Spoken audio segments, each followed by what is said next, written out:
SDGs, as they've become known the world over. What are they? Well, they are 17 goals that basically form the blueprint to achieve a better and a much more sustainable future for all of us around the globe. This is, therefore, a universal call to action for a number of reasons, predominantly to end poverty, to protect the planet and improve the lives and the prospects of everyone on that planet, everywhere, by 2030, as per the agreements of the member states of the United Nations. Given the global nature, that is, the importance to which One Humanity Live puts behind the SDGs globally. And to that end, the Sustainable Development Goals they're basically interconnected, and in order to leave no one behind, make sure that no one misses out. It's therefore important. In fact, it's crucially important that on a day like this, we achieve each goal to rebuild what has been done in the past and make for a better future, better together. So, let's take a moment, if we can, to listen again to the change makers, to reflect on the thoughts of the activists and the advocates around the globe that are dreaming and actioning a better world. When it comes to SDGs, all the team at One Humanity are 100% behind the support of SDGs and their implication in years to come. Let's now take an opportunity, if we can, to allow pictures to paint 1,000 words as we delve in deeper to the importance of Sustainable Development Goals. As a species, elephants have a female-led society. Maybe that means that the people best prepared to protect them should be female too. Introducing Akashinga, the all-women ranger unit in Zimbabwe. Akashinga means the brave ones in the country's Shona language, and you best believe the women of Akashinga are exactly that. Not only is this women warrior force standing up to armed poachers and interacting with dangerous animals, but they're also facing off against the cultural biases against women in their native region. When the unit was launched in 2017 by the International Anti-Poaching Foundation, the women faced demeaning taunts and mockery from men in the community. Then, in its first 2 years, Akashinga made 130 arrests and expanded to 5 units throughout Zimbabwe. Now Akashinga has grown to be a critical player in not only wildlife ecosystem protection, but also in job creation, a key building block in the fight to overcome poverty, Sustainable Development Goal 1. In fact, Akashinga was designed with SDG 1 in mind, based on the principles of female empowerment. A UN study found that when women work, they invest 96% of their income back into their families, compared with just 35% for men. As one of the warriors told us, being brave enough to fight for my animals will prove the meaning of our name, that we are the true Akashinga. When a woman commits herself to what she wants to do, she can fight until she wins. We have our own families, but animals become our second family. Hi, my name is Mikel, and I'm the founder of Elliot for Water.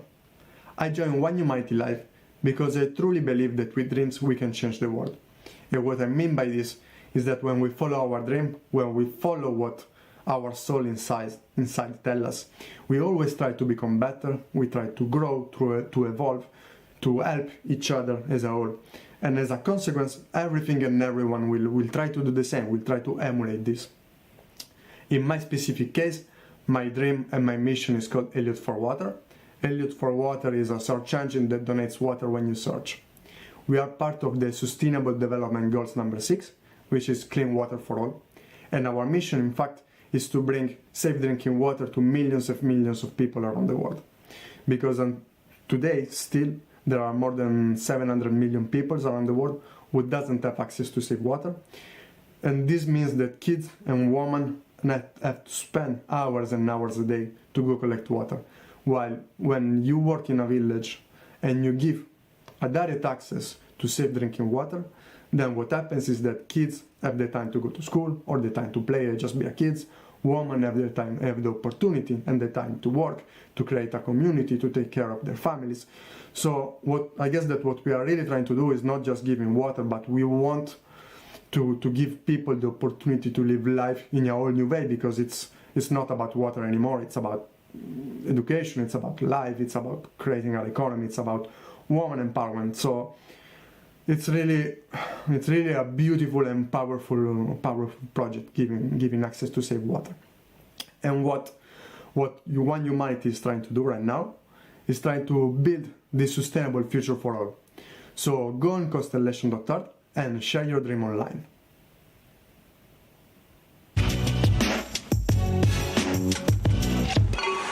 My name is Aldiana Šešić. I'm the chief of the UN Trust Fund to End Violence Against Women. And, well, the Trust Fund is the only global fund that is focused singly on and only on violence against women and girls. We address all forms of violence against women and girls around the world. And we fund civil society organizations around the world that are addressing the issue of violence against women, whatever form that is taking place in their own context and their own locality. So that's what we do. This was not a dream job. The dream was to become good skier, and the dream was to become a teacher and artist, but didn't happen. I am from Bosnia and Herzegovina, and in 1992 the dreams, didn't have the place anymore. The war happened and the life changed. So what became a passion then was human rights, and the dream of the society that everybody's rights are respected. And then what became very important to me, to my life, to my work, to my professional and personal work, is the violence against women and girls. And that is exactly because what happened to women in Bosnia and Herzegovina, just as well as women in Rwanda, and what's happening to women around the world on a daily basis. It's interesting. We are now, right now, in this health pandemic, and what we should remind people of is the violence against women is a pandemic that has been recognized by the World Health Organization a long time ago. So, we've been living with a pandemic of a different type, which is pandemic of violence against women and girls, for a long time and trying to resolve it. So the challenge for us right now is also to think about what happens after COVID. What is the recovery phase?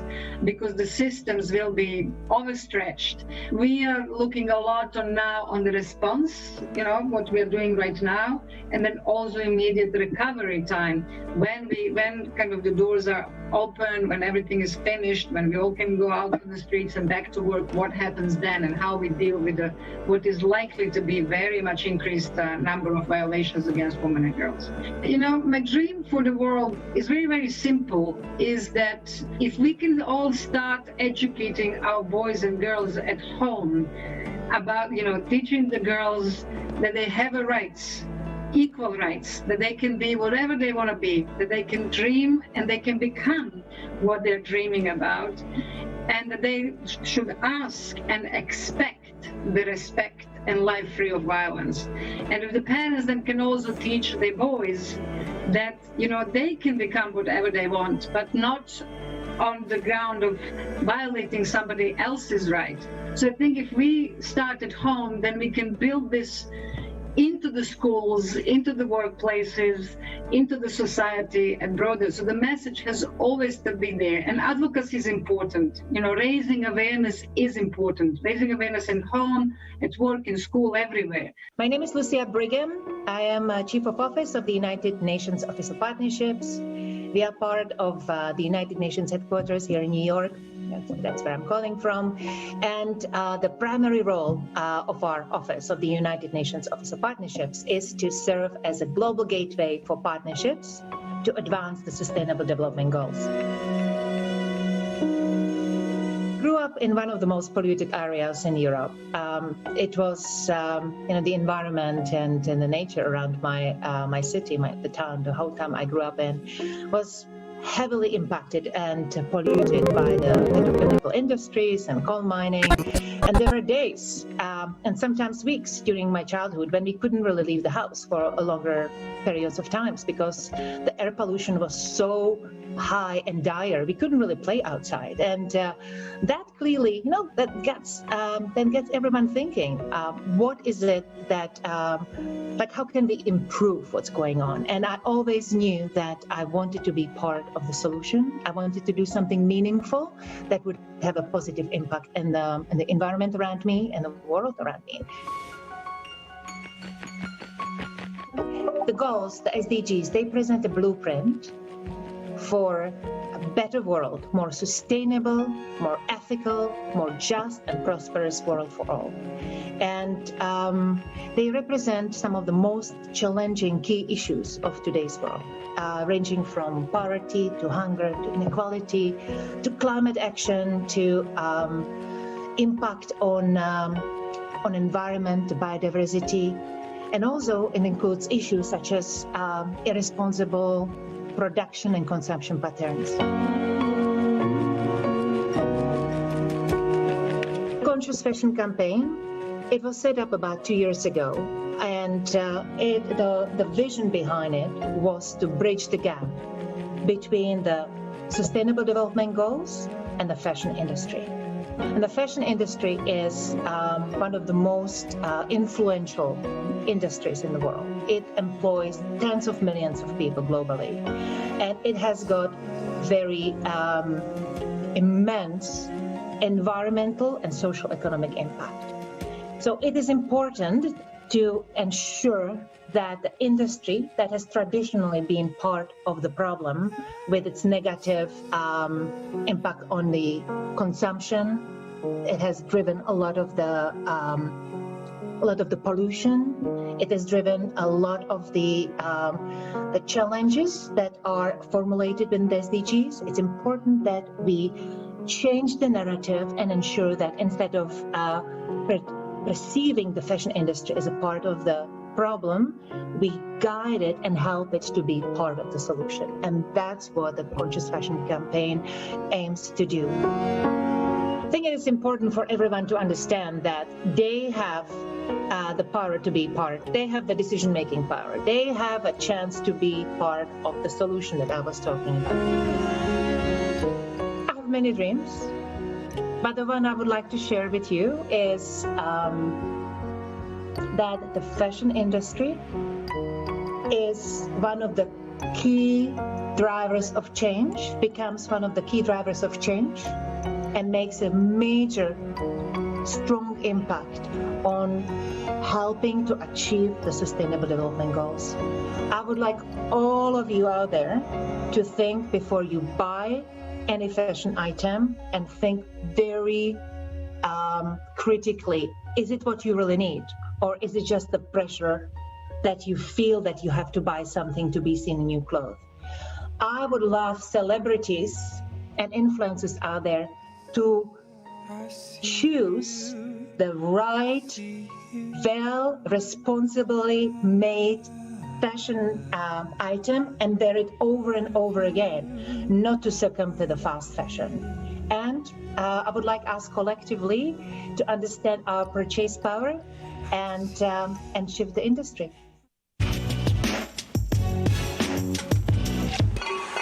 My name is Holly Chang, and I am the founder and CEO of the Dream Revolution.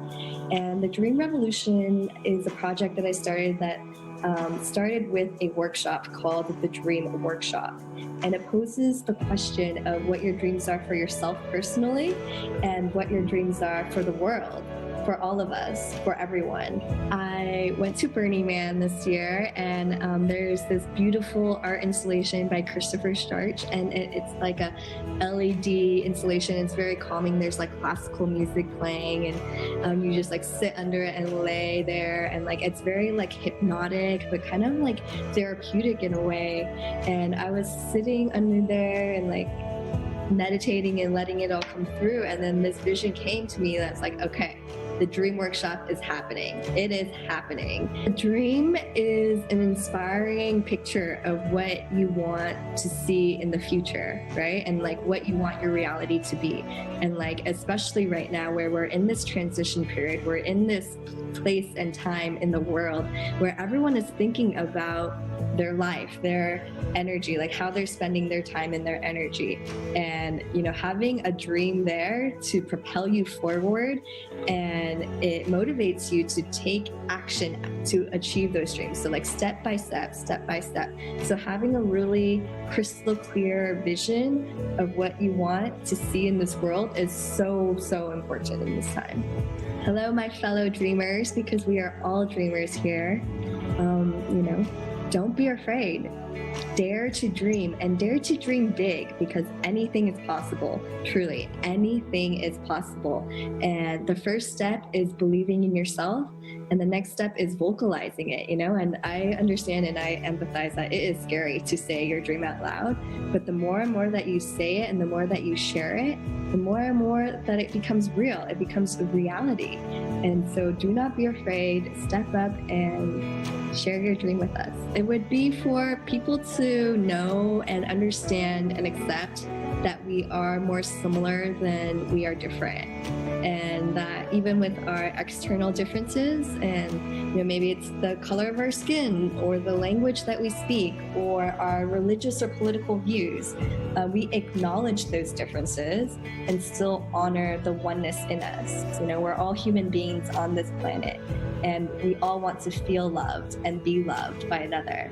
And so I think once we do that, we can begin to see that our dreams are more connected than ever.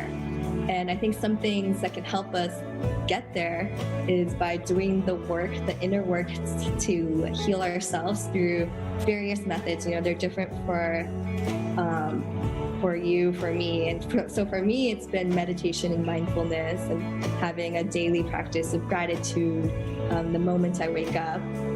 Maybe it's psychedelic healing therapy, or maybe it's, as simple as talking to someone that you wouldn't normally talk to with an open mind and an open heart. And I think especially now with technology and, even our interaction in today, right now, that gives us the opportunity to do that. My dream would be to share the dream experience, the dream workshop, with world change makers, people with power, maybe people at the United Nations, or maybe at the World Economic Forum in Davos. I would love to share the dream experience and have these world leaders think about what their dreams are for themselves personally, yes, and what their dreams are for the world, and do this in a group setting with all of these people from different communities, bridging these different global communities and having us sit in a circle and share what it is and see eye to eye what it is that we all want to create in this beautiful world. I'm Allyson. I'm the editor-in-chief of Grazia Middle East, and I am absolutely thrilled to be here in Dubai speaking to 3 MVPs of the sustainability world. Thank you so much, One Humanity and the universe, I suppose I can say, for bringing us all together today. And I would like to introduce the Zoom room today. First, we're joined by Marcy Zaroff, eco-lifestyle expert, educator, innovator, author, serial ecopreneur, and the Martha Stewart of eco-lifestyle. Thank you for joining us, Marcy. Yeah, great to be here. Next up, we have Samantha Pattinson, author, former fashion designer, and CEO of Red Carpet Green Dress, an organisation that pushes sustainability to the forefront of the conversation in fashion. And finally, I thought I had the best job in the world until I met Cassie Patel, who is Programme Director of Oceanic Global, a global NGO that engages new audiences in ocean conservation. I cannot wait to hear more about that. Thank you for having me, Allyson. Good to be here. And to start off, I'm going to hold my hands up. I've worked in fashion for 20 years, and we don't have a great track record. We're guilty of being the second most polluting industry in the world after oil. So what I would like you all to do is paint a picture of the landscape for us of the sustainability world pre-pandemic. Marcy, can we start with you? Sure. Well, in terms of impacts, to build on what you just shared, of course, fashion is one of the greatest polluters in the world. There are statistics showing that anywhere from 8 to 10% of the world's carbon footprint is coming from the fashion industry. Of course, waste is out of control. Over 5% of our landfills are filled with textile waste. I'm a soil junkie, so speaking to cotton, people think it's a natural fiber, but it's the most heavily sprayed industry in agriculture.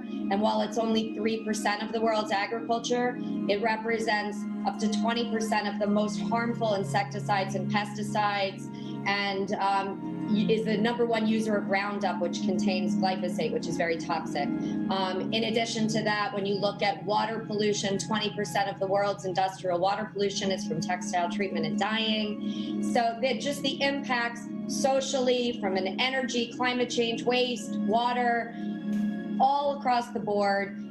You know, we have to change the fashion industry. Business as usual is not okay. And you can see that sustainability is no longer about staying ahead. It's about not being left behind. For me, I'd love to address what I think was also happening just before this global pandemic, which was really an isolation and understanding of what sustainable fashion even means. For a long time, sustainability has been something that's been challenging to bring to the mainstream, but it's also seemed quite inaccessible to so many people. They felt that they couldn't afford it, that they couldn't join the conversation, that they couldn't understand what the conversation was. So there's been a real movement, if you ask me, to opening the door to sustainable fashion and explaining it to people, helping people see how they are part of this global dialogue, because at the end of the day, we all wear clothes every single day. So even when someone says, I'm not in sustainable fashion, I'm not in the conversation, it's like, well, you're not talking to me naked, so yes, you are. You know, so it's kind of helping people see that, you know, maybe next time. Yeah, we're all in this. And since we're all in this, how can we engage with you and make it something you're passionate about the same way that we are? Yeah, and just to add on to this, and I'm inspired by all the words shared so far for fashion specifically. For Oceanic Global, we focus a bit more on the hospitality industry, sports and entertainment, and engaging the community and the individual level. But we were really excited by a lot of the conversations around reusables, to call out a few. So citywide pilot programs of reusable coffee mugs, reusable takeaway containers, reusable cups at festivals and stadiums and events, are currently working on a set of COVID reopening guidelines for these businesses so that we can prioritize health and safety, certainly, but not coming at a cost to the environment. I actually started a farm project in India, co-founded, called Reset, which stands for Regenerate the Environment, Society, and Economy through Textiles. And the whole premise is to convert agriculture from conventional into organic. I have seen during this pandemic, and because I've been on the board of the Organic Trade Association for the past 8 years, and I'm on the Organic Center board, you know, a lot of engagement in the organic industry, tremendous engagement. All of these things that we've been talking about in sustainable fashion from a design point of view, in terms of individual ownership, is actually really being focused on right now, which is great, you know. At the same time, I think because of what's happened with the global pandemic, you've seen businesses affected in a way that does trickle down to consumers. So because the cost of certain inputs has gone up due to scarcity, you've seen that luxury fashion houses are raising their prices. There was a very in-depth piece about this, I think it was on the Business of Fashion, talking about the fact that a lot of luxury fashion houses are raising their prices, and essentially because the cost of some of these inputs is going up due to scarcity. So a lot of the brands that we were initially speaking to about implementing sustainable design and creating sustainable products for the market are struggling even more to do so because it's become even more expensive. I think if we look at it through different lenses, some people are having a time of thriving in a very strange way because sustainability is a focus, and some people are really struggling. And I think it's just really, it's difficult to celebrate the wins when the losses are so grave, you know? Yeah, building on that quickly as well, I think what you just said too, in it being a collective and them being a part of us. And I think that this COVID moment is reminding us how connected we all are, and how these boundaries that we put up are so superficial and created in our own minds, both between ourselves as humanity and other parts of humanity around the world, but also between humans and our environment, and realizing that we are actually a part of this ecosystem. We are part of nature. There's no such thing as natural versus unnatural. We're a part of that. We need to figure out how to be be a better behaved part of the system and to be more considerate to others that exist in it.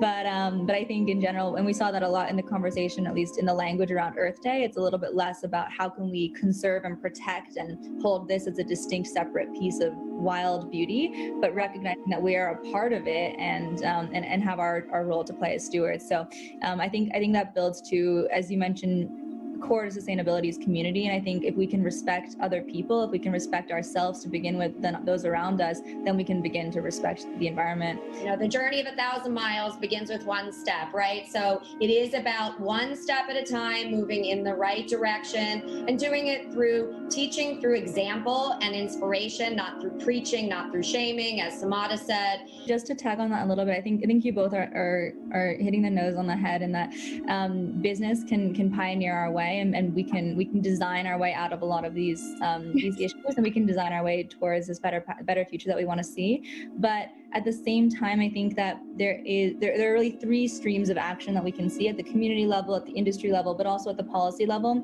And while the policy level may not be leading in many cases in most parts of the world, I think it is really important to also engage in that. And one of the things that we recommend for one of the first steps we ask people to take is register to vote, be a part of the conversation, get out there, use your voice in the way that it's offered as best as you can. Any opportunity you get to use your voice, use it. No, you're right.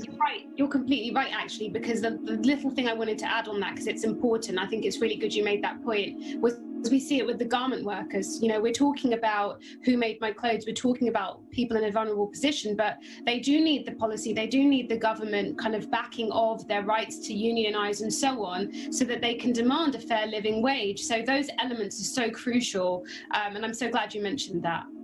We need to be looking at the 5 C's when we shop and responsible consumption and production, right? So community, consciousness, connection, creativity, and collaboration are the DNA of how we should be thinking about every choice we make. We should be reading labels and understanding the brands and products we're buying and supporting, and try to be encourage and support those who are doing well by doing good. One thing we can all do is educate ourselves. Thank you so much for joining us today. Thank you, One Humanity, for bringing us all together. Thank you. Thank you so much. Thank you, everybody. Yes. Pleasure. My name is Storm Keating. And I'm Ronan Keating. And we are Global Gifters. We stand together. Humanity inspired. It's amazing how you can speak right to my heart.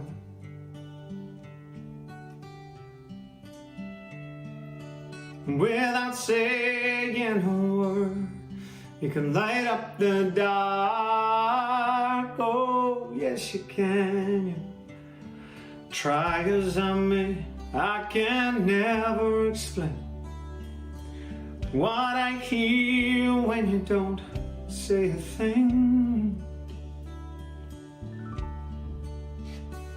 The smile on your face lets me know that you need me. There's a truth in your eyes saying you'll never leave me. Touch of your hand says you'll catch me wherever I fall. 'Cause you say it best when you say nothing at all.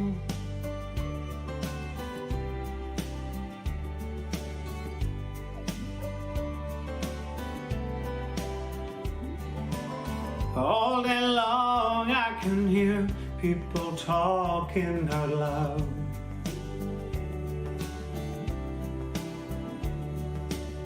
But when you hold me near, you drown out the crowd. Try as they may, they can never define what's been said between your heart and mine. The smile on your face lets me know that you need me. There's a truth in your eyes saying you'll never leave me. Touch of your hat says you'll catch me wherever I fall. 'Cause you say it best when you say nothing at all.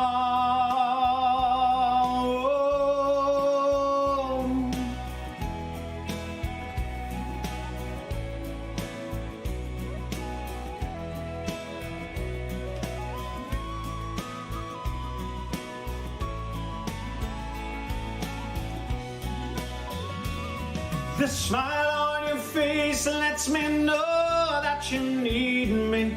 There's a truth in your eyes saying you'll never leave me. The touch of your hand says you'll catch me wherever I fall. 'Cause you say it best when you say nothing at all.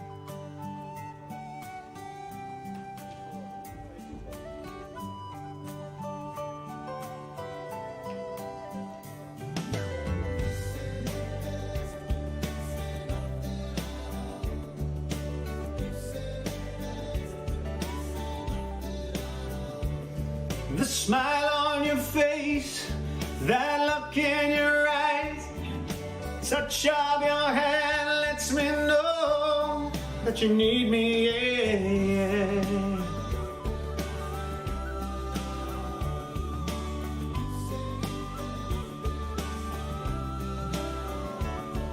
Smile on your face, look in your eyes, touch of your hand lets me know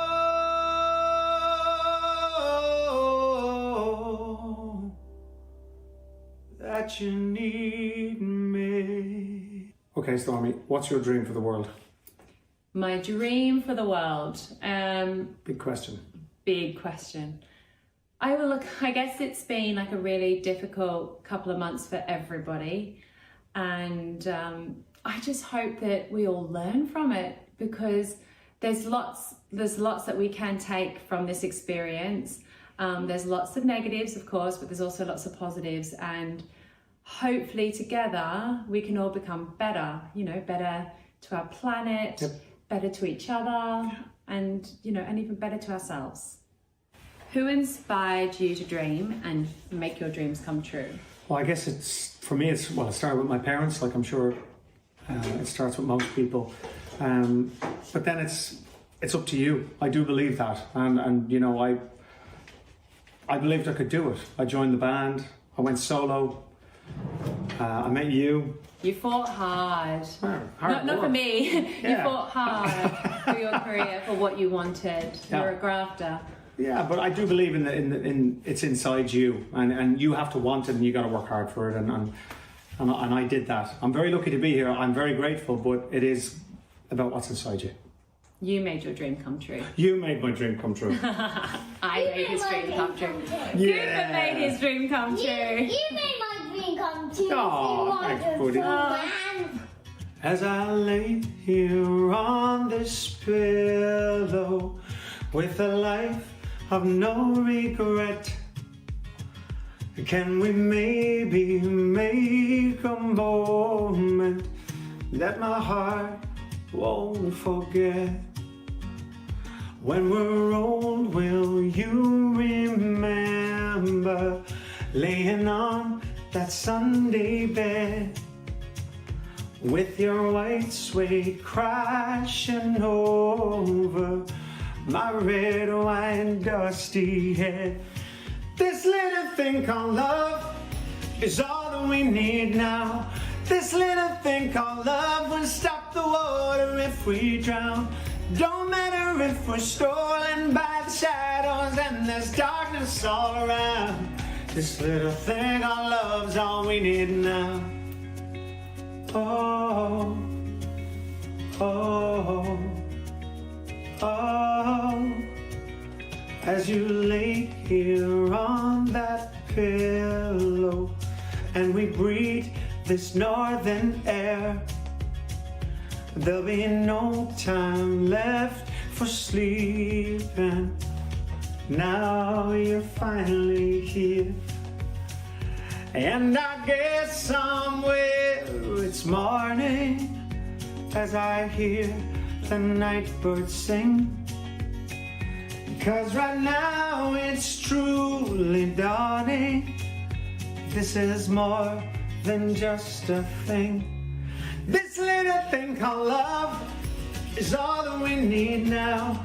This little thing called love will stop the water if we drown.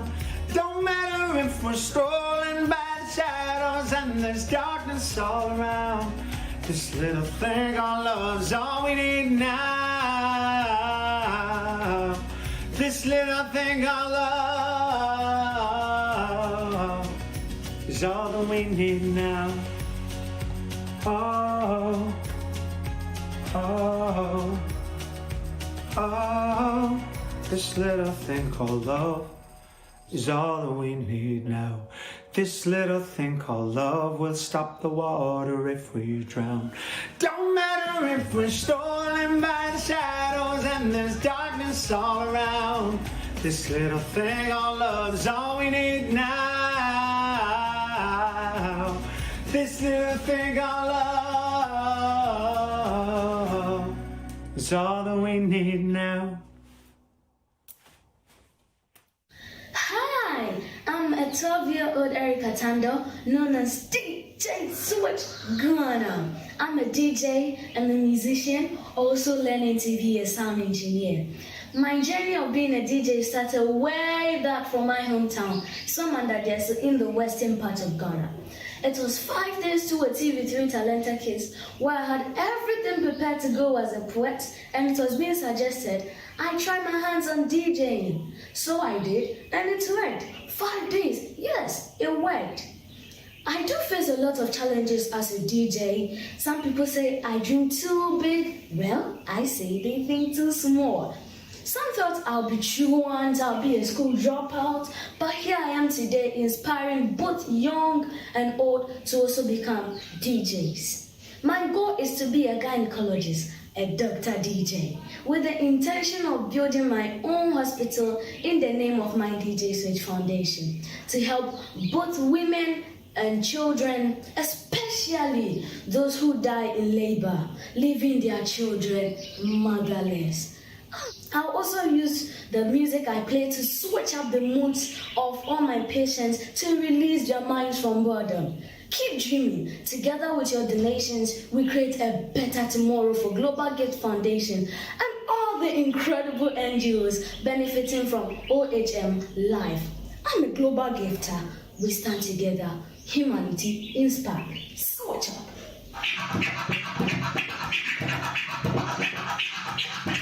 DJ Switch. Even if I treasure blessings for sure.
DJ Switch.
Seth Maxwell. I'm 32 years old. I live in Los Angeles, California, and I lead an organization called the Thirst Project.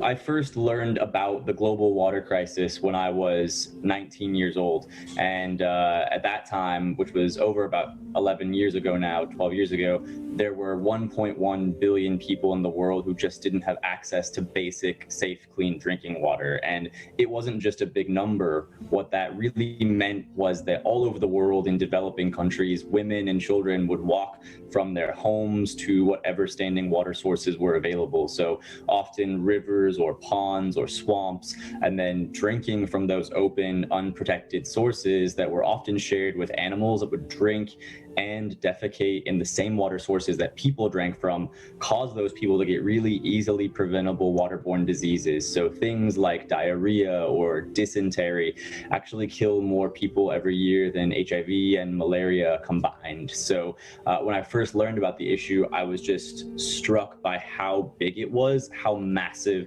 in scale it was, and how it impacted every single part of life. If you were passionate about education, you can't really build schools or attempt to outfit them with teachers to bring education to a community if all of your kids in that community are home sick with easily preventable waterborne diseases, or if they are out walking 6 or 7 or 8 hours a day just to get dirty water. So, if you care about education, you care about water. And similarly, if you care about hunger and combating food insecurity, you can't bring agricultural development to a community without safe water. So it was a dream to be able to live in a world where every single person has access to basic, safe, clean drinking water. That idea or that dream that water is a human right. So yeah, absolutely, it was a dream, when we started so many years ago.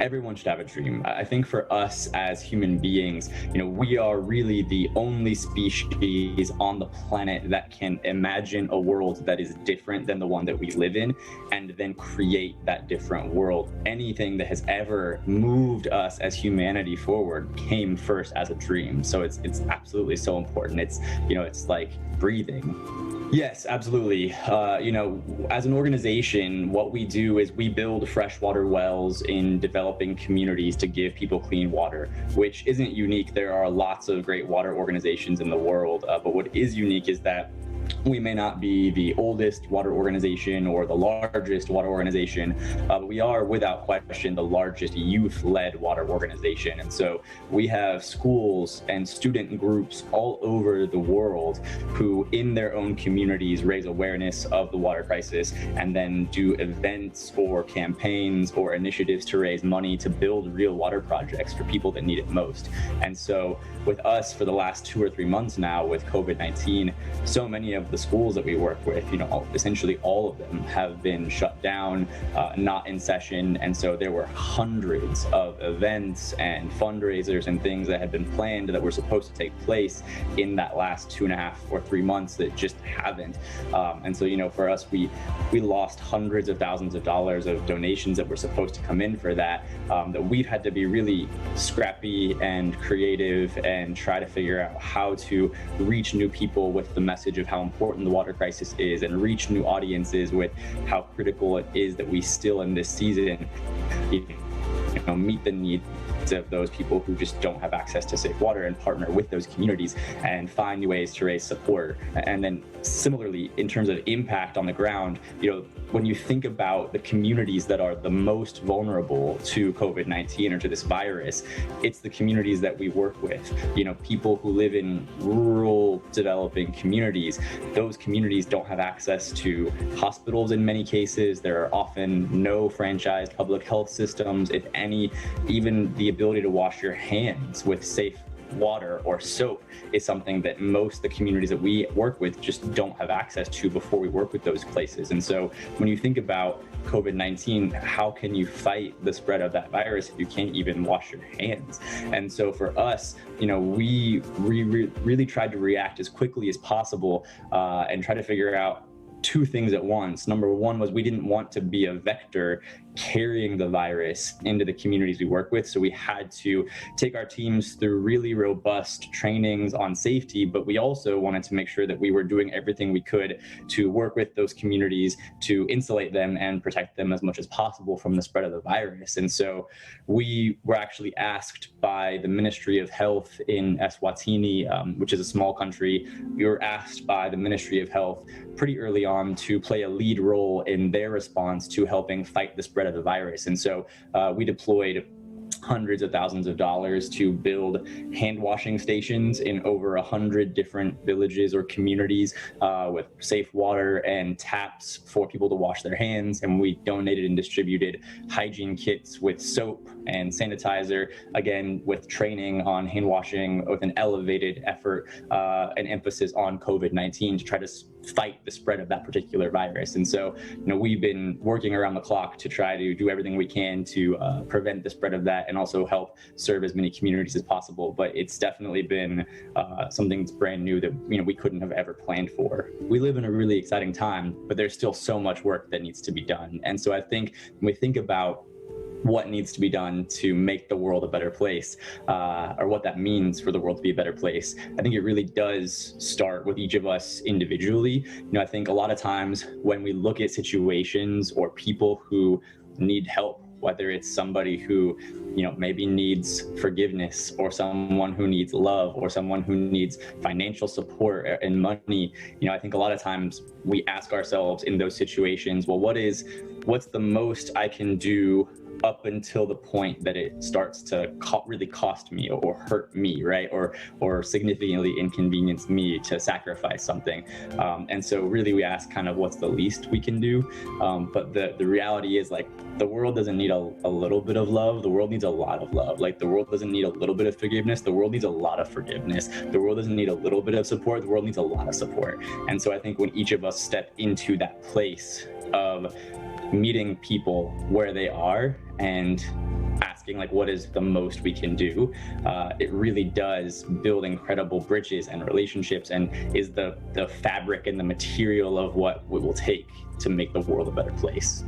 So for me personally, I'm deeply passionate about the water crisis. Obviously, I'm biased because I work in it, but I do believe that it is currently the most pressing humanitarian crisis we face as a global community because of how interconnected it is with every other social issue you could care about. So I know since we started a decade ago, the number of people without safe water has been cut in half, while the global population has risen. So we will see the end of this issue, not just in our lifetimes, hopefully in the next 15, maybe 20 years. Thank you so much for having me and for watching, for everyone who's watching at home right now. While we have the opportunity, while the world is paused, which has never happened before, and is focused on solving one issue and one problem, I would encourage you, go on the platform, share your dream for the world, upload your dream, and share what it is that you want to do, because the ability to bring people together and unite around these different dreams and these different issues will be what allows us to change the world.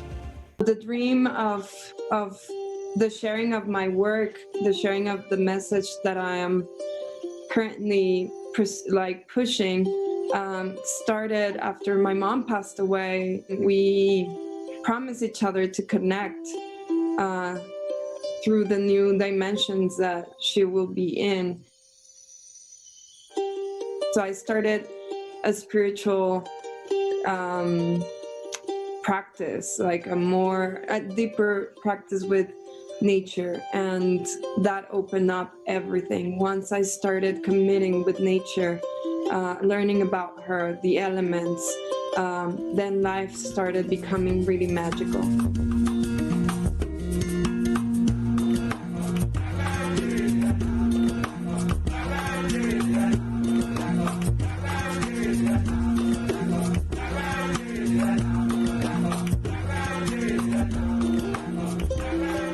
I started feeling I needed to be a voice for the animals, to honor them, to respect them, to understand that if we're aligned and in conversation and in honor of them, then life would be in more flow, would start becoming like a big synergy experience.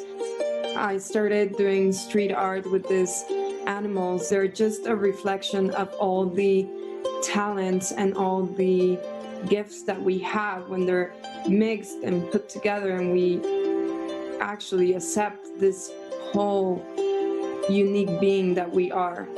Yeah, I've been drawing these guys and pasting them on the street, and people really resonating with them and understanding that if we don't fear to the animal in front of us, but instead look for what their meaning is and why they are showing up in our lives, and see inside ourselves, then we can transform from the inside. And once we transform from the inside, then we collaborate on making a better world.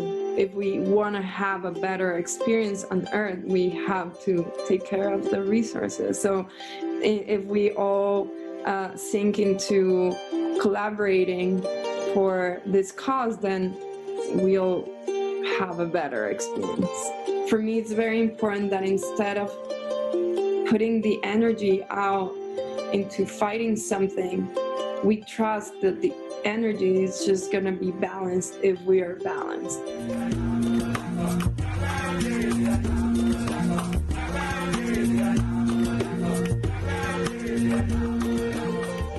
Why not fight through spirit, through energy, instead of like being aggressive and worrying about stuff? If we just pray, if we just become like the best version of ourselves, we are all one, and that we can resonate in an energy of love and peace.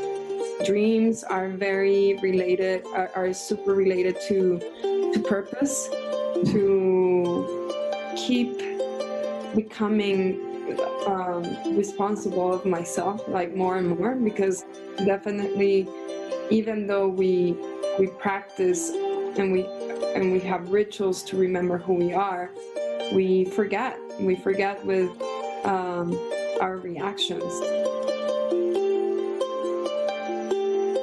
I first send a big hug to everybody, because I think that's what opens up for everybody to express themselves, to feel loved from the warmth of my heart to your heart. I hope you can find the voice to express your purpose, your dream. May you be brave, may you be in peace, may you be inspired to share your purpose and your dream with all of us.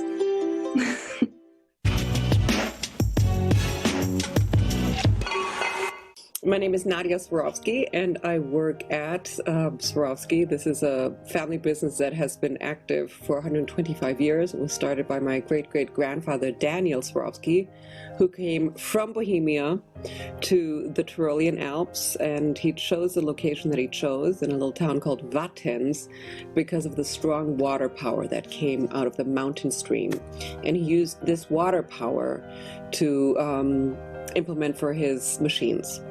And, you know, it was the time of the Industrial Revolution, so hydroelectricity, electricity in general was certainly very high on people's agenda. We just wanted to not leave an imprint in the environment that we're working in, so we've always developed, or we've been sustainable in terms of developing filtration systems of the water going back into the main river, which is the Inn River. But it was 20 years ago that we founded the Water School, and it was really to support the next local natural park, which was called Hohe and there we founded the first little educational program, which subsequently, after 20 years, has rolled out into Africa, South America, North America, India, Africa, and also Thailand. And with this water school, what we do is we actually support teachers to teach children about the various different topics of water. Well, it's been amazing, you know, because we are in such a beautiful environment where the factory is, you know, it's in the Tyrolean Alps, it looks so idyllic, and I find usually when people come to visit us, they truly expect an industrial estate, but they're so overwhelmed to realize, my gosh, here they are in the Alps, yes, there's a factory, and yes, it's super clear, and yes, it's everything is organized, and we are absolutely celebrating that amazing nature that we're in, and that's always been the family ethos and motto, you know, to certainly take care of our environment, but also take care of our colleagues that are working in our factory. I would like to say that the sky is the limit and everything is possible. Anything is possible. I think what's really important is that you have that your dream turns into a very clear vision, and then that process of turning that vision into reality inevitably happens. You just have to be very, very clear about your vision. I have to say I've had many dreams and many visions which fortunately enough have turned into reality, but I have been fortunate enough to find the right people to help me turning that vision into realities. I found people that have shared the dreams, and that was what made it possible. But my dream is peace and joy, to sum it up. But that means, you know, a clean environment, for everyone to smell the rose, to hear the leaves in the wind, to smell that fresh air, and to have a strong connection to nature, and therefore also have greater joy. My name is Susan Rockefeller, and it's great to be part of this movement on inspiring how to dream for a better future. And I also am the founder of Musings, which is a digital magazine that profiles entrepreneurs on responsible innovation and highlights ideas and action for a better world. Dreams are something that you can feel in your heart when you give yourself the time to feel what your intuition, what your heart song is telling you. And I think if people follow what it is that they love, they will be able to be on a path that will bring them the friends, the colleagues, the family, the tribes, all the people that they need to be connected with to make their dream realized. If you have a dream, follow it, and then look at where your impact lies. Look at where your passion and also the worry of how to realize that passion comes together. And then you'll be able to find organizations and people that can help solve the issue or the dream that you want to realize. I am involved with 3, mostly. Sustainable Development Goal 2, Zero Hunger, 12, responsible innovation, responsible production and consumption, and 14, life underwater.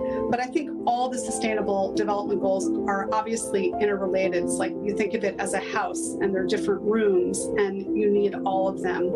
And each one relates to the other. So with Zero Hunger, I'm on the board of the Stone Barn Center for Food and Agriculture, which is looking at regenerative agriculture as it relates to climate change and biodiversity.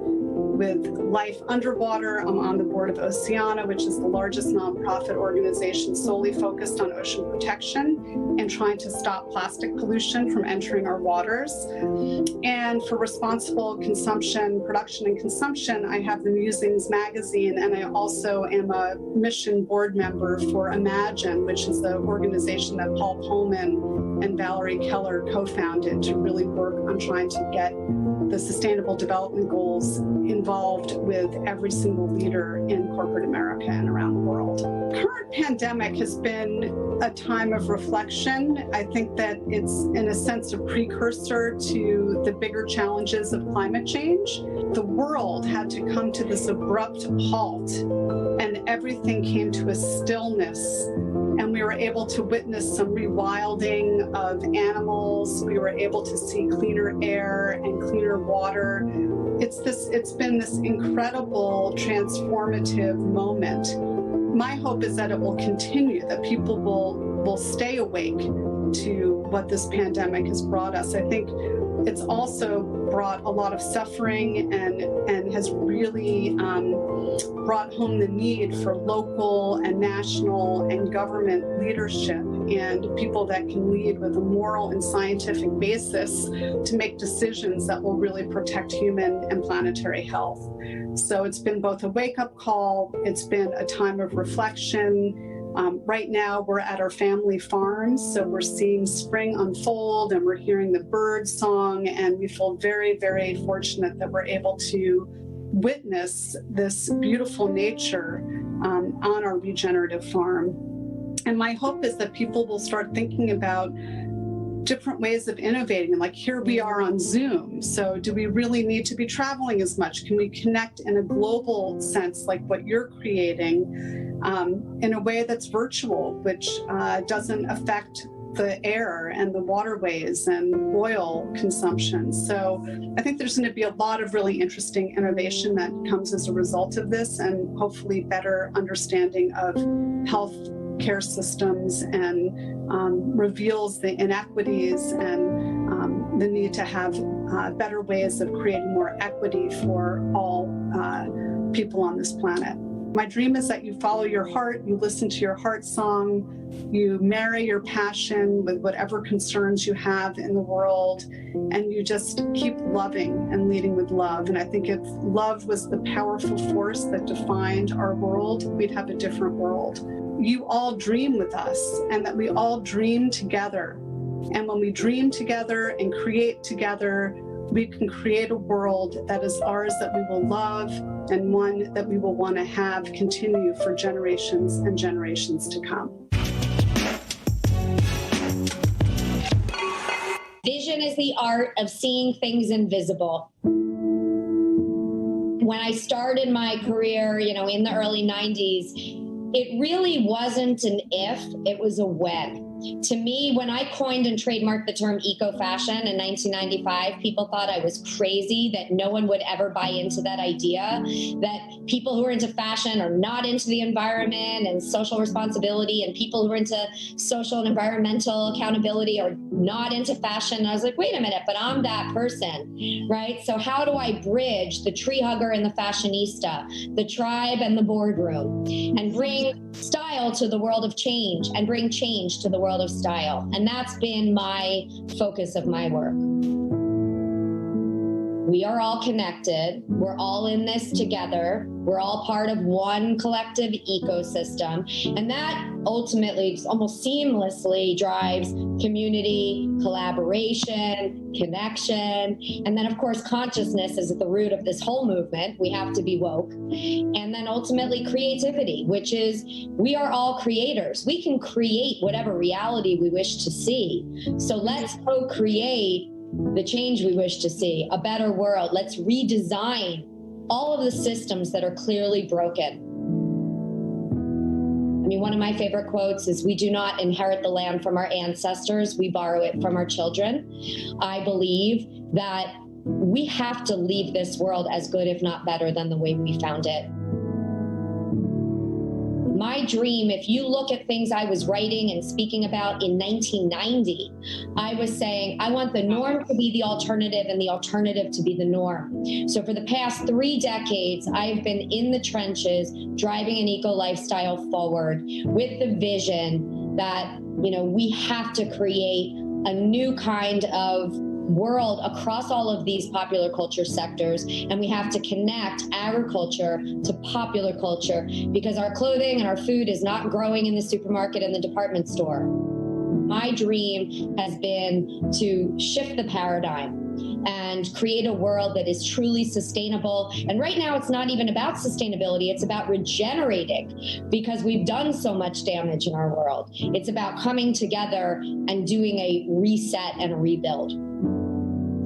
As Lao Tzu said, the journey of 1,000 miles begins with one step. And as long as we're stepping in the forward, right direction, we're good. It's a long journey. I've been doing this 30 years and I'm still learning new things every single day. So to me, it's about one step at a time. It's not about going and emptying out your refrigerator, your cupboards, your closets, and moving everything out to move all good stuff in. It's about the next time that you're shopping, you're buying, or you're creating a business, infuse both value and values into your decision-making process. And put that seatbelt on if you're a business owner, and be willing to pivot at every opportunity to get to that end game, that vision, that dream. You have to be willing to shift and twist and turn. It's never a straight line up, right? So you kind of have to enjoy the ride. So I say, follow your heart, trust your gut, and don't lose sight of the big picture along the way. Hi, my name is Joy, and I'm the co-founder and head designer of Domina, our dream project. I grew up with scuba diver parents, and with them I got to see some of the most beautiful places on Earth. I'm really lucky because years later, when I returned to such places, all I could find was dead corals, no fish, and a lot of trash. That really shook me to the core, but I still had to realize the implication on our health and how chemicals in microplastic are harmful for us, and the massive pollution and waste problem that the fashion industry is facing these days. Industry I've always been very passionate about. So I came up with the idea of a modular and extremely practical clothing line to cut on production volumes and on clothing waste. But I was too afraid to start such a new adventure on my own. It was a new business in a new field, my background being mainly in events. That's when I met Angelica. Hi, I'm Angelica, and I'm the co-founder and head designer at Domina, and I am a dreamer. Since I was a child, I knew what my dream was. I love to see the beauty we can make with our creativity and our hands. I dreamt of creating something beautiful and meaningful. Growing up, I learned the true cost of fashion, how heavily reliant on low-cost labor it is, and how labor rights violations are common. I couldn't, I still cannot accept how human can be so brutal. Therefore, I embraced fair trade practices in both my personal and professional actions. My friendship with Joy and finding how our dreams were connected gave me the final push to fully step in and give life to my dream. So we decided to take that leap of faith, and our journey began. Our choice of adopting modularity and made-to-measure using that stock as main supply promotes circularity, lowers demand on both waste and emissions across the entire life cycle. So happy with this direction, we started making prototypes. these prototypes. But as every dream to become a reality, we had to hit some walls. And the lesson we learned is that collaboration and co-creation was the key for success. That's why we are here today. Dream with us.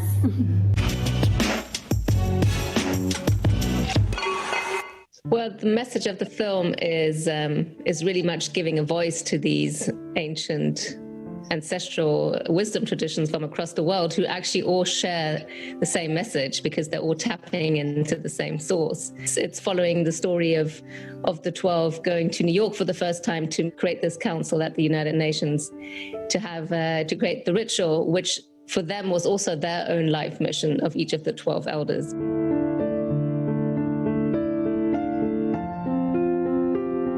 And a lot of them already had visions in their own dreams or in their spiritual work that someone was going to come and, not us specifically, but that someone was going to come and visit.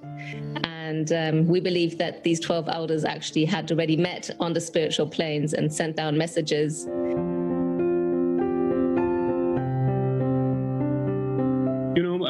Everything is set up so that people think that they need the dream just to feel good.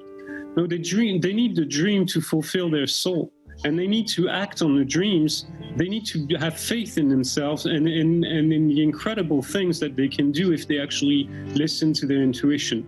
The more energy you put into something, the more energy will come out of your dream.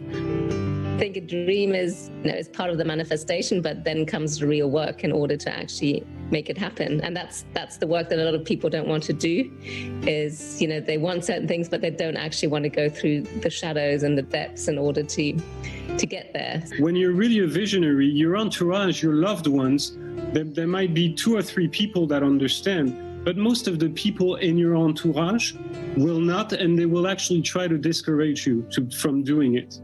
So you need to understand that the more visionary you are, the more you need to find the right person to share your dream with.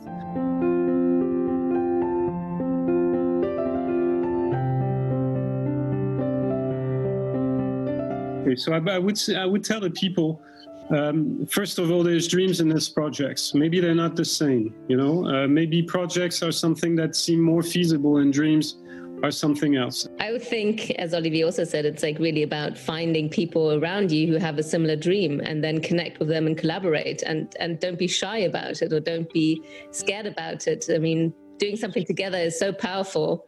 And it's really about going out there, especially now, if we're talking about COVID and all this connection that's happening online. It's actually so easy to connect with people now, because beforehand you would have to find them or jump on a plane. And now a lot of people are really out there and speaking out. And if there's something that speaks to you, then just, write to them and connect and see what you can do in your community. And it really starts very small. It's even starting at home and in your family, and see how you can implement your dream in your family first, because that's sometimes the hardest. It's sometimes quite easy to dream big, but the small dreams are sometimes very, very important, very powerful.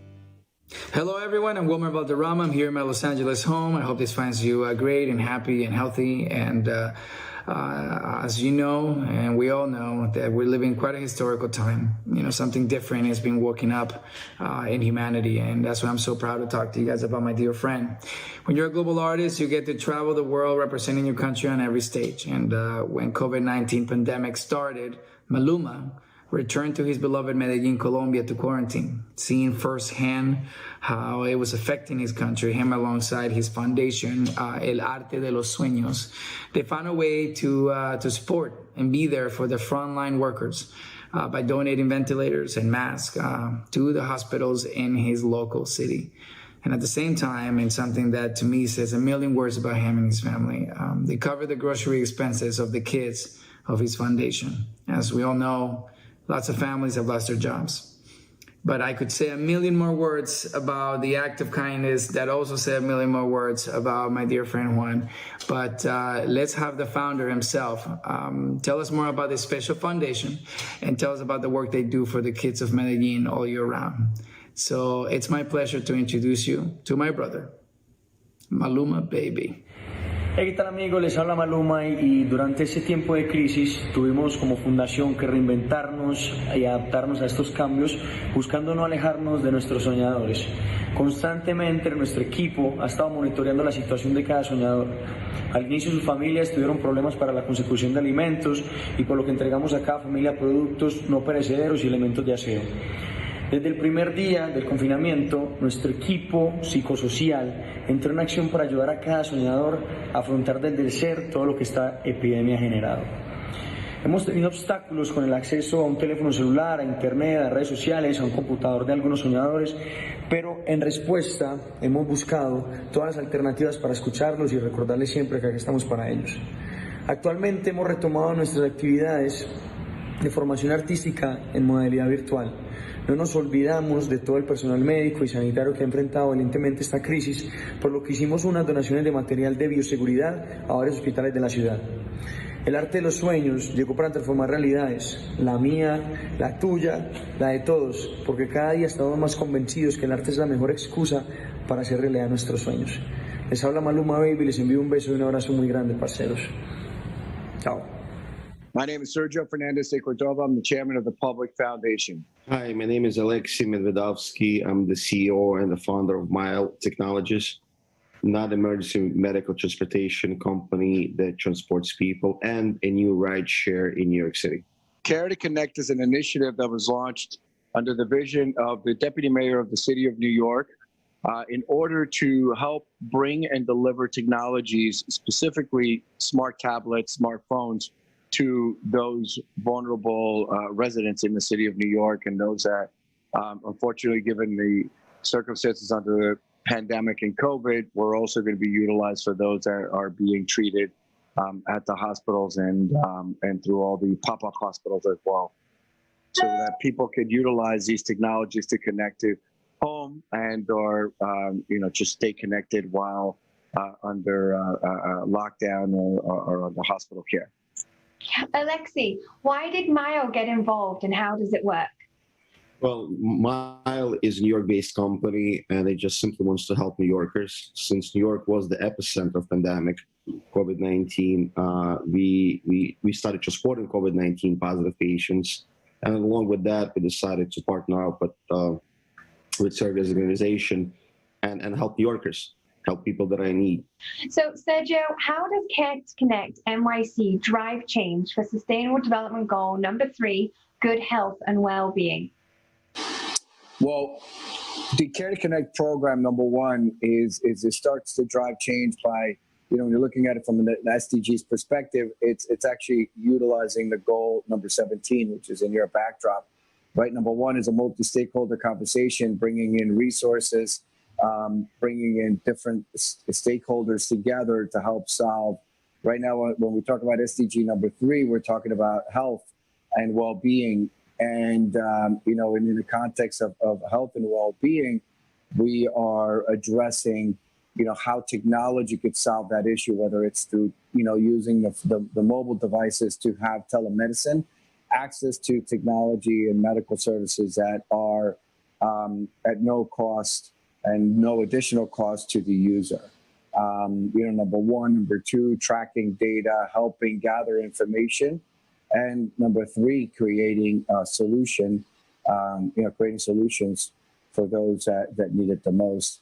And one of the things that Alex and his team have been doing as well to help support that is not only being a resource to be able to help pick up, deliver the devices, but also, the work that Mile is doing on, moving patients and using that same technology to also move products. Alexei, tell us a little bit more how, with Mile Technologies, you are now a partner of Care to Connect NYC, and not just taking devices, but how you actually, as Sergio said, dropping patients to appointments, picking them up and helping them do so in a safe environment. We had to prepare for this. We had to get vehicles ready. We had to outfit drivers with PPEs, get all the masks, get all the suits ready, get the special disinfectants to clean the vehicles after every patient.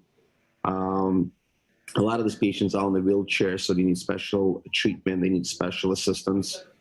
And we were able to get it done relatively quickly. In addition to that, we are helping Sergio's organization to help people that need to be connected to their families, people that are isolated at this point, and we don't know how long they'll be isolated for.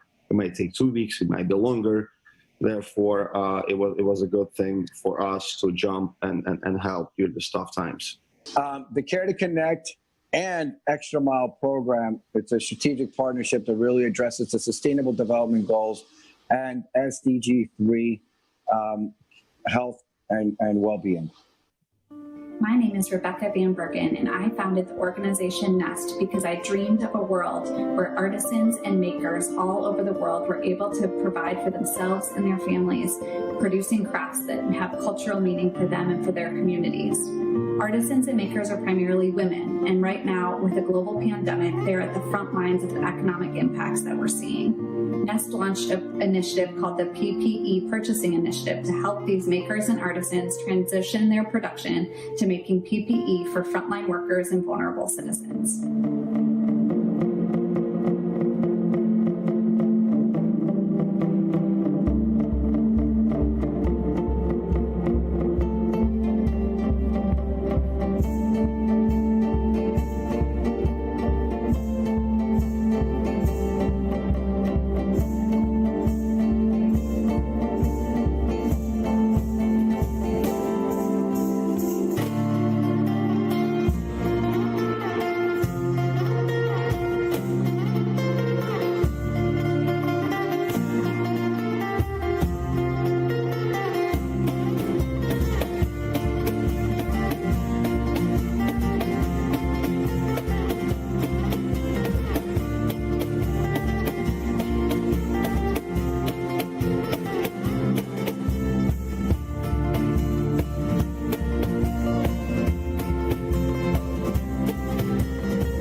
I am the CEO of Red Carpet Green Dress, and Red Carpet Green Dress is a women-led organisation which is really working to bring change and conversation to the fashion industry on the subject of sustainability.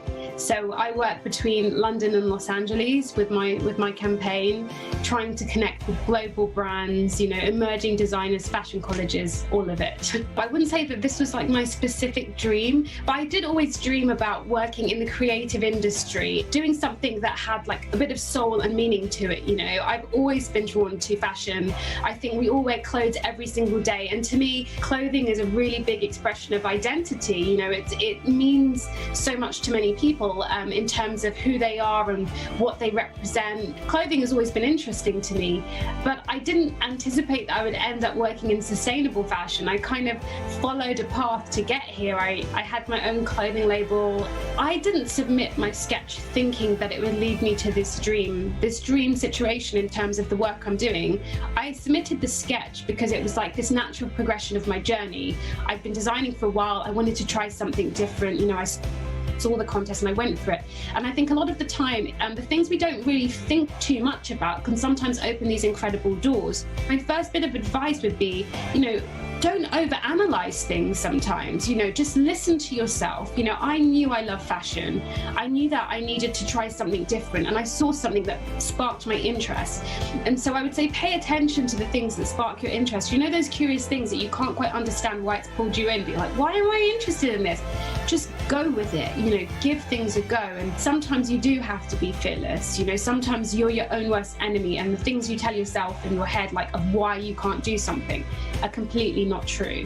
With the Sustainable Development Goals, initially I found them, I didn't even think they related to us on a kind of a corporate, not that they didn't relate to us, but I found it hard to connect our work with the goals, because it always felt that, you know, when I read them, I was like, well, this is really kind of policy level, this is really governmental level, this is really, you know, kind of on the ground, kind of vulnerable groups and so on. And it was when I erased that from my mind and I just looked at them through the lens of being in an organization that works in sustainability, being a woman in an organization, being a woman of color in an organization, coming from, I'm a British born Ghanaian, so both of my parents are from Ghana. So coming from, initially coming from West Africa, when I put all of the lenses of who I was onto them, I could immediately see how they related to me. My dream for humanity would be change your idea of success. That's what my dream for humanity is. We're so attached to things that we think represent success and don't. Hi, I'm Anna Julia Medri, an attorney and a UNDP Program Management Senior Analyst working here in New York with the Equator Initiative. Today, I joined One Humanity Live to dream for a better, greener, more equal and inclusive future. Through my work at UNDP Equator Initiative, I support indigenous peoples and local communities around the world who advance nature-based solutions for sustainable development.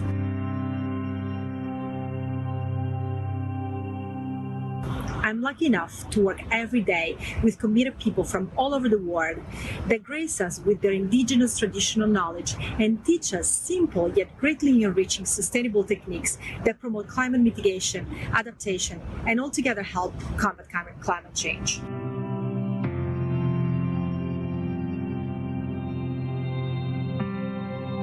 Through their initiatives, Equator Prize winners deliver not only on Sustainable Development Goal 13, Climate Action, or 15, Life on Land, but on multiple SDGs simultaneously. For example, thanks to the development of climate-smart agriculture practices and biodiverse farming techniques, a group of women farmers in India generated livelihoods for their own community, reducing food insecurity, empowering marginalized women, while taking climate action by reducing greenhouse gas emissions generated otherwise by widely spread water-intensive farming. I'm Kinan and I come from the village of Sungai Utik. There, we still practice our tradition and live self-sustainably according to our customary law. The kids there are still jumping from the trees in the river, picking fruits fresh from the trees. The elders still weaving traditional clothes. And there, we practice a ritual to close off the village so that even during the current pandemic, we can continue living the way we always have, eating rice from our own fields and water from our own river. But in other places, this is happening less and less due to the effects of modernization and outside influences coming to the small villages. Through my work as a filmmaker and photographer, I dream to document the traditional culture, way of life, and local wisdom of my community so I can share it with other communities and the rest of the world. This is why we need a platform to show our culture and show how it can help with this pandemic and also the climate.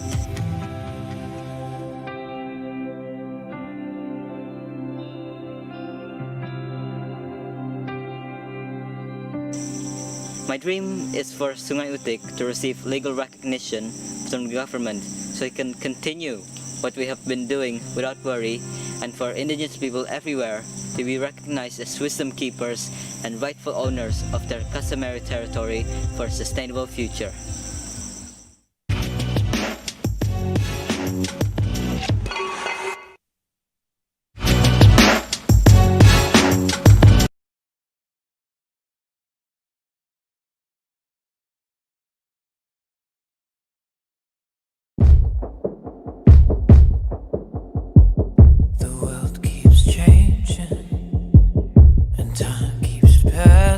Us by.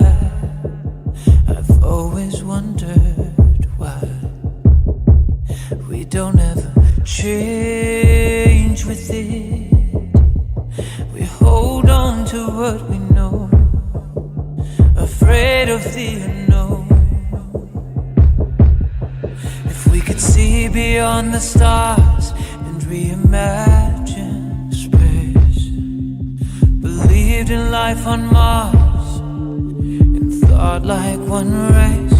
If I had one wish, it'd be for a billion dreams to see the light of day instead of slipping away. If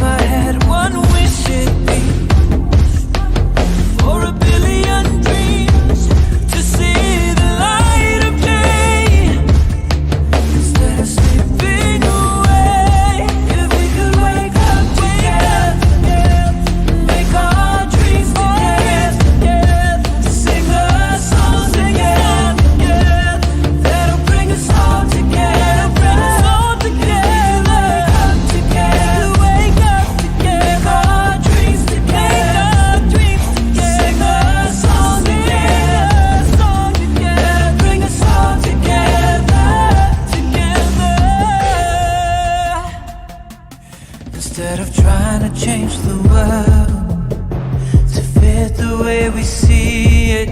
Why don't we put our faith in one word that we all believe in? Say love is the answer to everything. It doesn't really matter how different we are. If I had one wish for a billion dreams to see the light of day instead of slipping away. If I had one wish, it'd be for a billion dreams to see the light of day instead of slipping away. If we could wake up together, make our dreams together, sing a song together, that'll bring us all together, wake up together, make our dreams together, sing a song together, that'll bring us all together, wake up together, make our dreams together, sing a song together, that'll bring us all together.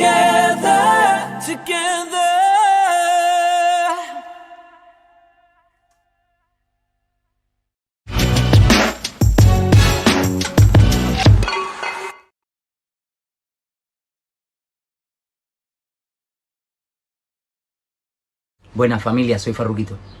Desde aquí quiero transmitir un mensaje de cariño y de fe y unirme a Global Gift Fundación. Entre todos podemos cumplir nuestro sueño. Que Dios bendiga mucho. Un beso.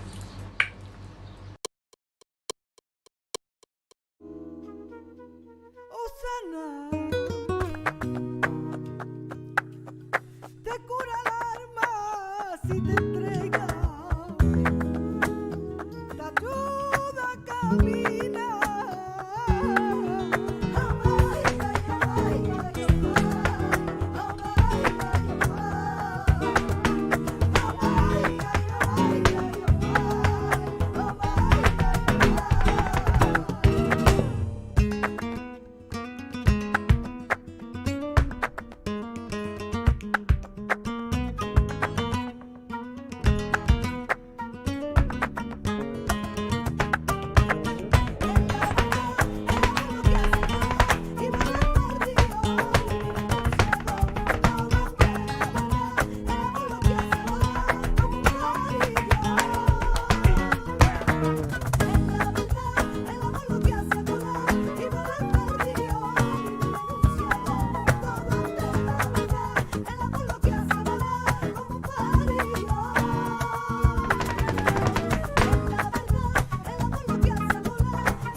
Humanity. Hope you're enjoying the program thus far, and hope you're taking a lot away from it. It's a program that, of course, is partnering with a number of great initiatives and foundations, all of which we have shone a light on and given you a bit more insight into in the last few hours. I say few hours, we're into the last 4.5 or so hours of this mammoth broadcast. But there is one particular area that we would like to focus on as we gain momentum towards the end of our 24-hour goal.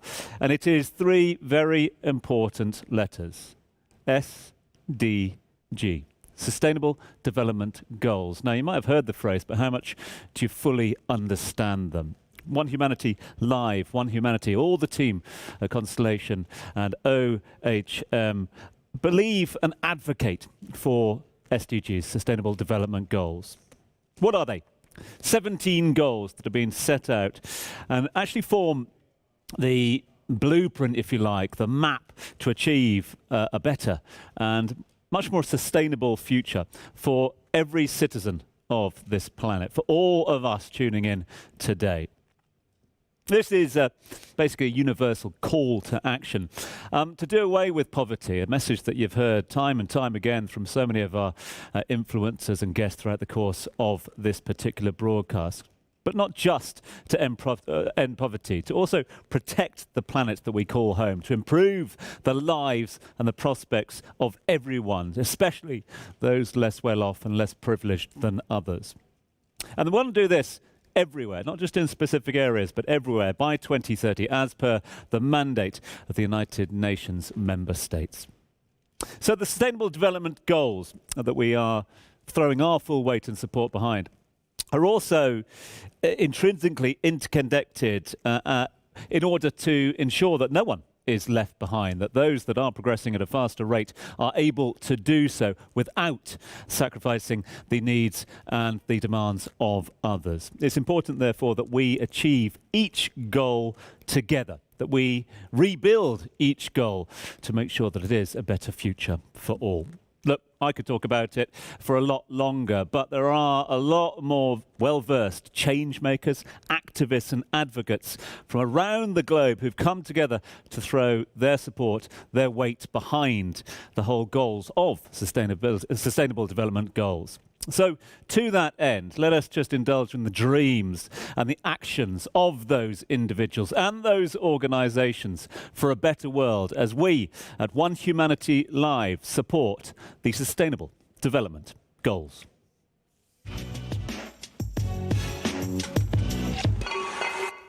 Hello, everybody. I'm Rania Beatrice, Interim Executive Director and Senior Advisor to March for Science. Welcome to the show today. I'm with an incredible group of young activists, and we've got so much to cover, so we're just going to jump right in. Nida, Isabella, and Chet, let's get started.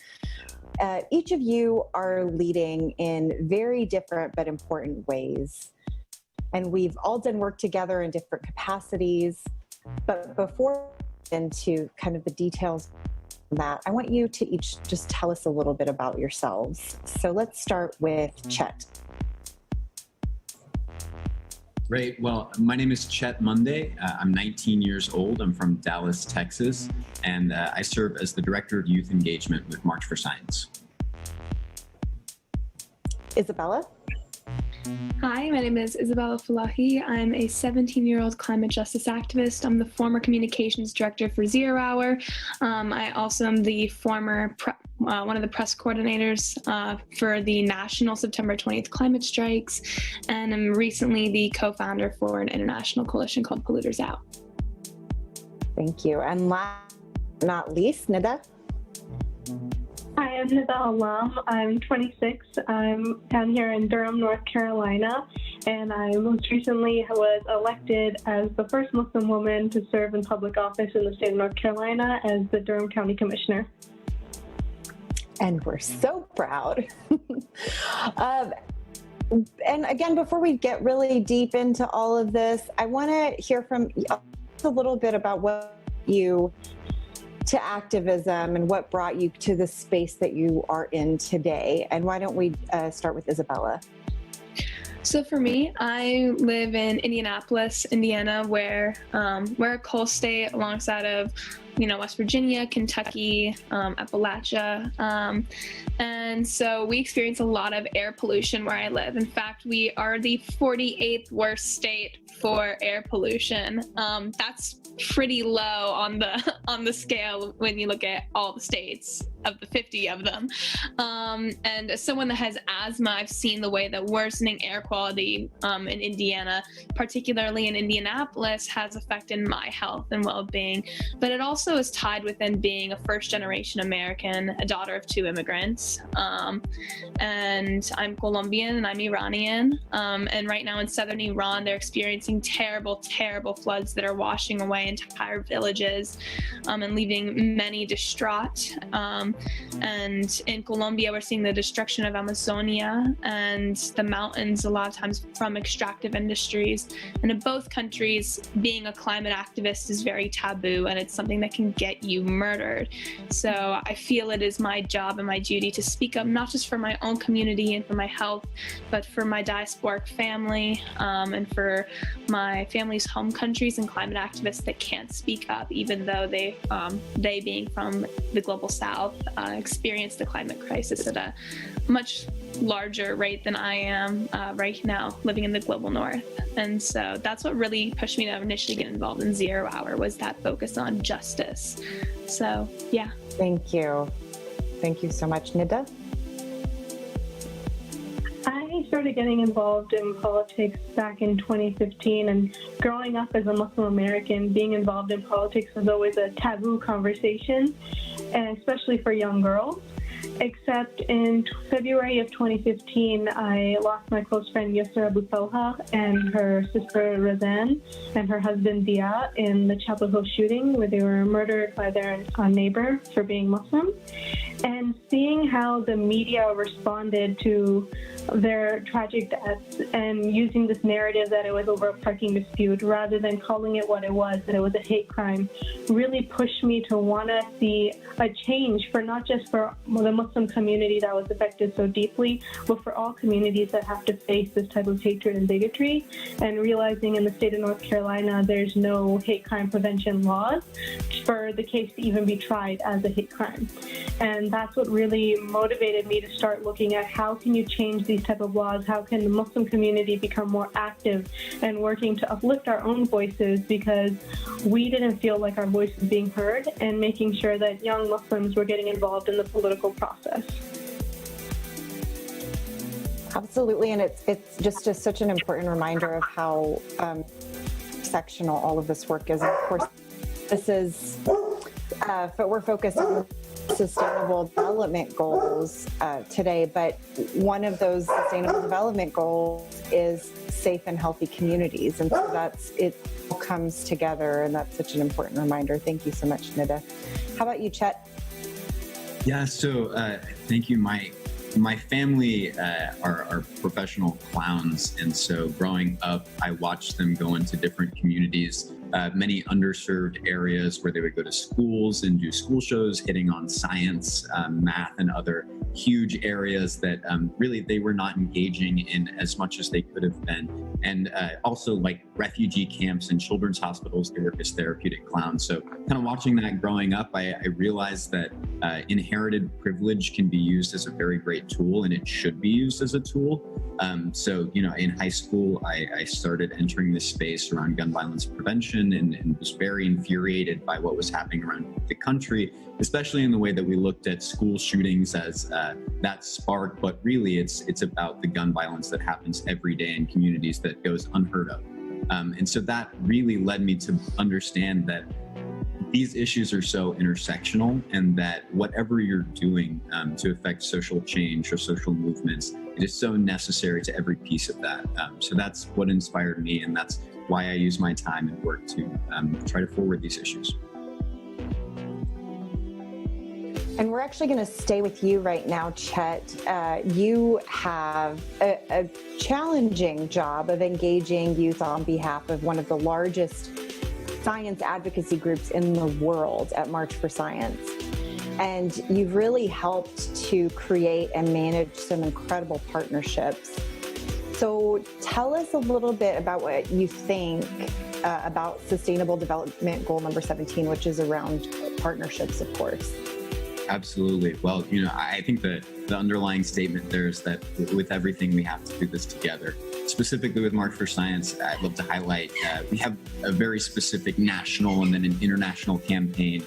That national campaign being a partnership with When We All Vote. It's a voter empowerment organization founded by former First Lady Michelle Obama. And it's advocating for 3 science-informed policy reforms that will make our elections safe, accessible, and fair. So to do that, we need to champion mail-in ballots, online voter registration, and early voting in all 50 states. This will help protect the public from the pandemic and defend our democracy from what's been going on, which, as we know, is all terrifying. So very excited about that national campaign and partnership.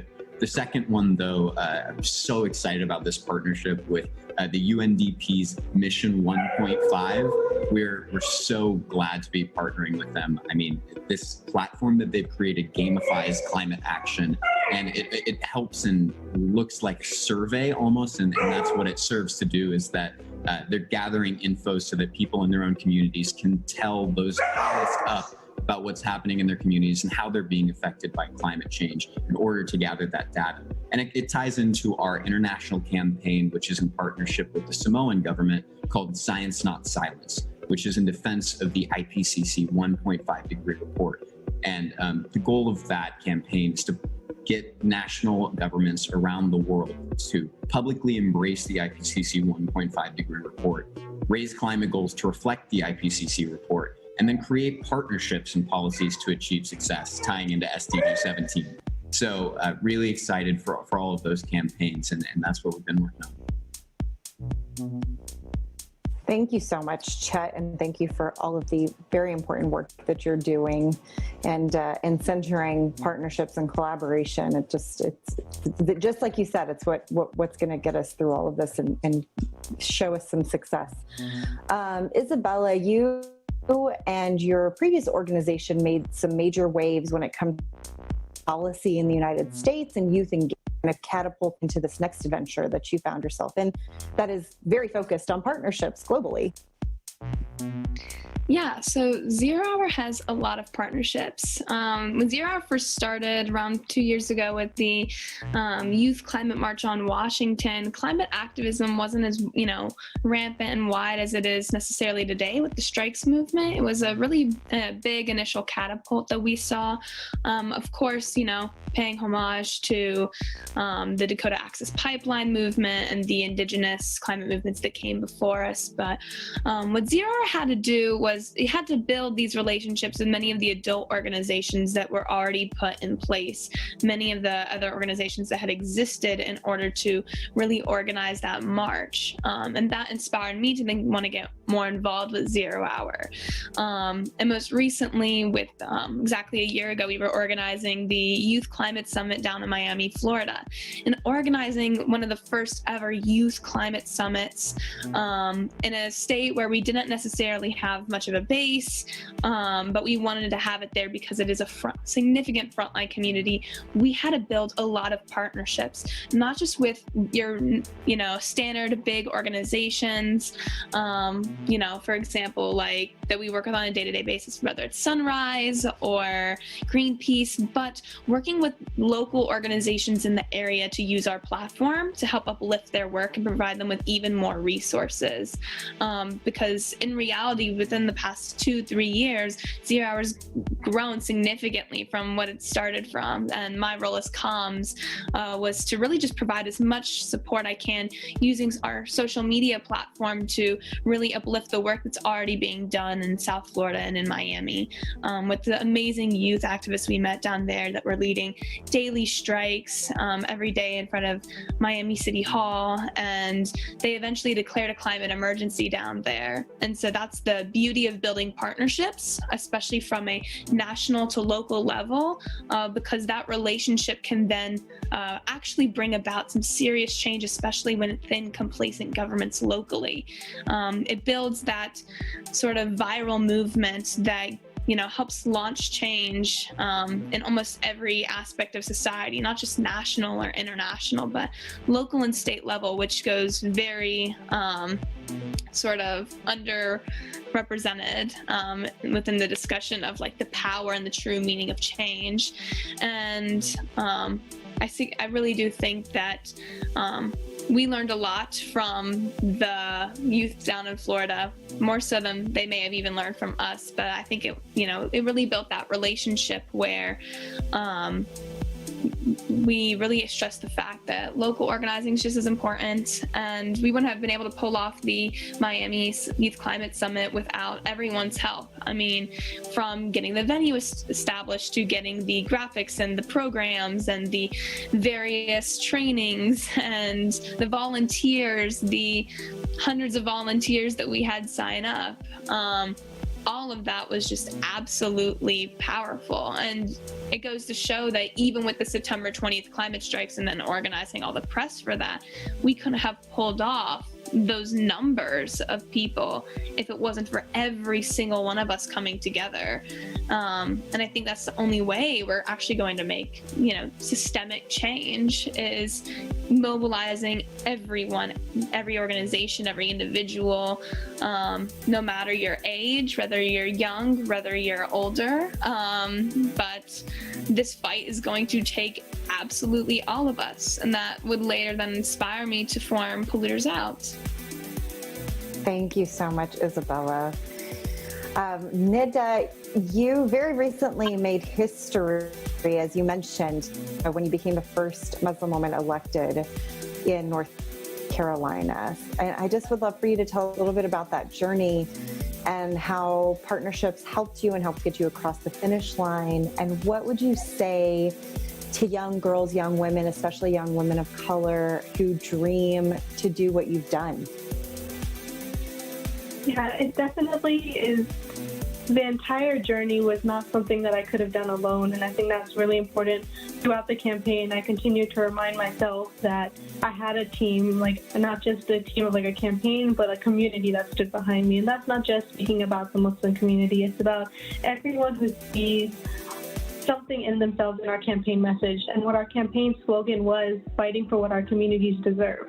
And that meant fighting to uplift our community members, that we're not just having elected officials and community leaders telling community members, this is what you need and this is how I'm going to get it for you, but actually going into these grassroots spaces and engaging with them where they are and asking them, what do you see your community members needing most? And bringing that to the table, but not just bringing those conversations, but bringing them alongside with you.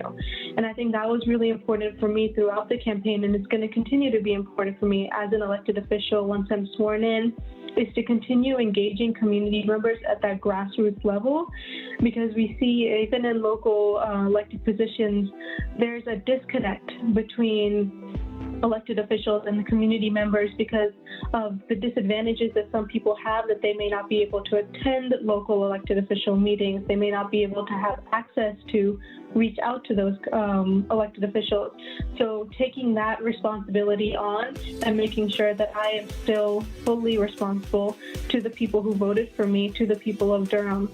And I think that's really important for anyone who wants to run for office, especially young girls and women, to really look to make sure that you stay true to who you are throughout the entire process, because politics is not an easy game and it's really grueling. So if you're getting into it, there's obviously something that you're really passionate about.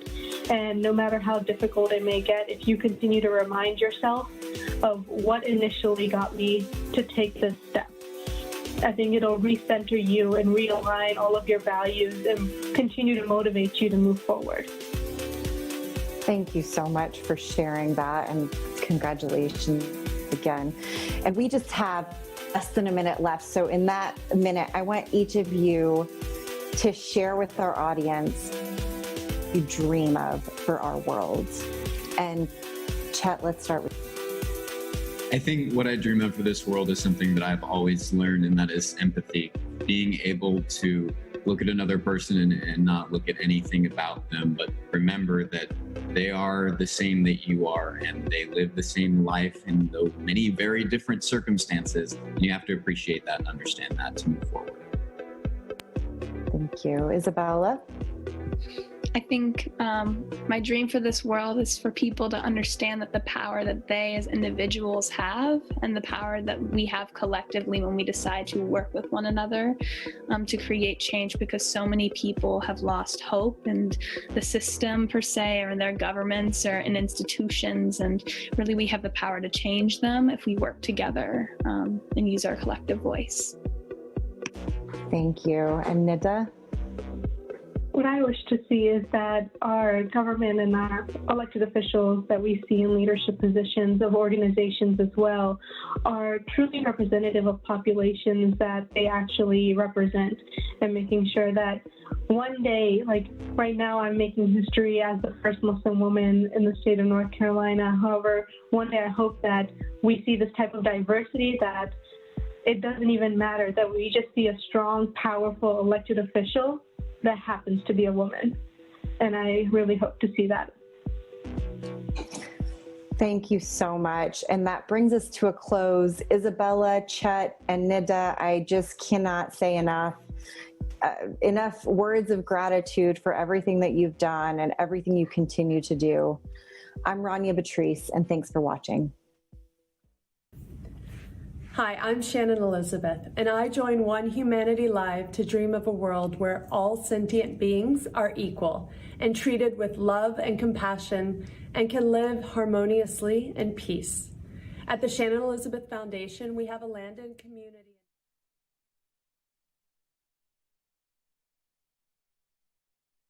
Buenas familias, soy Farruquito. Desde aquí quiero transmitir un mensaje de... Hey guys, we are Jesse and Joy, and our dream is that this whole confinement ends pretty soon, and after it we go to a better normal, where everybody is a little more understanding, we share more love towards our neighbor, as well as the environment and the planet. And remember, together with your donations, we will create better tomorrows for Global Gift Foundation and One Humanity Life.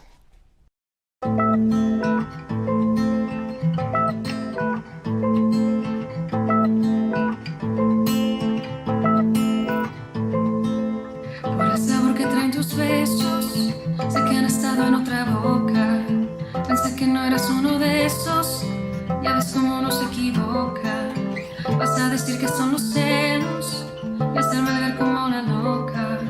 Y aunque por mucho lo he callado, también tengo algo que decirte. Ya tengo a alguien más despertando en mi piel y están fuera de lo normal, haciéndome sentir bien.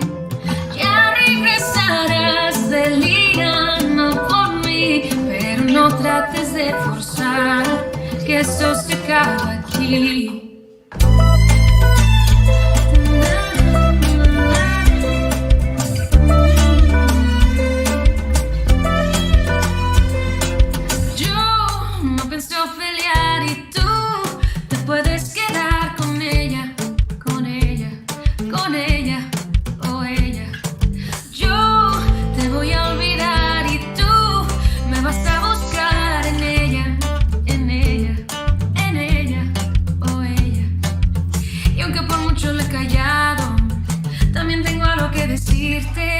Ya tengo a alguien más despertando en mi piel y están fuera de lo normal, haciéndome sentir bien.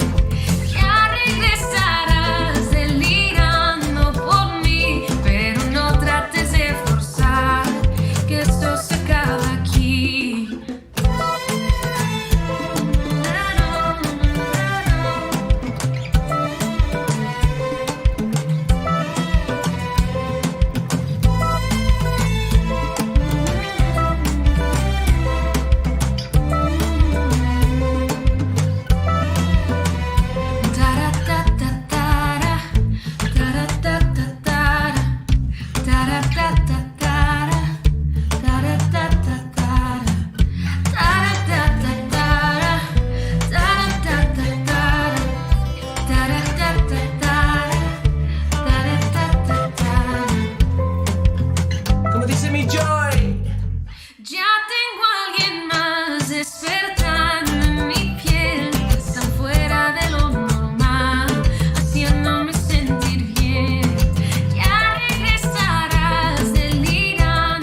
que esto se acaba aquí.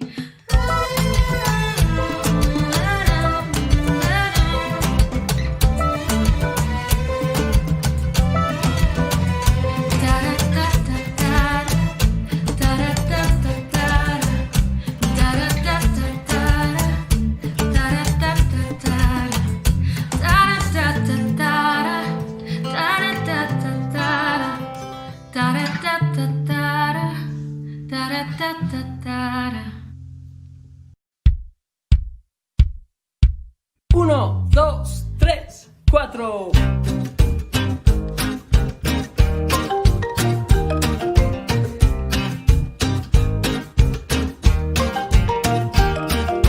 Tú y yo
darle atención a las cosas malas, mi amor.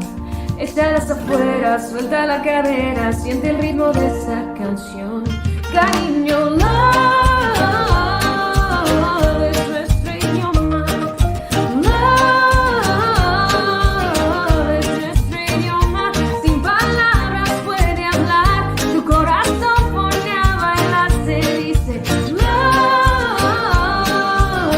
es nuestro idioma, baby. Quiero más que un mundo entero, si te vas de aquí me mueren las palabras, no voy a entender.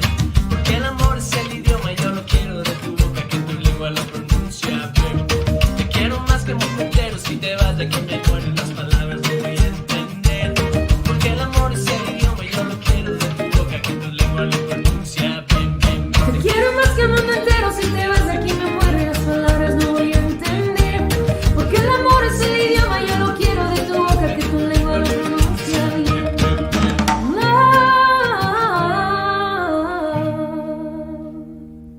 Love,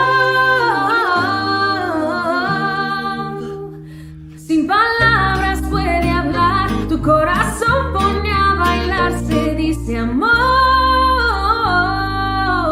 es nuestro idioma, baby. Love es nuestro idioma. Love es nuestro idioma. Sin palabras puede hablar, tu corazón pone a bailar, se dice love es nuestro idioma, baby.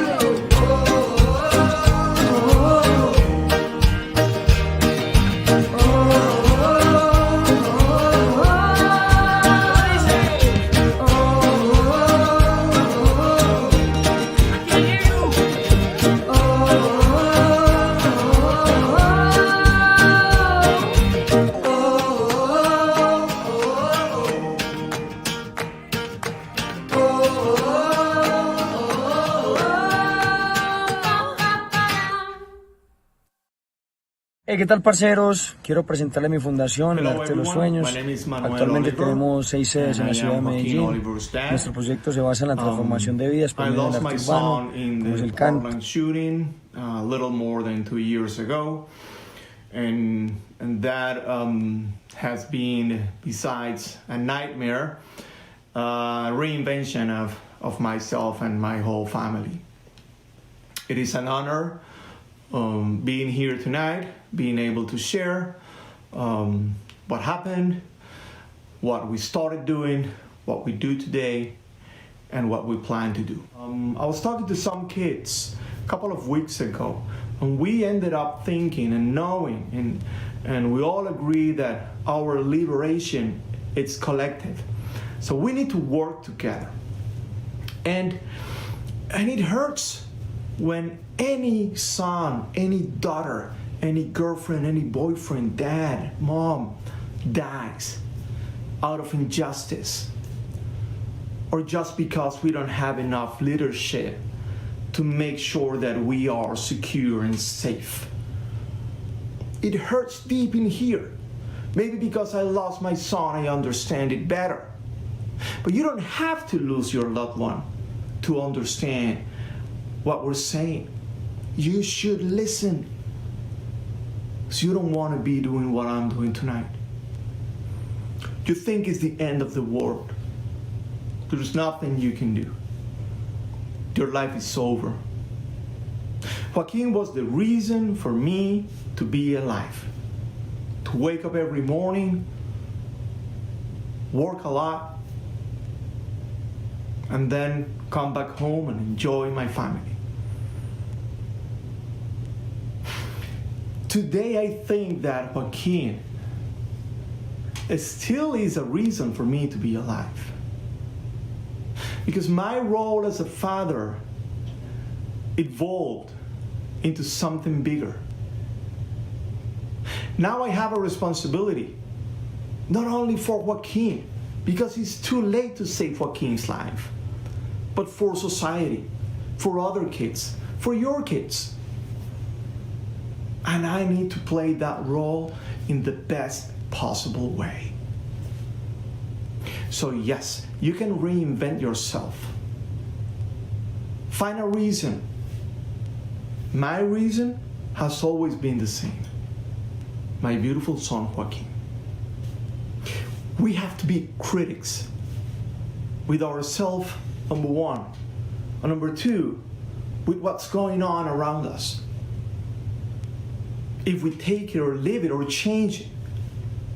And we are all able to change it. It's a matter of having the answer. Process the answer. What is it that you're looking for? And I'm talking about the future now. Prioritize. And then go ahead and let everyone know what you want. And there's going to be a lot of people that will agree with you.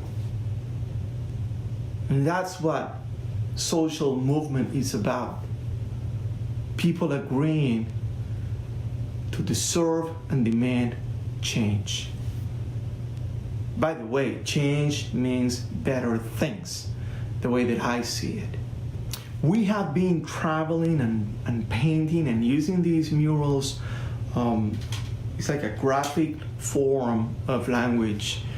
And it's been connecting with a lot of families and survivors of gun violence.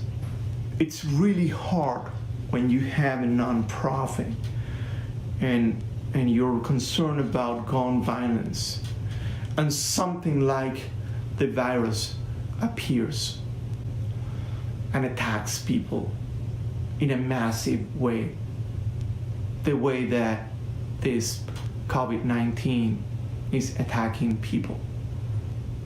Big numbers of people are losing their lives, are losing the battle.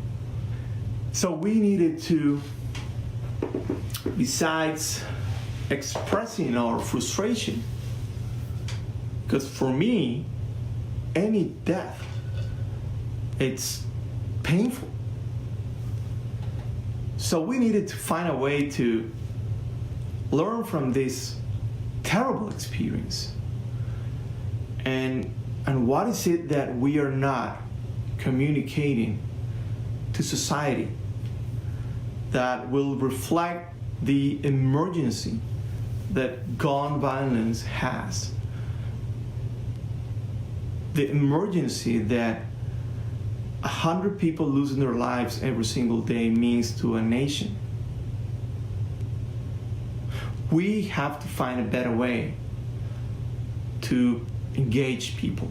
And I watch the news and I see these interviews with, I don't know, these gurus of the pandemic, but I don't listen to the names of the victims.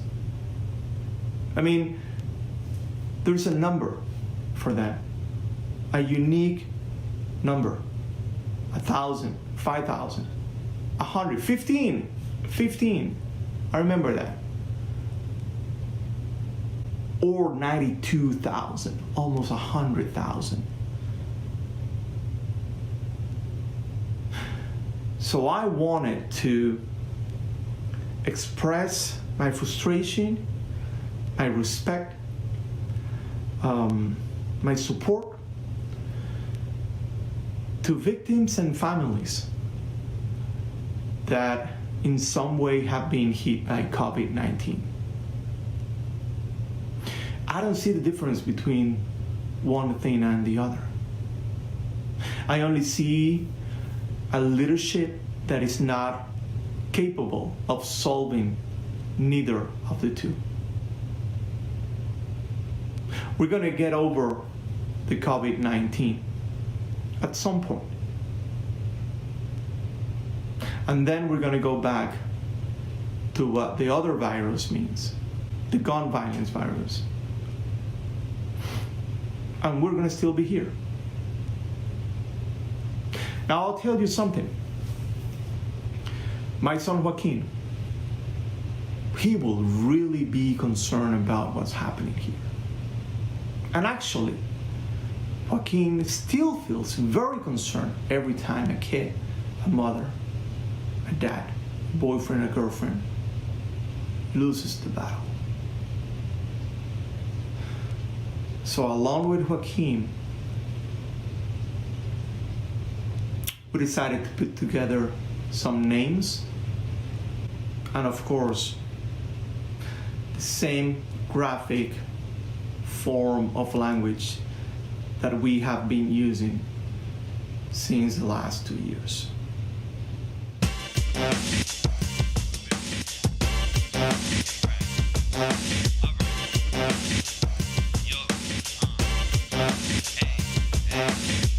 When your life ain't worth more than a check, change the rep, change the rep. When you're living with this pain in your chest, change the rep, change the rep. When you wake up and wonder if you're next, change the rep, change the rep.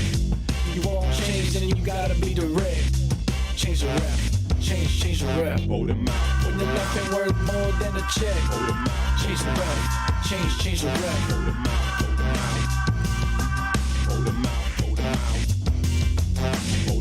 When you're living with this pain in your chest, change the rep, change the rep.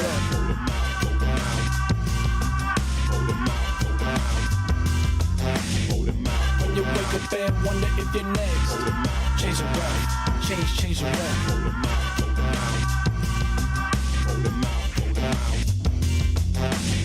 You won't change, then you gotta be direct. Change the rep, change the rep.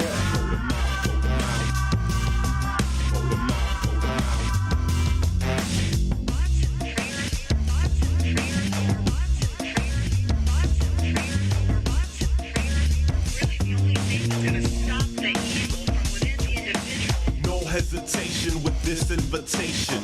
Change the rep takes a look at the nation. Built on oppression that served as foundation. Of course, politicians are stuck in stagnation. Point out their pockets, they changing the topic. Why not say children? The reason is profit. That's messed up. But these children are prophets. They know school shouldn't feel like a hospice. Take action now, for they come for your office. The future is rising, we follow in step. We're changing the game, let's start with the rep. The future is rising, we follow in step. We're changing the game, let's start with the rep. Come on. When your life ain't worth more than a check, change the rep, change the rep.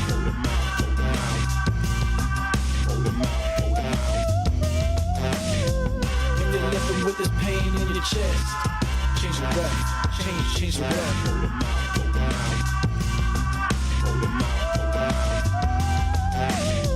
When you wake up and wonder if you're next, change the rep, change the rep.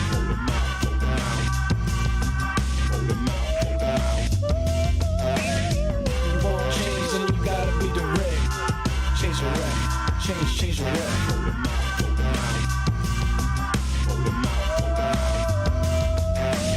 Wanna change the route, you gotta learn how to check your colonial mentalities, shaping this reality to colonize America now. You wanna battle me? This right here is a call to action. Walk out the schools and watch what's gonna happen. Don't go back, take over the streets. If they're killing our kids, it's time our kids teach. Let's get loud, it's time to get free. Let's get loud, it's time to get free. Let's get loud, it's time to get free. Let's get loud, it's time to get free. Life worth more than a check. Change the rep, change the rep. When you're living with this pain in your chest, change the rep, change the rep. When you wake up and wonder if you're next, change the rep, change the rep. You won't change, then you gotta be direct. Change the rep, change the rep. When your life ain't worth more than a check, change the rep, change the rep. Get loud, it's time to get free. When you're living with this pain in your chest, change the rep, change the rep. Change the rep, change the rep. Change the rep, change the rep. When you wake up and wonder if you're next, change the rep, change the rep. Change the rep, change the rep. Change the rep, change the rep. You won't change, and you gotta be direct. Change the rep, change the rep.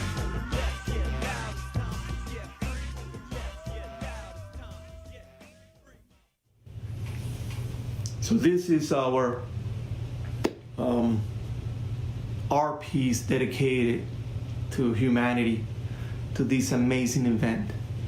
And I encourage everyone to stay positive, to stay safe, but always, always thinking that there's a better option. Now, better options don't come by themselves. You have to go and get them. You have to chase them. You have to be fast and smart. And once you reach that better option, you bring it back and you expose it to everyone. And then you will have a collective support. And together, there's nothing that can stop us from the future that we deserve and we want so bad. Good night. Hi, and welcome to One Humanity Live. I'm Saad Al-Hamidi, the social and video exec at Cosmopolitan Middle East, and today we're joined by Tanya Peck. We just wanted to say a very Eid Mubarak to everyone. Although it doesn't really feel like the usual Eid, at least we're also staying connected. Eid Mubarak. I grew up Muslim, so I totally... Oh, no way! Yeah, so it's been crazy because my family's in California and we just... I'll just like call them when, you know, they're breaking fast. Yeah. I would love to share with everyone to dream big because you never know if you put that energy out there, how the world is just going to conspire to make that happen for you. So dream big because you might just get that dream. I love that. It means so much to me to be a part of Constellation because it was my dream to be a part of the fashion industry. And I would love to just have everyone know that if you have a dream to be anything in the world, there is a way that you can organize your thoughts and your plan and network and do all these things to get there. But I feel like a lot of people, especially in a time like this where there's so much turmoil, they have their dreams just sit on the back burner. Like, well, you know what? I guess I'm not going to do that. And that is false. We can do anything and we can make anything happen. And if you start doing it, it's just going to lead you in so many other places. And then you're going to have to come up with new dreams, which is so fun too. When I think I was in the 5th grade, my friend she was in a grade above me, she's like, for you to be popular, you have to be kind to everybody. I was like, what she's telling me, what's this, you know? In my everyday life, I always like to surround myself with really inspiring friends. And we just kind of like will exchange notes and kind of get inspired by each other. And it's really fun. I kind of just like had to shift my entire, obviously I still post about sustainability and when companies want to collaborate, you know, I'm obviously game for it, but I had to shift where, like, to be sensitive to everybody and to also inspire. And I mean, everyone's using a lot of plastic right now. Whatever you're doing in your house, you're like just trying to survive. I wanted to be mindful of that and wanted to be mindful of kind of what my message is and to inspire people. That's what I love about the industry though. I think as long as we all have that similar mindset that clothes do have a really big impact in our lives, you know, whether or not you're fashionable or not, they do. Like, it's how you want to portray yourself to other people. I wish there was a way when I could go vintage shopping that I would know the story of the person that had that outfit on. I love that. So right now, we're trying to get all the transparency in fashion. So in 5 years, I want to put myself out of a job. I don't want to have to do panels about the same thing in 5 years. I want to see greater transparency in fashion. I don't want to see child slavery in fashion supply chains.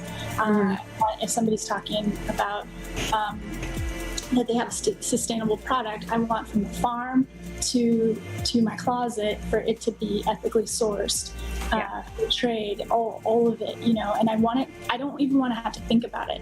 So that's my dream right now, is to get our fashion industry to the next level, and even the beauty industry. Thank you so much for all your wonderful answers today. So much for having me. I'm so excited. It was so refreshing to talk to you and to talk to somebody else. I feel very content. Thank you so much for having me. I appreciate you guys. My name's Sophie Healy-Thau, and I would consider myself a youth activist, but I'm also a student. And very recently, I was elected by the UN Secretary General to be a lead group member on their Scaling Up Nutrition movement. I was supposed to move to Malawi 2 months ago to do work over there and work with a charity over there, but obviously that can't happen now. So that's been a big personal change for me. But in the face of COVID-19 and food insecurity, I think it's really highlighted how insecure our food system is, and it's really damaging to global health. It's really highlighted how important change is needed right now. And I think it's right now is the food systems, really it's its time to shine. Right now it's a luxury to have a healthy diet. And I think that's the single biggest injustice of them all, that to be healthy, you have to be wealthy. It was definitely always a dream that I could have an impact in the space of agriculture and food security, because that's what I'm most passionate about. But I always saw these big organizations that I'm working with now as kind of like ivory towers. They're untouchable. They were always out of reach for me. They were created by superheroes, and there's loads of super people working in them and working to create a more equal world, and that was just outside of my reach, when really it wasn't. And they're not ivory towers. If I was thinking, the biggest thing to change would be that I wish that the world was equal, and that everybody was equal, and that everybody understood the privilege that they hold. And I think if I was thinking of something little, I would want people to listen more and talk less, because I think that's one of the most important things I've learned, because everybody has a different story to tell. And if you take even a little bit of somebody's story away with you, every decision you make will have an impact on what you've heard. I would like to be working with a diverse group of people from all different walks of life, who see past the physical appearance or the background. You'll only learn from sharing. And the people who have come before you with their dreams and succeeded, you'll learn from them. And if you share your dream, the next generation of people coming up behind you will look at you and listen to you and see that you're working towards something that they might want to work towards, and they'll learn from you. So it's all about learning. It's all about being inspired. Don't feel self-conscious about your dreams. Don't feel worried that people are going to judge you, because sharing your dreams is all about connecting. We've all been there. We all know how hard it is to, one, come up with a dream, and two, to share it. But when you've come over that, you'll understand that it was definitely worth it, and you're one step closer to achieving it. When you think about Bali and you just imagine, this paradise island, which it very much is, we have rice fields, we have mountains, we have ocean, everything you can possibly imagine to have your perfect getaway. And yet the reality of it is that plastic was just everywhere. And this is really what has impacted my sister and I and a lot of different organizations to take a stand against plastic pollution on Bali. It's beyond me actually to think back to the days that when we first started. I'm 19 now. It's about 7 years of my life that Plastic Bags is completely embodied and taken a lot of energy and time and passion. This was something that seemed like a passion project that would maybe take us this summer to do. My sister and I at the time, growing up here, we were so privileged to be so connected to the environment. But, next to that, we were very much inspired by learning throughout history the different change makers that took action, whether that be Nelson Mandela, Lady Diana, Martin Luther King, Mahatma Gandhi. And, my sister and I, after that lesson at school, we looked at each other and we said, you know what, why don't we do the same thing? Why can't we start now? We don't want to wait until we're older. We don't want to start until we get that university diploma. Why can't we just begin right now? And for us, that began with a Sharpie and a piece of paper and brainstorming. What were the different issues that we were facing in our home? And we narrowed it down to plastic pollution, just because, again, that connection to the environment and our eyes telling us that there was a problem. And so we really decided that plastic pollution was something we were going to tackle. And that was the vision, the dream, to make our island home of Bali plastic bag free. That's how we felt we could bring tangible change to our community. There is still a lot of work to do with plastic bags, but over the years, you can imagine talking to over 75,000 students in all sorts of different classrooms, whether that's Tokyo, New York, or the Maluku Islands here in Indonesia. The students would keep coming up to us and asking one question over and over and over again. And that was, how can we do what you do? And I think this really sparked a passion on education and empowering more young people, more of our generation, to get out there and make the impact we want to see. So in order to turn your dream into action, for me, the number one advice that I can give is find your passion and really tune into it. But not only that, look at the larger scale of the problem that you want to tackle with your passion. Find a tangible outcome. And obviously, the next step is then to definitely surround yourself with like-minded people that can take your idea, take your vision, and take your dream to the next level. I dream of so many things for our world. One of the things most important to my heart, just being an island baby, is that we respect Mother Nature more. That we actually translate that in the policies and the regulations that we're putting into place, but also on an individual level, the power that we have as consumers, putting that into practice. And then my next passion as well, making sure that young people feel like they actually have a place where they can have their voices heard. And that's really where Youthopia comes into. The dream of a 15-year-old, really, when that started getting into my head, that's the biggest dream I have right now, to really make that headquarters space for young people.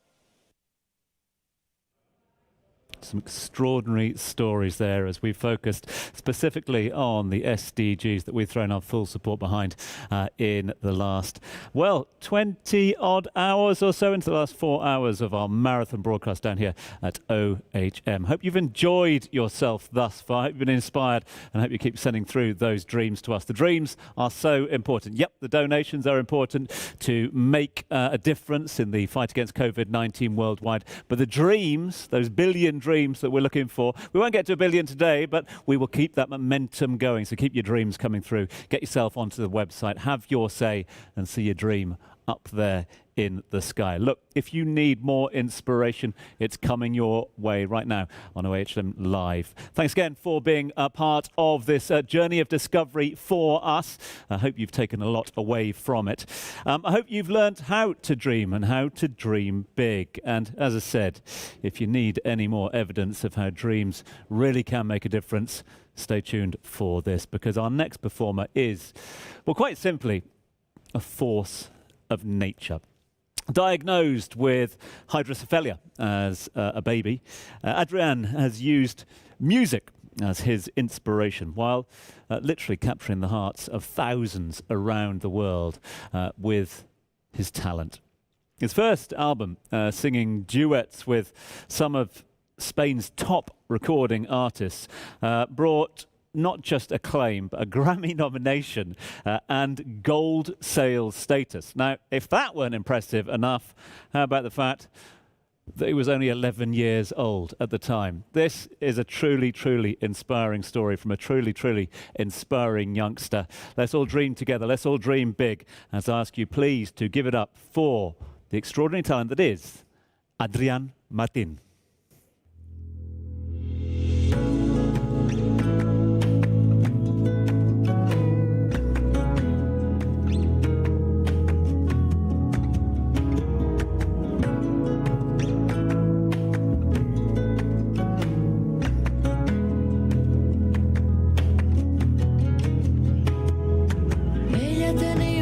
Que guardaba en la noche bajo su melena.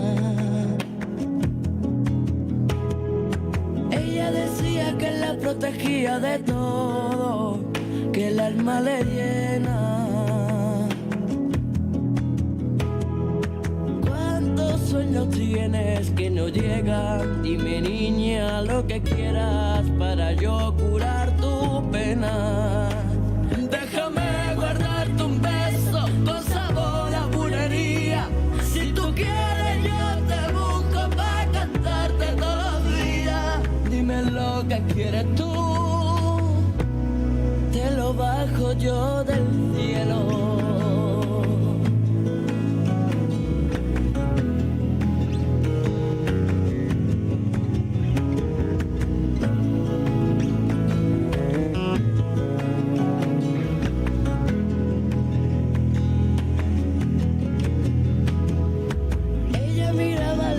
Buscando un tesoro como una sirena.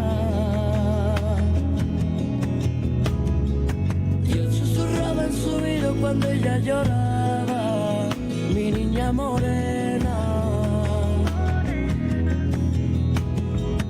¿Cuántos sueños tienes que no llegan? Dime, niña, lo que quieras para yo curar tu pena. Déjame con sabor a bulería. Si tú quieres yo te busco para cantarte todos los días. Dime lo que quieres tú para hacer que tú sonrías. Déjame bailar contigo, cuéntame cómo sería si me amarro yo a tus manos y te amarras tú a las mías. Dime lo que quieres tú, te lo bajo yo del cielo.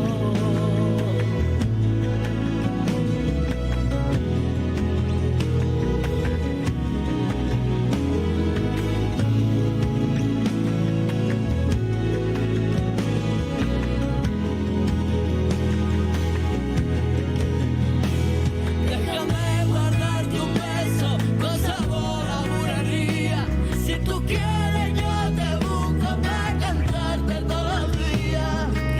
cielo.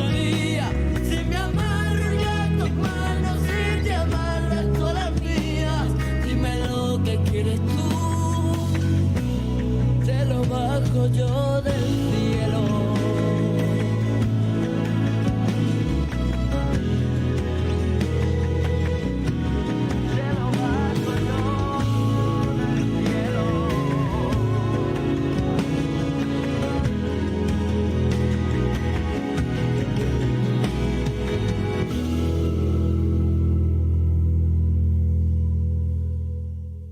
Mi mayor inspiración para lograr mis sueños, sin ninguna duda, ha sido mi familia. Creo que la educación es fundamental para crecer creyendo en ti misma y que te dejen la libertad de ser lo que tú quieras ser en la vida. Creo que eso es el motor y lo que más alas te puede dar para conseguir tus sueños. Y mi sueño, pues mi sueño sería, como no sé si realmente de esta situación todos vamos a salir reforzados, vamos a salir mejores personas, pues al menos sueño con que la solidaridad sea muy contagiosa también. Queridos amigos, les habla desde España Miguel Lago, exactamente desde el plató de Todo es Mentira, este maravilloso show televisivo que hacemos cada día en el Canal 4. Mi deseo para la humanidad no es otro que la fraternidad universal, que de una vez por todas entendamos que somos hermanos y que nos cuidemos como tales. Desde España, un beso grande. My name is Anthony Delon. I'm a global gifter. My dream to the world is that one day we'll be able to save our planet. Soy Lara de Bildos. Mi madre cuando yo era pequeña me llevaba mucho al teatro y sin duda ella fue la inspiración para mi gran sueño, subirme a los escenarios.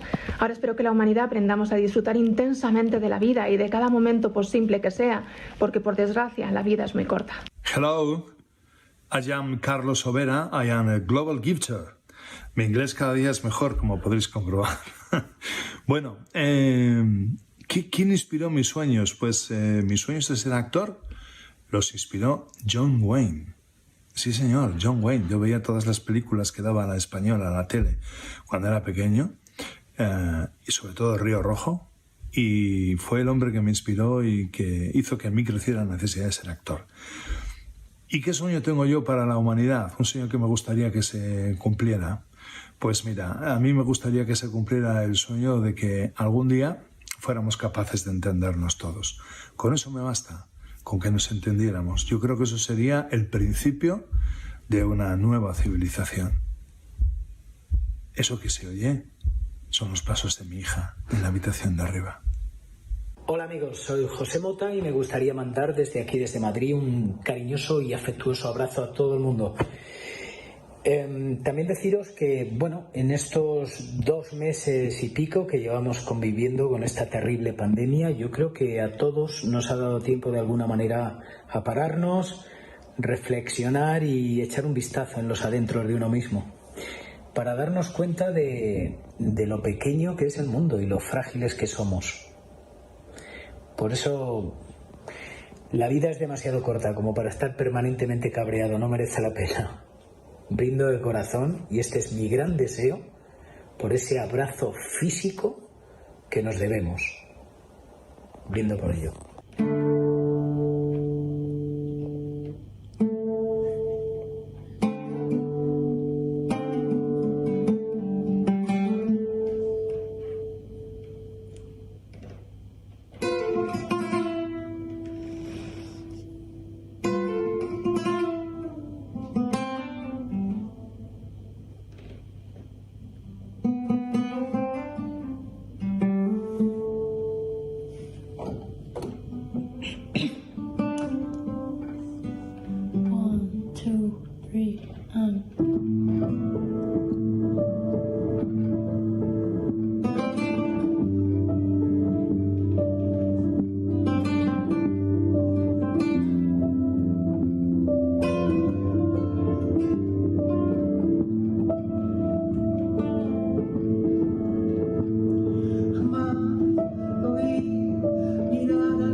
saber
Hello, everybody. Hello, friends around the world. This is Enrique Arce. I should say Arturito. That's probably how everybody knows me. I'm very happy to be here. I feel privileged and fortunate. I know these are hard times we're all living. It doesn't really matter what part of the world you are. The West world, the Eastern world. The pandemic took us by storm everywhere in the world. And in many of the countries in the world, we're finally seeing the light. But it's been rough. It's been very difficult. I'm not an expert, but I'm here just to send a message of what to do from now on. I think in my own life, in my own personal experience, what saved me once and again was the ability to dream, the resilience of the spirit. I think there's no virus, there's nothing that can compare in strength to the power of dreams, achieving the goals, reaching out. It doesn't matter what you're going through. If you keep it in mind in the near or the long future, that is the stamina, that is the food for the soul. And I think that's what we should cultivate in these situations. It's been rough for everybody. I can't imagine anything as horrific as what we have gone through. But we have come stronger. Maybe not stronger financially, economically, macroeconomically. I'm not going to go into that. I'm not an expert. But I know our spirits will. I know that we'll come out knowing that this life is precious, our health is precious, our dreams are precious. Take it from me, I was just a law student, and one day I decided I wanted to be in the screen and in the theater. And I gave it all, and I've gone through illnesses that have last at least as much as this quarantine. And I learned that in the deepest of times, in the darkest of days, my resilience, my hunger for conquering my dreams was what's gonna make me conquer every situation. This is not different from us, but now we have to keep our dreams alive as a world. I think there's been a lesson we all should learn and benefit from, and I know we will.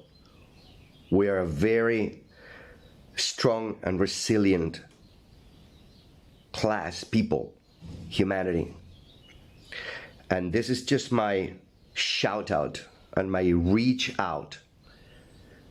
Don't get stuck in the pain.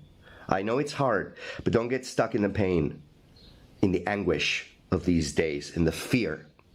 We will leave it behind as a humanity, and we will dream individually. I hope you get yours. I know you will. Trust, keep the faith, and show heart.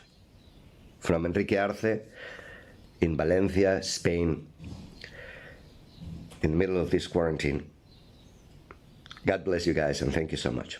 Hi everyone, it is Talia Storm here, and I am so excited to perform for you. I am a British singer-songwriter, and I am very proud to be a part of One Humanity's live stream. We are hoping to raise 1 billion dreams by the end of this 24-hour live stream, and without dreams I wouldn't be here. Dreams are the reason that I get up in the morning, and I love this positive community, and hopefully we can aspire together to get over this hurdle in our lives and create greatness.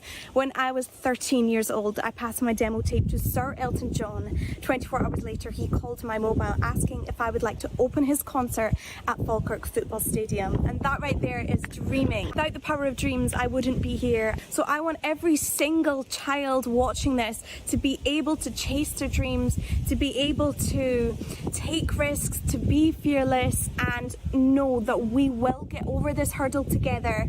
And that is the reason why I'm going to sing my song every day, because every day we have challenges, we have obstacles, we have hurdles, but every day we can get through them together with the power of dreaming.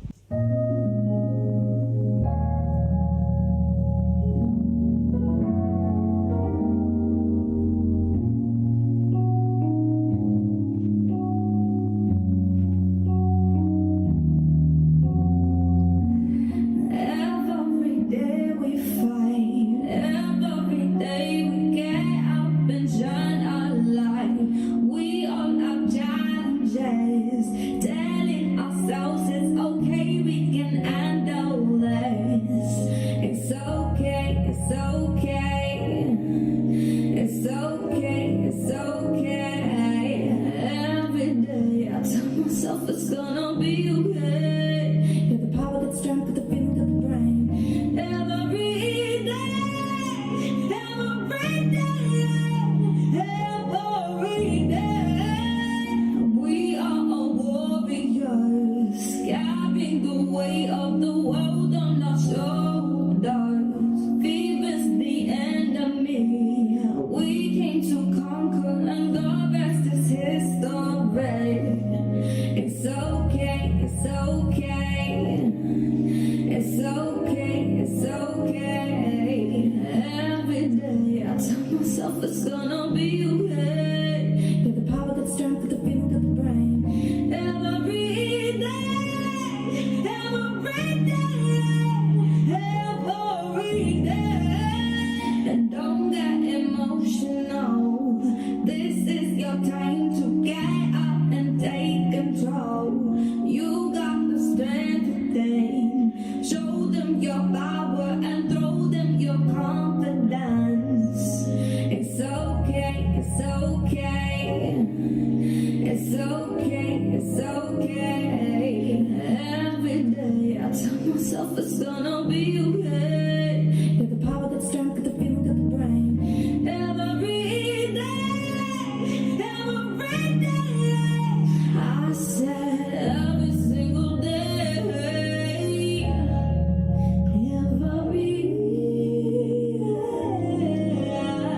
I feel more cause I've been left. Feel strong cause I've been weak. I feel love cause I've been down. Oh, I've been down. I feel more cause I've been less. I feel strong cause I've been weak. I feel love cause I've been down. I feel wise cause I have seen it. Every day.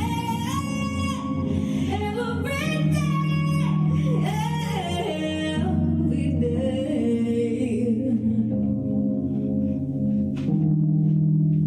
Every day.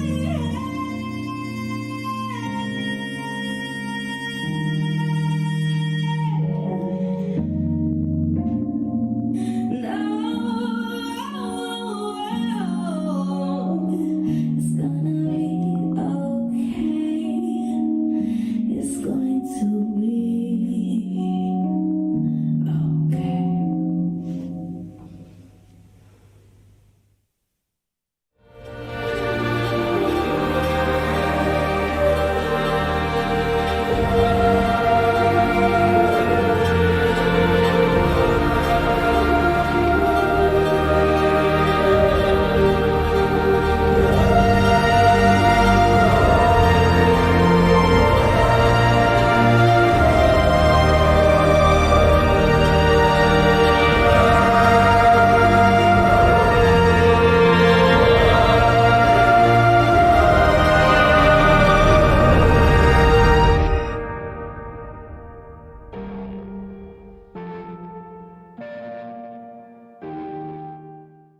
Hey, ¿qué tal, parceros? Quiero presentarles mi fundación, El Arte de los Sueños.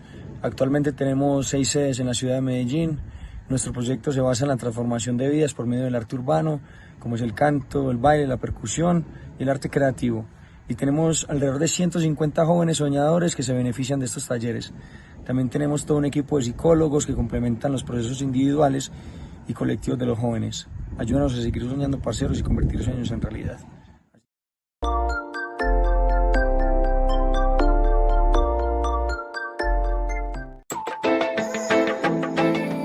Yao, yao, yo, yao, de Magic Combi, yao, los soñadores, sí señor, yao. Si la vida es dura, debes ser aún más fuerte. ¿O prefieres que te venza y que no lo intentes? Para ir a la meta debes ser muy persistente. Así derrotar al enemigo que hay enfrente. No vale llorar, anda por la vida con felicidad. Si el mundo se acaba, ¿qué vas a llevar? Anda los caminos de la vida cargados de energía y que vibres más que aquellos problemas que te atrapan hoy. Mejor sigue el sueño de tu corazón y ya se encuentra la salida del río de la vida. Ay, despertar. el sol calienta mi cara, la brisa me acaricia con suavidad la mejilla, haciéndome saber que por fin es un nuevo día. Los latidos de mi corazón me siguen en cada paso que doy. Respirando aire puro voy, mi destino está esperando hoy. ¿Dónde están los pro vida que disfrutan la vida con las vibras positivas que están siendo transmitidas con la timidez precisa y la fluidez sencilla, la constante atrevida y la tristeza abatida? Esto no lo hago seguido, pero cuando estoy contigo es cuando me inspiro e intento seguir erguido, yeah. En esta vida quiero seguir, quiero vivir cada segundo que estoy aquí, observar tu sonrisa, compartir contigo por el resto de mi vida. No vale llorar, anda por la vida con felicidad. Si el mundo se acaba, ¿qué vas a llevar? Anda los caminos de la vida cargados de energía y que vibres más que aquellos problemas que te atrapan hoy. Mejor sigue el sueño de tu corazón, brillas, encontra la salida del río de la vida.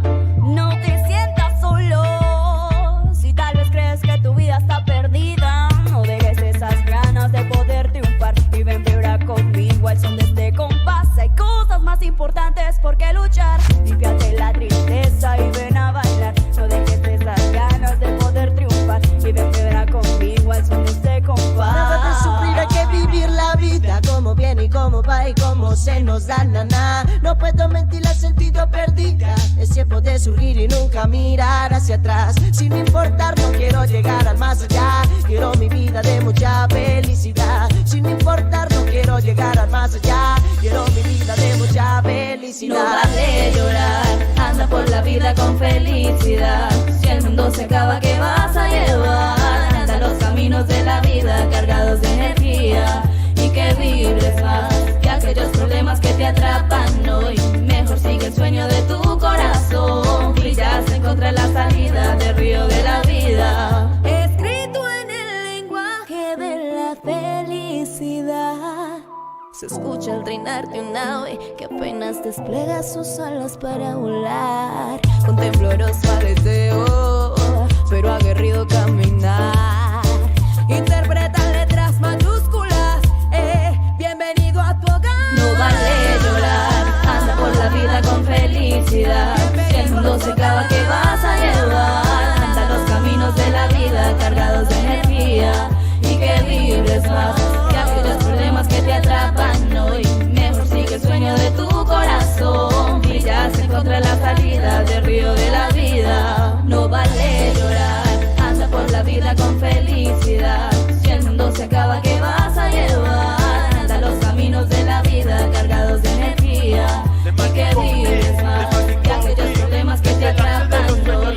Mejor sigue el sueño de tu corazón, brillas, encontré la salida del río de la vida.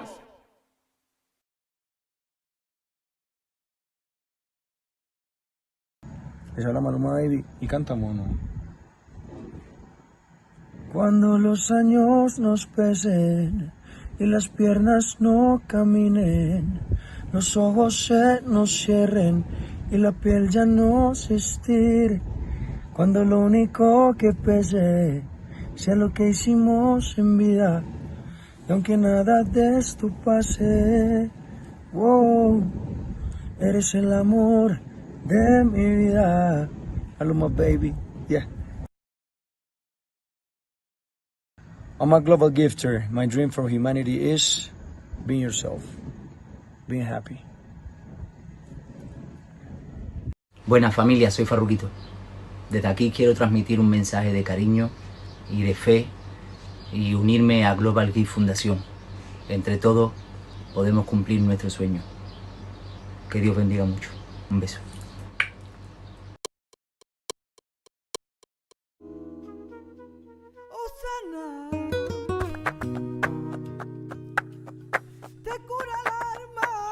Si te entrega, te ayuda a caminar.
My name is Maria Bravo. I am a global gifter. My dream is that we will realize that we are one. We are one world, one humanity, one race, that we are all together in this. The planet is our home. We have to take care of it. Our children are the future. We have to take care of them. And you and I, we are connected. Whatever happens to you in the other side of the world is affecting me. And whatever happens to me, it will affect you. We, together, we can make everything better. Kindness spread faster the coronavirus. And my wish and my dream for you is that you are safe. She's her own, she's a goddess, and the whole world watches. Open eyes and she knows how to see. Takes the time and she's on it. You don't have her but you want her. Has the mind and she knows what's real. She ebbs and flows, knows exactly where to go. Can make it through it all. She's her own, never silent.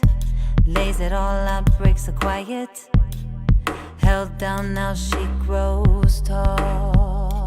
She'll never lose what she's been through. Goddess is you.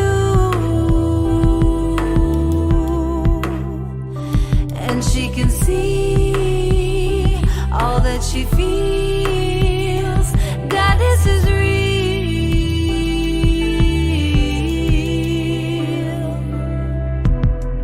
Walk tall, walk honest, like the whole world watches. She's poised just like a queen. Through the room she's a siren, and you all fall silent. She knows just how to be.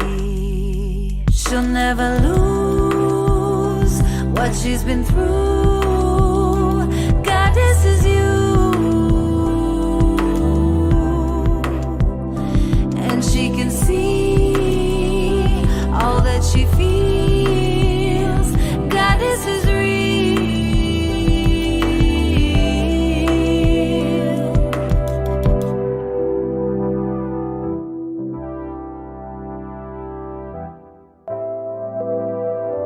Goddess is real.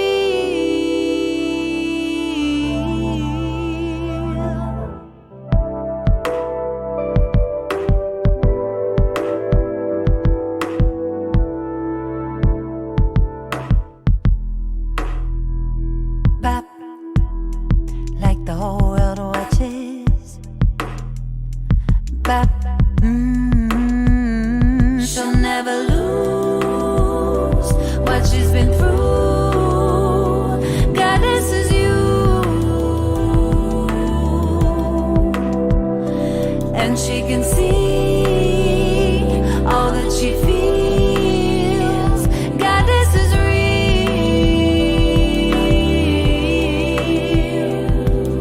You got it, got it, got it. You got it, got it, got it. You got it, got it, got it. You got it, got it, got it. Oh, you got it, got it, got it. You got it, got it, got it. You got it, got it, got it. You got it, got it, got it. You got it, got it, got it. You got it, got it, got it. You got it, got it, got it. You got it, got it, got it.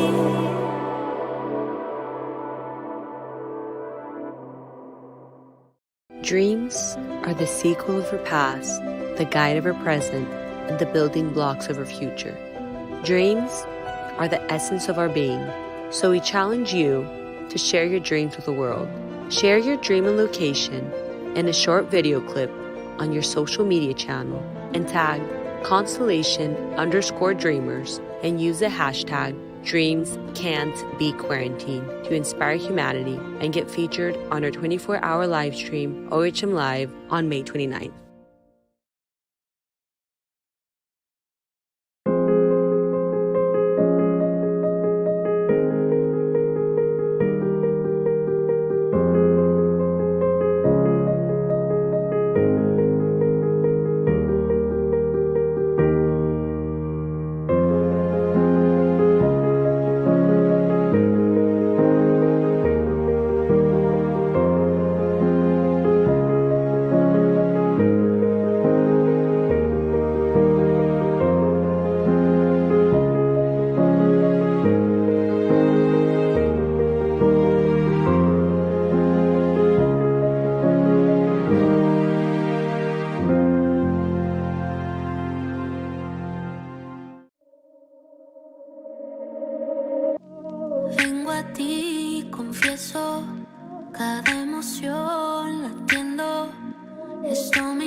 Hey guys, we are Jesse and Joy, and our dream is that this whole confinement ends pretty soon, and after it we go to a better normal, where everybody is a little more understanding, we share more love towards our neighbor, as well as the environment and the planet. And remember, together with your donations, we will create better tomorrows for Global Gift Foundation and One Humanity Life.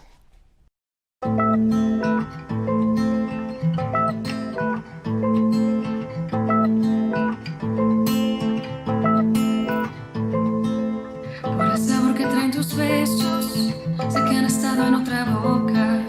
Pensé que no eras uno de esos. Ya ves cómo uno se equivoca. Vas a decir que son los celos y hacerme ver como una loca.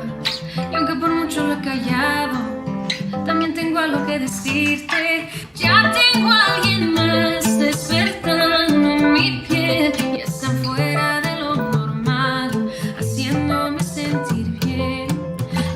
Regresarás delirando por mí, pero no trates de forzar que esto se acaba aquí.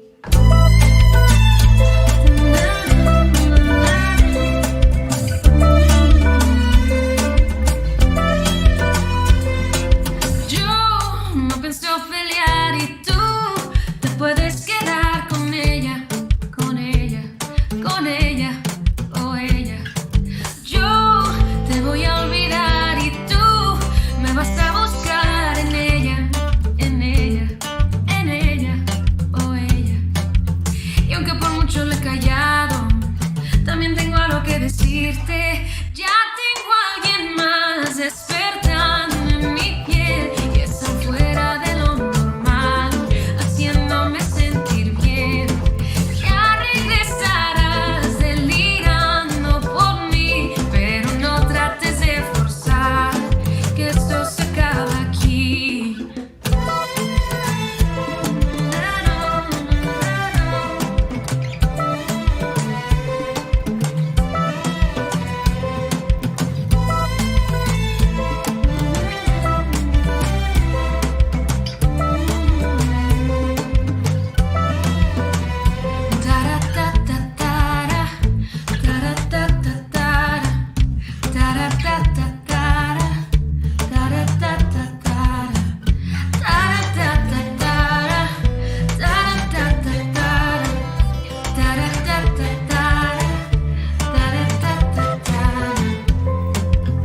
Como dice mi Joy, ya tengo a alguien más despertando en mi piel, están fuera de lo normal, haciéndome sentir bien.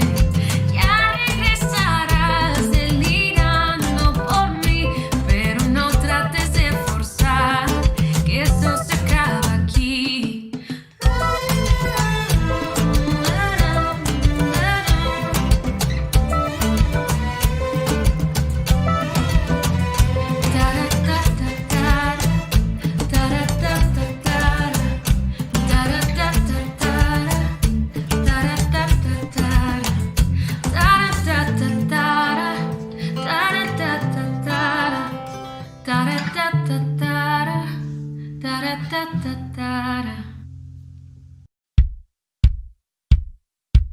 Uno, dos, tres, cuatro.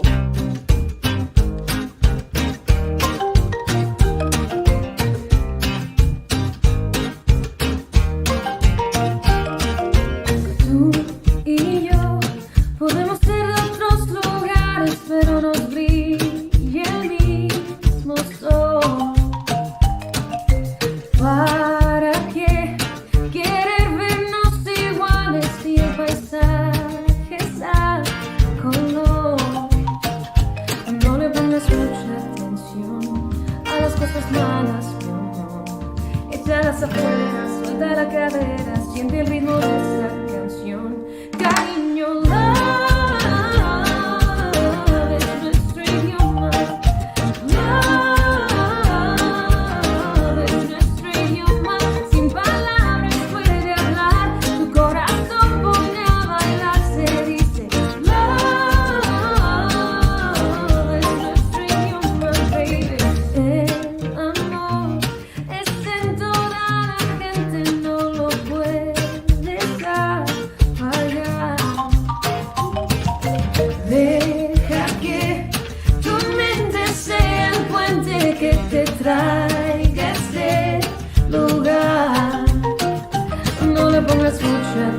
atención a las cosas malas, mi amor.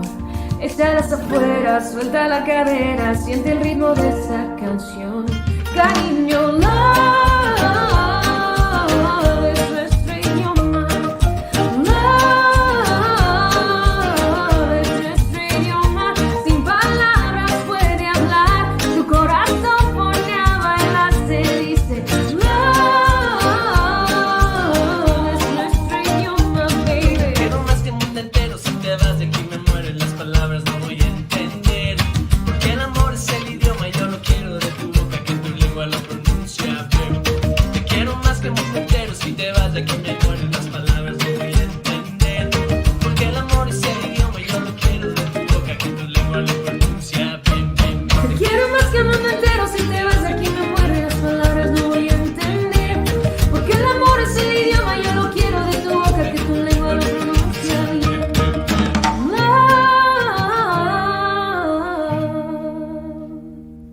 Love, sin palabras puede hablar, tu corazón pone a bailar, se dice amor,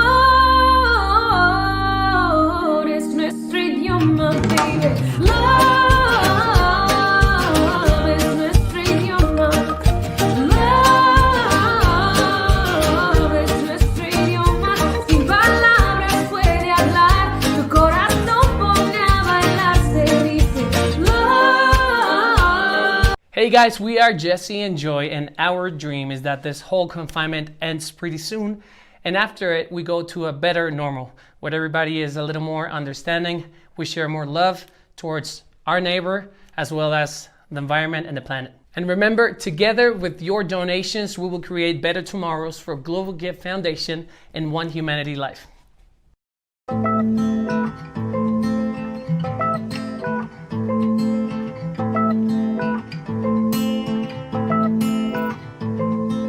Por el sabor que traen tus besos, sé que han estado en otra boca. Pensé que no eras uno de esos. Ya ves cómo nos equivoca. Welcome back to One Humanity Live. Tom, we're in the final stretch. And then some as well. About 2.5 hours left till we've completed the 24-hour marathon that we set out on. Well, many hours ago now, but I hope you'll all agree that we've broken new ground, we've created new dreams, and hopefully we've inspired you to dream big for years to come. And that's the other message we just want to get across to you. Okay, look, if you haven't got your dream in today, then as soon as we go off air in about 2.5 hours' time or so, that doesn't mean that your dreams aren't going to be answered. So make sure you get onto the website, use it as your dream resource, if you like. Keep those dreams alive, and we'll use them as currency moving forward. And talking of currency, 2.5 hours left, wherever you are watching around the world, if you can find it in your heart to donate a little, to give a little, to pledge a little to the COVID-19 relief funds that we have partnered with, this is the perfect opportunity to do that. We have partnered with some incredible charities, including Global Gift Foundation, Dubai Cares, the Red Crescent, just to name a few. And every cent, dollar, dirham, I mean, whatever currency you have is going straight to these charities. Indeed, we have. So we've had the dreams, we've had the donations, and of course we've had the drama as well. And that's going to continue, because what we're going to do now, I mean, what you won't have seen here is the behind the scenes where we're just getting so many sort of goodwill messages coming in from so many artists from across the globe. It's blown my mind away. I feel like I've done a tour of the world, and it's getting better and better, and we're going a little bit east in just a bit. Yeah, and what we're going to do now is we're going to try and collate as many as we can. We're going to end with a bang, end with a crescendo, as it were. So do stay with us, because the pace is going to pick up here, and some big names coming your way between now and the end of play. In the next 2.5 hours. In fact, let's bring it down. Let's give you the next 45 minutes. Here's a couple of names coming up for you now. Ali Mansouri, Blondish, and the one and only, the award winner, Tiny Temper. He's given his support to the event. He is an OHM. He's done his bit for OHM. We'll be hearing from him very, very shortly. There's a little bit more. There is indeed. We've got Natasha Grano there. And then Sir Richard Branson's son, Sam Branson. He's also sent a message of support. So we'll be hearing from Sam. 2 more names for us as well, Shanghai and Jyoti. So those are just a few of the names that are coming up in a few moments' time. Therefore, plenty to look forward to. And any little sneak peeks as to who's coming up after that? And after that, we have a little bit of Canada meets India. Husmit Havji is coming up with Arjun Kapoor. I'm super excited for that live in conversation. Karan Johar, just to name a few. We will have more details on that in just a little while. But first up, let's catch up. I think we've got the thumbs up. Indeed, we have things moving. And let's kick off with Elia Mansouri, who will get us underway with our all-star cast to round things up at OHM. My name is Alia Mansouri. I'm a 17-year-old student at high school, and my dream is to become a scientist. I've already done some work in the field. I've done research previously in space sciences and biological sciences, and I worked in New York University, Abu Dhabi, in a research team. When I was a little girl, I've always been a curious kid. I always used to ask my parents, why do we sleep at night and wake up in the morning? Why are we, the only human species? Things like that. I wanted to learn everything. So growing up, that just stuck with me. Now I'm aiming to graduate high school, which is becoming harder by the second. But, in the future, I really would like to become a researcher with impactful projects and just help humanity with my research. That's just something that I hope to achieve, and maybe one day go to space if I can. That would be awesome. I mean, you can see a poster back there of a rocket. I see it every single night before I sleep, and I just imagine myself there. There's nothing that's called impossible for me, If dreams came easy, then they wouldn't really have a point, would they? It's all about the way to the dream, or the climb to the dream, if you will. It's all about that. I sent an experiment to the International Space Station that was later on adapted to become research that was published in the journal PLOS ONE. It basically was about a protein called heat shock proteins, and we compared it to how it works here on Earth to how it works in space with microgravity and radiation. Starting with this research, I was really young, and a lot of people didn't really take me legitimately because I was very young, and it was hard to kind of balance between school and friends, but also research, so I feel like I drifted away from my friends. It was either I was focusing on research, either on school or either on friends, and so finding that perfect balance was really hard. It's all about trying as hard as you can, knowing that nothing is impossible. My biggest dream actually is to just teach people more science and to teach them how to appreciate science more. I think that's a very important thing, especially now, for example. We start seeing the need for scientists in our communities with the coronavirus and everything like that. We need scientists in our community. It's important to have more scientific literacy. It's also important to educate others. Education really is the rocket to your dreams, if you will. And I think it's very important to not take that chance away from anyone around the world. They should all have equal education. I think there are 2 very powerful things in the world. People having ambitions and bringing these people together. So that's when you mix those 2 elements together, you get something that is even more powerful, that is even more impactful, and can actually change the world. And no matter what happens here on this earth, we have this human community that will always stand together and will support each other. There's always a purpose for your existence, and that purpose is not determined by anyone else, it's determined by you. You create that purpose. You show yourself what you're here on this earth to do, or in space. It's all about you and how you want to change your life. If you want to create something, you're going to do it regardless of the circumstances. You're going to do it regardless of what doubts come to mind. It's all about what's, in here, and that's it. Hello, everyone.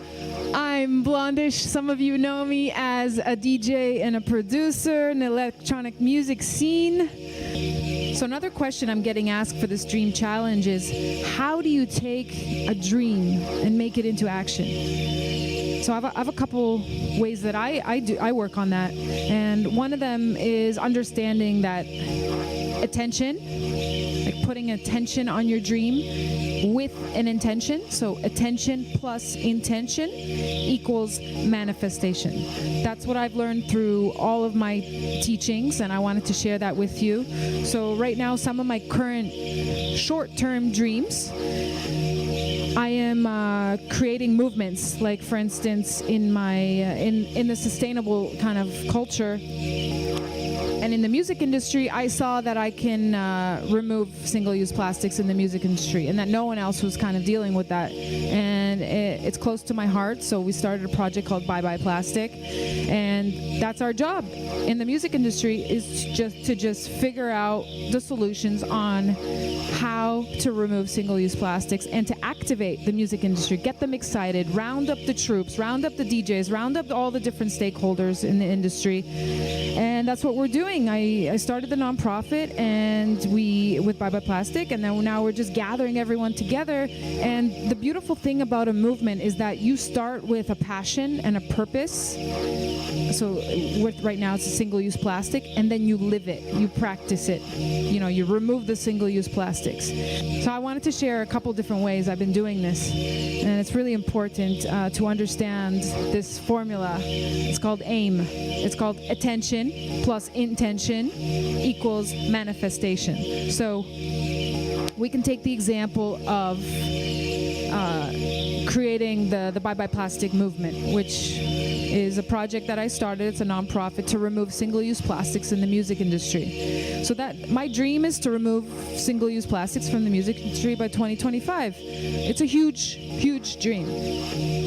But the way you got to do it is in small steps, small actionable steps. And I can't do everything myself, so I got to gather a bunch of other people that are just like me in the music industry and start to make stuff happen.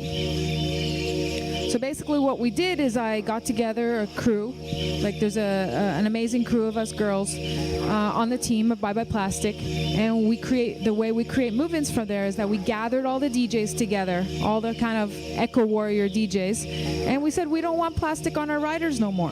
So when we play in a club, we're not playing in clubs now, but when we play in clubs, we don't have any plastic in the DJ booth. And there was like 2,000 of us that said that. So that created a ripple effect. That created a movement. It created such a movement that it's out of my hands, like it has a life of its own. And when you put this kind of attention with intention into something, it grows like a flower. It grows like, just think of a forest. If you plant a few trees, just with natural evolution, human nature, or forest nature, it just grows. It grows because there's an intention there, and there's attention. So that's how you turn dreams into action. So I want to end with a little story on how dreams can, dreams do come true if you put that intention and intention into it. This is the song I'm going to play you, which it's a track that I did. It's a remix of Foreigner, Want to Know What Love Is. Just to inspire you guys a little bit.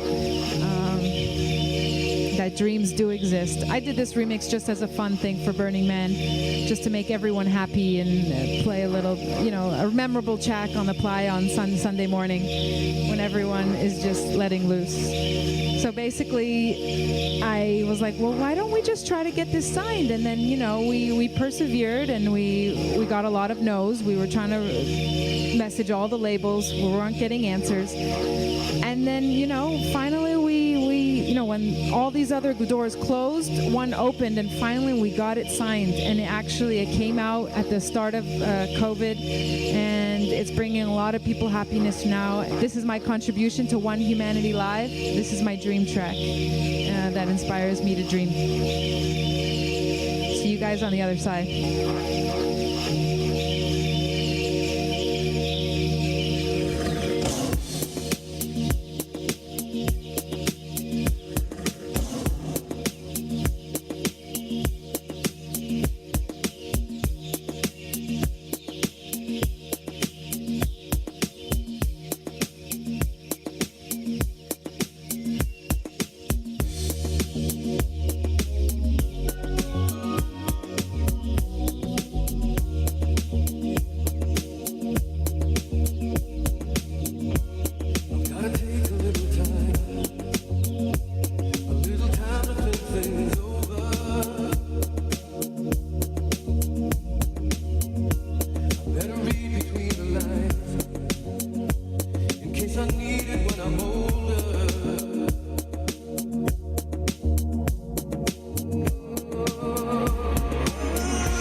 Everything's gonna be all right.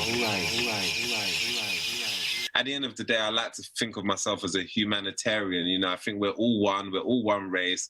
We should all be equal, you know, male, female, black, white, whatever. And we should all be able to do what we want to do and enjoy our lives without giving away too many things that I'm thinking about.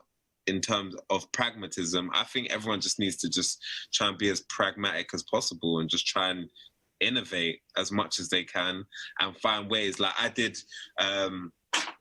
like a gig in my house on Instagram Live, for example, and it was like a vibe. I had like Jess Glynn was like one of my guests and notes, and it was like it was a vibe. I can attest to that. It was a terrible vibe. yeah. Do you get what I mean? Like, so thank you, but it was something, and I just feel like that's not it entirely, but that was just me thinking about, oh, what could I do? One, for everyone who's having a really crappy time at home, what can I do to just make them laugh, make them happy? I had the disinfectant as my microphone, and I had like a little, like the face mask down here and all of that, just trying to make it fun.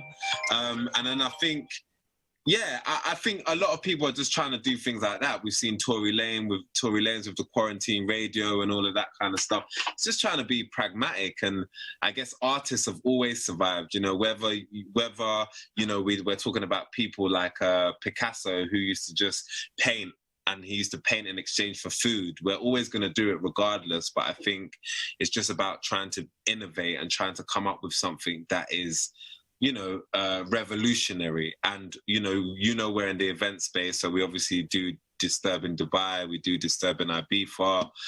We were just about to start doing Disturb in Malta as well this year, and obviously that can't happen now. And so I'm just trying to think of like more ways that we can just be clever and bring people together a bit in a safe way. Hey guys, I'm so excited to announce that on May the 29th, I am going to be exclusively performing my debut single, Tell Me Why with Outcry, on One Humanity Live. And you can join me and millions of others by sharing your dream too on ohm.constellation.art. I can't wait to see you guys there. Hey guys, my name is Natasha Grano, and I'm so excited to be here today with you guys, all watching One Humanity Live for this very special 24-hour concert. I am so excited to be singing for you my debut single, Tell Me Why with Outcry. If you don't know it, Shazam it. Enjoy. You know that I trusted you, when all the while you just betrayed me. It was all in my head and the walls of our bed. All of the things you said were la-di-da-di-da, la-di-da-di-da, la-di-da-di-da. Oh, won't you tell me why? La-di-da-di-da, don't tell me why. La-di-da-di-da. Why does your love hurt so much? I don't know why. Why does your love hurt so much? I don't know why. You said you believed in me, so how do I go on without you? This can't be how it is to start over again. 'Cause all of the things you said were la-di-da-di-da, la-di-da-di-da, la-di-da-di-da. Won't you tell me why? La-di-da-di-da, don't tell me why. La-di-da-di-da. Why does your love hurt so much? I don't know why. Why does your love hurt so much? I don't know why. Won't you tell me why? No way. No way. No way. I don't know why. Don't tell me why. No way. No way. I don't know why. Why does your love hurt so much? I don't know why. No, I don't know why. Why does your love hurt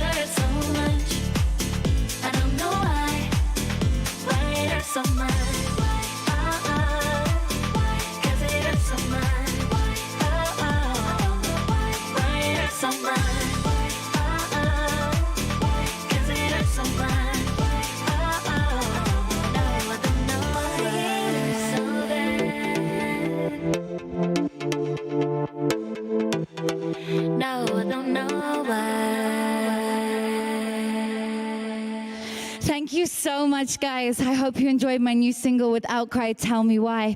And thank you so much for being here today, tuning in to One Humanity Live. It means the world to us for every single donation that you guys make, for everybody that is battling coronavirus right now and everything that they're going through. From the bottom of my heart to yours, thank you so much. Please dig deep. It means the world to all of us. Love you guys.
I'm just ultimately going to be myself with you this evening in the garden, which we've been prepping for a couple days.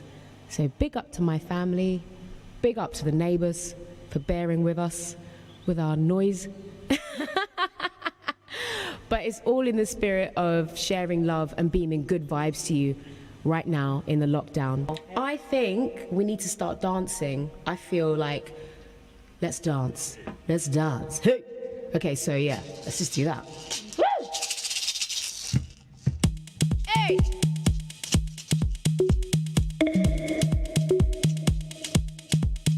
Just an ordinary day. So you came around, I had my feet on the ground. Imagine that too. Imagine. Just an ordinary day. Around, and now my life's upside down. You know what? Hey. Just like that. And it's all because I heard you say. And it's all because I heard you say. And it's all because I heard you say. Then I heard you say. I heard you say. I heard you say.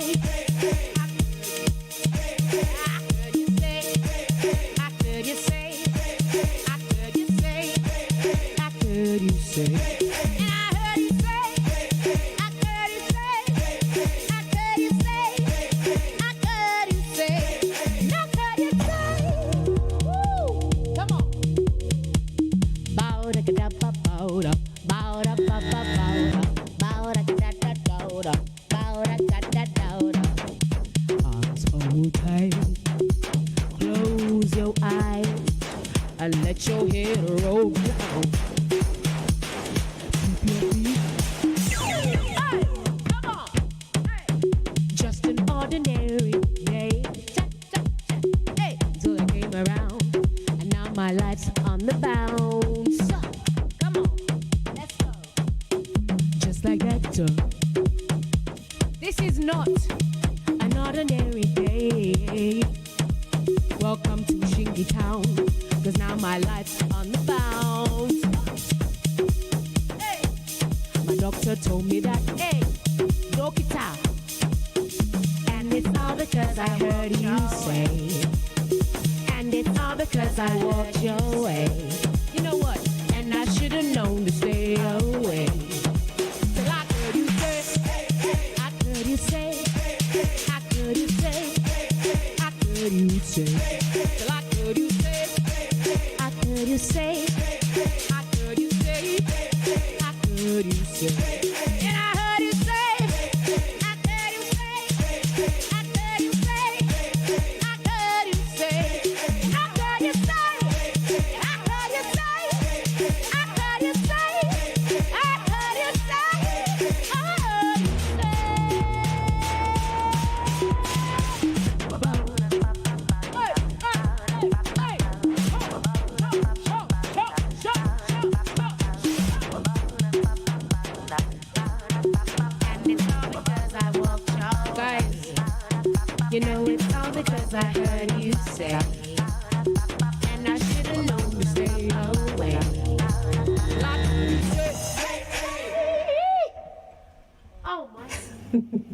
This is the bit, the thing is, this is a bit that always gasses me. I'm like, usually you'd be like, or you hear like, you know, glasses clanging, or like people going, whoa, oh my God, like, brah, brah, or like, ooh, or like, oh my God, or whatever everyone's reactions are at gigs, which I really miss, by the way. I love shows, I love concerts, but I think it's important to step out your comfort zone and try something different, because we do need music, and live music, it's not over. It's just a moment where we all have to reconfigure how we can bring that music to you.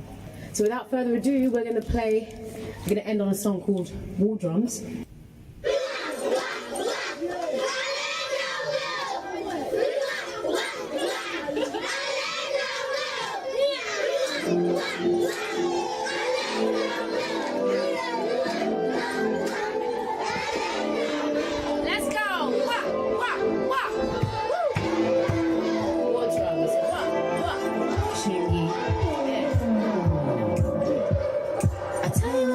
Story. I tell you about how it changes. The men got all the glory. The rhythm is a place of freedom, but if they don't know, they won't grow. The seeds we sow are far from hard times, yeah, but we've seen it all before. Hard times, yeah, not running anymore. Hard times, yeah, pick yourself up off the floor. It's our time, yeah. Can you hear the drums of war? War, war. Tell me what you know about war. War, war. You know what you about war. You don't wanna know about war. This is your war. Recollect. Wah, wah, wah. Come on. Hey.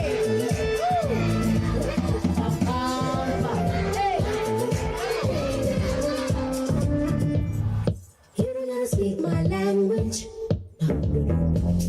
cause you know what I mean. I'm gonna make you understand it, and know that you feel it too.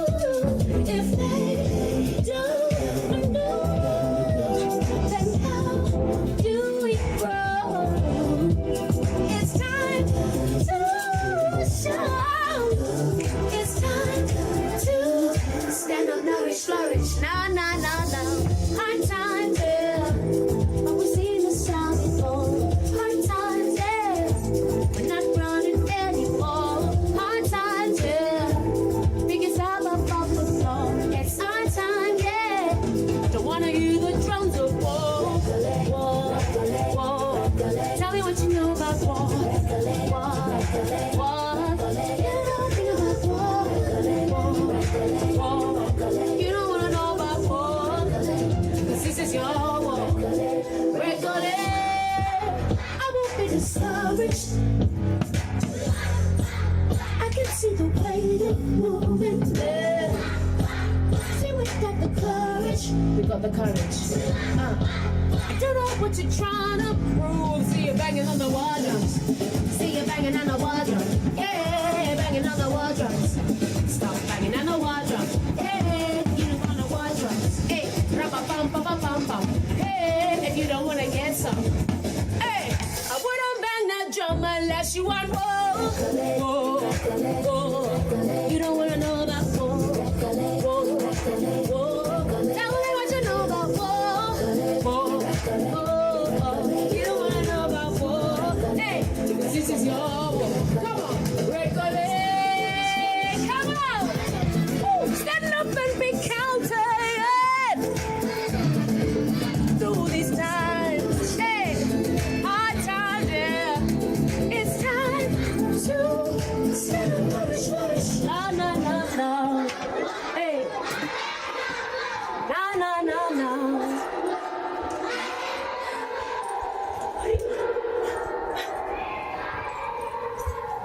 It's time to stand up, nourish, flourish. No, no, no, no.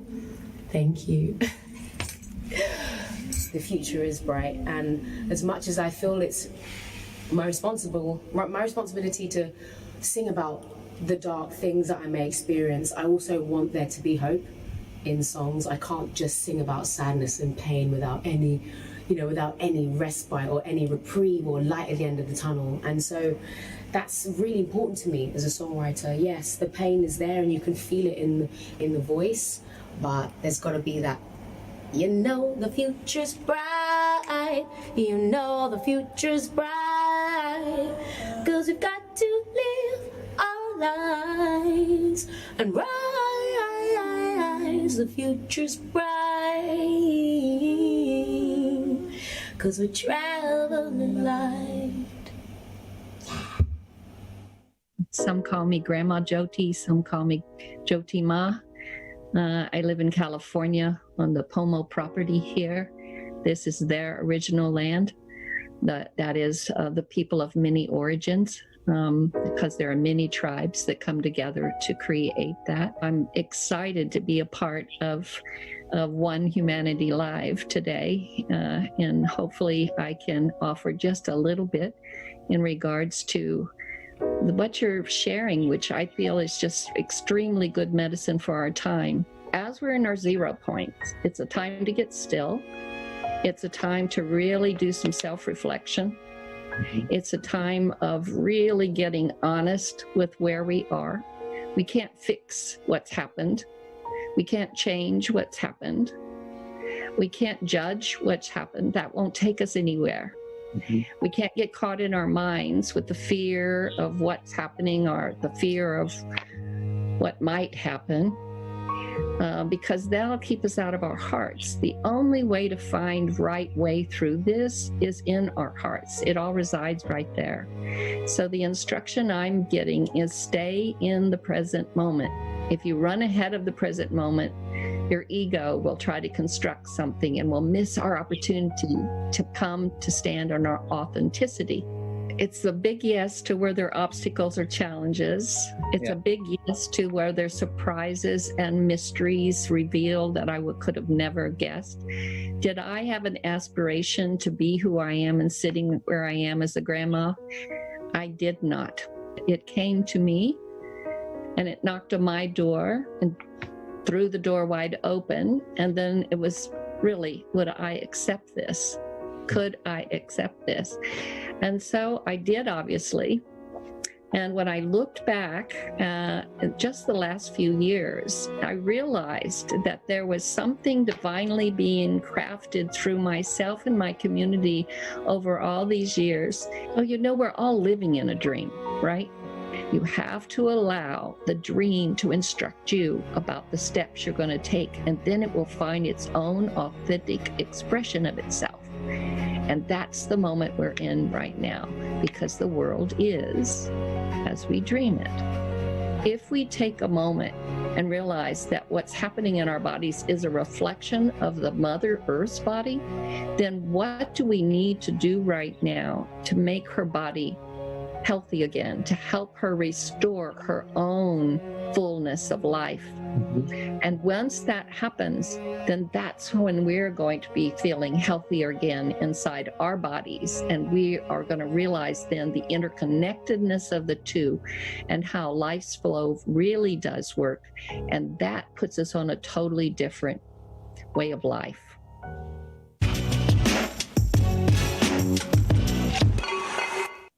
Grandma Jyoti there, wrapping up that little montage of motivation. As you can see, we picked up the pace a little as we bear down on our target of 24 hours. Rosmin, I was never good at maths, but I reckon we've got 2 hours remaining. We're on the final stretch. Final stretch, do you reckon we can squeeze it all in? We can definitely squeeze it all in. There is so much inspiration in these dreams. I am so impressed with all the dreams that have been coming in. You have been seeing this for the past 22 hours. All these images are dreams that people have submitted from around the globe. Now, we've taken the liberty to print out just a few Shall we read some? Yeah, do it. Just grab anyone you want. I've got this one here from Chimeri. Chimeri, thank you very much indeed for yours. My dream is to raise the human experience to one of joy and learning. Hallelujah, Chimeri. From Nancy, my dream is to see the true world and space outside the earth. This one's from Carl. My dream is to ignite more peer-to-peer kindness. Cheers, Carl. Rachel, thanks for this one. My dream is for a world without barriers to education. We have one here from Guru, who said, my dream is to help people find their true joy in life. Susan, my dream is to enable great education to underprivileged kids. Right, who else are we going to go for here? Got Ruth. Okay, one from Ruth. My dream is to have the power of love to overcome the love of power. Very poetic, Ruth. And talking of poets, one from Ryan saying, my dream is to build a fortune of security for me and my family. Look at that, hey? And LJ, my dream is for vaccines to be more accessible to people regardless of their income level. Thank you for your incredible dreams. Yeah, and look, just a quick one, a little apology to all those we haven't been able to read. I mean, that gives you an idea of just how many dreams that we have received throughout the course of the last 22 hours. You've still got another 2 hours to get yours in. And that's not to say that the Dream Factory finishes there. Oh no, this Dream Factory keeps churning out dreams long after we go off air. In fact, it's going to be continuing to make your dreams become a reality for a lot longer as we try and build the momentum of dreams. So keep them coming through. Website will be up. You can put all your dreams up there as we try and chase down that elusive 1 billion. We're getting ever closer. Very close. And if you are visiting our website, there is a chance for you to donate to some of our incredible charity partners, including Global Gift Foundation, Dubai Cares, and the Red Crescent, just to name a few. Yeah, exactly. And look, we're asking you to be generous. We're asking you to think about all those that are suffering as a result of the lockdowns and, of course, the illness and the economic impact of COVID-19. That's why our partners have come on board with all the team at Constellation, all the team at ITP Live, the presenters of OHM Live. And to that end, we put together, I'm pretty sure you all agree, and we've certainly agreed, a who's who of the entertainment and inspiration industries out there. So if you just wanted to say thank you to all the team for putting that one together, then that donation will, of course, be going to those great causes. And it really has been a night of inspiration. I just love it. I mean, just even those ones there. Look at people's back gardens, you know, people's private residences, the creativity that people get to bring their songs to life. I mean, over the past 22 hours, we have danced. We have done a little bit of karaoke out here in the... You did. I did a little bit of karaoke on the stage as well. A little bit of meditation with Jay Shetty. This has really been a truly incredible 22 hours. And as we're approaching the final 2 hours, there is still some amazing acts left. Yeah, funny you should say that, because I've got ears. I've got ears? No, I've certainly got ears. No, I've got voices in my ears. That's what I've got.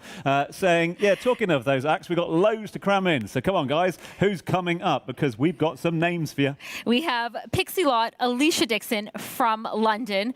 When, of course, with technology, we have actor Husmet Havji all the way in Canada. And what a great story with him, because he was actually acting in Toronto. And then, of course, the whole shutdown happened. Yeah.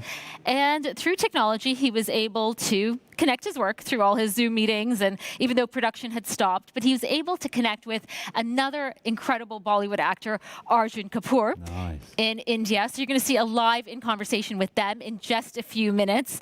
We have Sonam Kapoor Ahuja in conversation with the editor of Harper's Bazaar Arabia. We have Karan Johar, one of the most incredible directors out of Bollywood, Shilpa Shetty, Olivia Steele, Khalid Isari, Mohammed Saleh, and of course, Dream Diaries to end this segment off. So lots to see coming up. Get your dreams into us. Make a donation now. And do stay tuned all the way through to the end of the 24 hours. This is the first ever OHM Live. You've made some of our dreams come true. Let us give a little back to you with the one and only Pixie Lott to kick things off. Hey guys, I'm Pixie Lott. Thank you so much for having me as a part of One Humanity Live this evening. I'm supporting the Global Gift Foundation, and here is a cover of That's What Friends Are For that I did for my shower series on Instagram, especially for our incredible NHS, to say thank you so much. So I hope that you enjoy.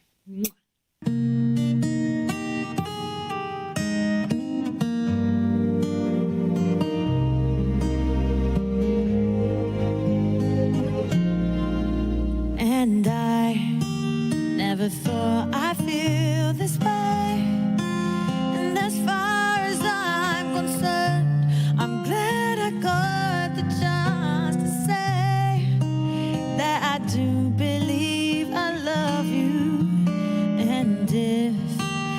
should ever go away, well then close your eyes and try to feel the way we do today. And then if you can remember,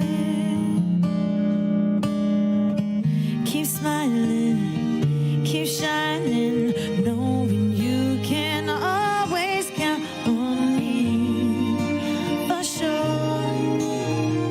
That's what friends are for good times and bad times. I'll be on your side forevermore. That's what friends are for.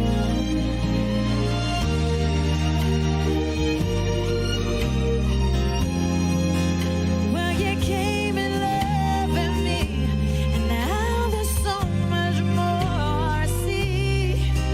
And so by the way, I thank you. Oh, then for the times when we reply, well then close your eyes and know the words are coming from my heart. And then if you can remember, keep smiling, keep shining, know you can always count on me for sure. That's what friends are for. In good times and bad times, I'll be on your side forevermore.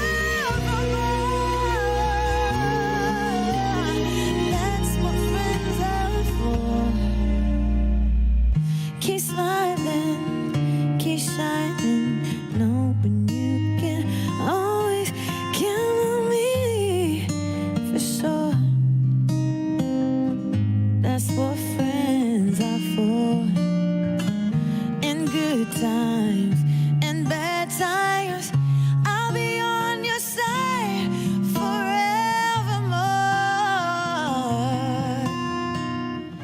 That's what friends are for.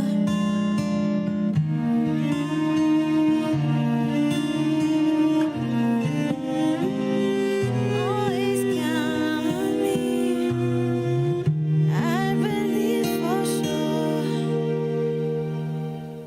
Hey guys, next up is a new original song of mine called Daydreamer that I also put up as my shower series on Instagram. It's a little taster of new music to come, and I wanted this song to be a part of tonight's One Humanity Live because it's called Daydreamer, and we're all talking about our dreams and our wishes for the future, and my dreams are for us all to see each other again properly so we can keep spreading love and human connection and light and all the good vibes. And that's what I'm sending to you tonight. So thank you so much for having me, and I hope you enjoy this next song.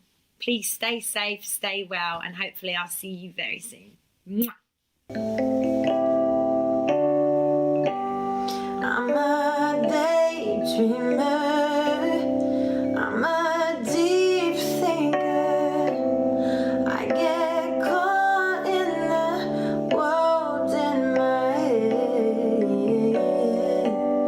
I get sense memories like a song sends me, and I'm right back where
Hi everyone, my name is Alicia Dixon and I am a global gifter.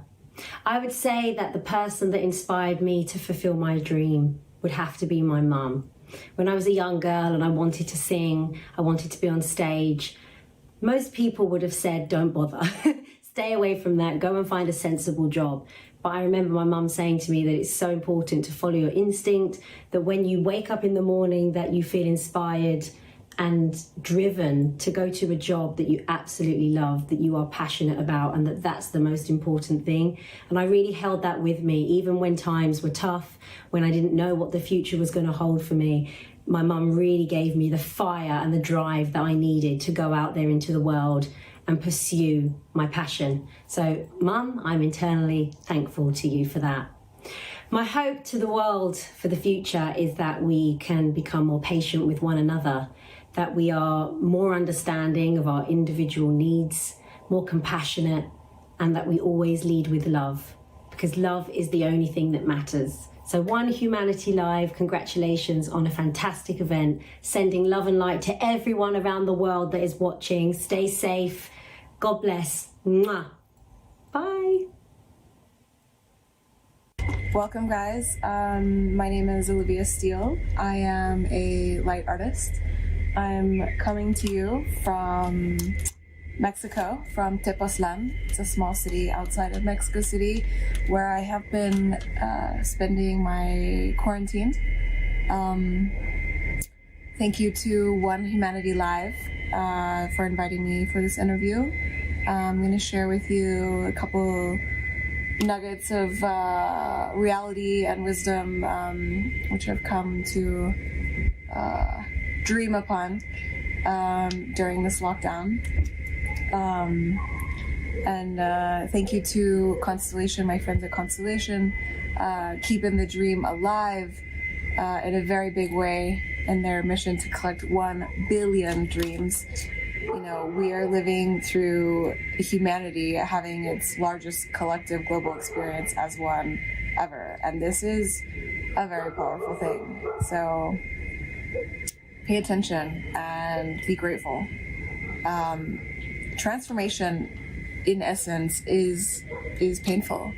And that's because it's powerful.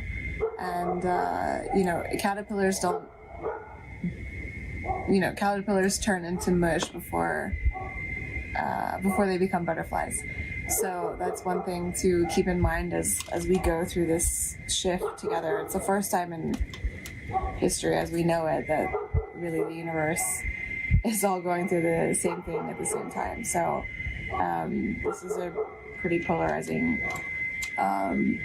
period to live in. I think it's a big wake-up call. You know, every week there's kind of ups and downs, and I go from being super positive and motivated and excited to being like, holy, a little bit depressed, and like, you know, I see what's coming and it's not pretty, but it's a necessary evil, I think.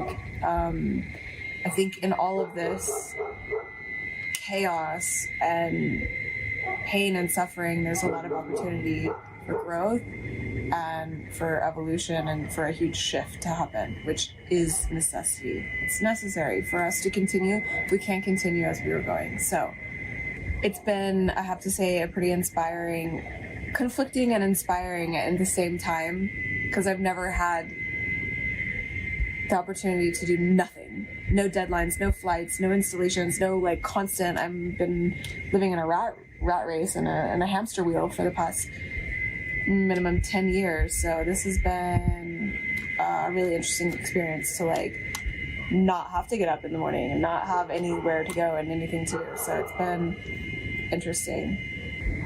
The dream for humanity, which I had and which I have, is actually coming to life, and that this globe is shifting, I think, from darkness into light, and there's a huge opportunity to dissolve the systems that be that keep us imprisoned. My dream as a child, when I thought about what I want to be when I grow up, is I want to do something that makes people's lives better. I want to be a positive influence My message to my fans right now to inspire you through this difficult time and to really hold on to your dream and to follow that dream is to commit and to ask yourself, what would you do if you knew you wouldn't fail? Are you asking the right questions? Shift that perspective and really like commit to your dream, because we all have them, we all need them, and we all need a dream to follow. I think that the obstacles are the blessings. Nothing's easy, but every obstacle that comes into your life is an opportunity and it's a blessing, so you should greet it and treat it as such. I realized that observation is very, very important, to think and to see and to observe before acting and reacting, because you see the way nature's healed itself. Well, there's been a lockdown, sort of healed itself, and you see, you observe it, you know, and then when you see that, you see if you let something be, and if you're not as fast-paced, because I lead a very fast-paced life, and when you step back a little bit and you take a breather and you're a little more observant of things, your understanding of things is much better, and you articulate yourself better, and you're better creatively. I've understood the power of media. Unfortunately, a lot of media persons are losing their jobs and getting horrendous pay cuts. But I realized that if it wasn't for their reporting and if it wasn't for the articles that I read every day, I would go mad because I wouldn't know what was going on. And I've always had a very difficult relationship with the media, but a good relationship as well. And as an actor, you know, you have that, a little bit of that relationship. But right now it's filled with gratitude. It's filled with understanding how important their job is. You know, reporting and writing down history is what the media do and capture. And I think it's so important to have that perspective. Especially in India, we have a couple of journalists who are doing things that are beyond their duty, above and beyond what they're supposed to do, and giving us the right, you know, news that is out there. So, I mean, a lot of people are speaking about doctors who are doing amazing. A lot of people are speaking about, you know, delivery people, boys and girls who are delivering goods, or, you know, all of them. And yeah, they're doing an amazing job. But in India, we have journalists who are going out there every day and, you know, in newsrooms or behind, you know, obviously in a smaller, the capacity is not as high. And I see that, and I'm saying this is also an essential in our lives, you know, news. I like to push myself, and I love working, and I enjoy it. So my dream is to be the best version of myself as an actor, as a human being, as a daughter, as a sister, as a friend, as a wife. And I think that is what all of us should, even as somebody who is a citizen, like a global citizen, I think it's important to be the best version of that. The one thing that has helped me during this downtime, I hate calling it quarantine, I guess it's quarantine, is basically I keep the same schedule every day. This is something that I've not had in my life because of what it is. The schedules change, like time zones change. I sleep on flights a lot of the times. And but keeping the same schedule every day has actually helped me create downtime for myself, where I can read or reflect or research or exercise or do something different. When I was younger, I was I guess I was in my own head. I mean, now I see young people, like, even in their 12, 13-year-olds, and they're so self-aware and they're so mature. I was so not that. I was like Bambi, you know, I didn't know what was going on. I had no idea. I was into sports, but I never thought that I was that girl who was gonna act. Like, I wasn't the one who would be like, oh, I want to be the lead in the school play, or I would be writing the school play, and, you know, and then I would be the understudy or something like that. I wasn't that girl at all. And I realized that I wanted to be in films. I didn't know where or what I wanted to do, but I wanted to be in films. And there was this filmmaker that I admired in India called Sanjay Leela Bhansali. And I wanted to assist him, and went back to to India. I graduated when I was 17. I went back to India, and before I could go to uni, college for Americans, uni for non-Americans, I decided that I want to take a gap year, and I wanted to assist him to see which part of the film world I wanted to be a part of. And the day I got an interview with him, he had no idea who my dad was, because my dad didn't want to have anything to do with it. He said, no, you can't work you have to go straight to college. So I knew a friend who was an assistant, and I somehow, after a couple of weeks of trying, I got an interview with him. And I was sitting on his table, and he walked in and he looked at me. He's like, have you come for an audition? Has, at that time the casting director sent you? I was like, no. So I've come to actually, apply for this job that, you're looking for someone and whatever. He's like, but I want you to audition for this role. I was like, no, I don't want to audition. I don't want to act. I just want to be a, underpaid, non-paid intern in your office. But I did an audition, and he actually cast me in his film as a lead 2 years later. And that is the freakish story of me being an actor, of me. I assisted him for 3 years, and then I started acting. And I've been working since the age of 17. I've been on my 2 feet. I haven't taken a sou from my parents since then. I think for a Hindi film actor, female actor, I haven't done that many films, in a year. Must have been 17, 18 films in the last 10 years, which is very, very little for what usually girls do. And every character that I choose is very important to me. I think the first character that I played that had a huge impact on me was Bittu Sharma. All the characters in those films were symbolic of someone in India. So my character was symbolic of the youth of India who were breaking away from tradition and she wanted to be Indian Idol, right? Like how you guys have American Idol and UK Idol, I don't know what it's called. So she wanted to be Indian Idol. She's a singer, she's dying to be Indian Idol. She doesn't want to get married or have an arranged marriage or any of those things. And she doesn't want to be like her mom. She wants to be like her dad. So she'd always hang out with her dad. And that is not something that you see in a patriarchal society, and a lot, especially 10, 12 years ago. And what sat with me was her struggle to constantly say that I want to be myself. This is who I am. Generations have changed. I want to be myself. And at 20, 21, I was 20, I think, 21 years old, to do that character is, now that I look back at it at 34, I'm like, to do that character at 21 actually made me realize how badly I wanted to be myself. So that was one important film for me. Then the other film that I did, which really changed, my sister and I, we have a production company, which is my father's company that my sister is running now. And she and I have collaborated a lot. And we did this film called Aisha, which was based on Jane Austen's Emma, which we loved, and has become a film that girls all over India love watching. After that, we did this film called Khoobsurat, which means beautiful.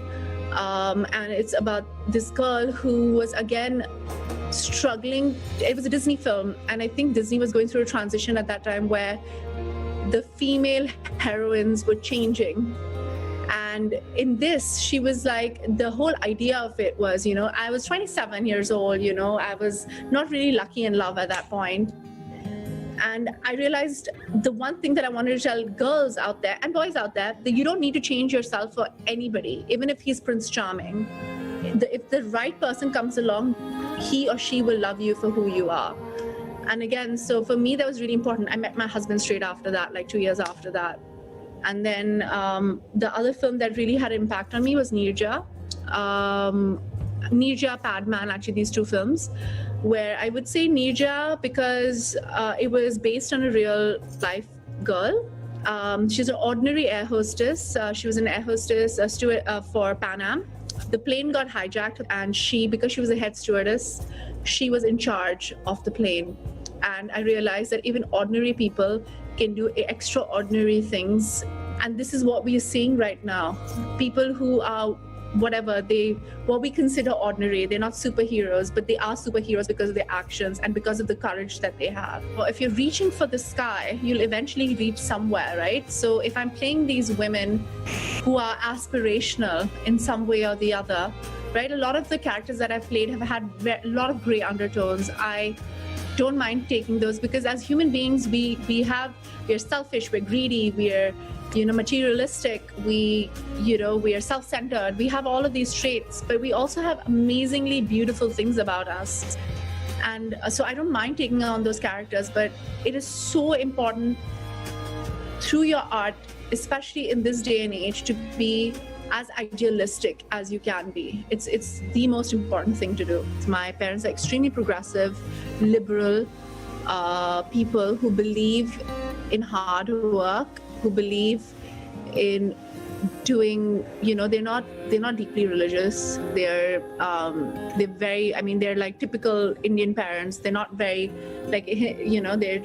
they just believe in good karma and stuff like that. So in doing good, they believe your life is like a bank balance. So whatever you put in, like positives, and you reap what you sow, basically. So they believe in doing good. And also the people I've worked with, we have this thing called satsang, the people you surround yourself with. I made it a point not to ever surround myself with sycophants or yes men, ever.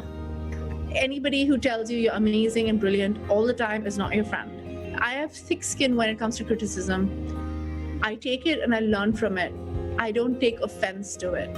Sometimes it gets personal, but then I think that it's not a reflection on me, it's a reflection on them. But for me, criticism is extremely important because it makes me grow.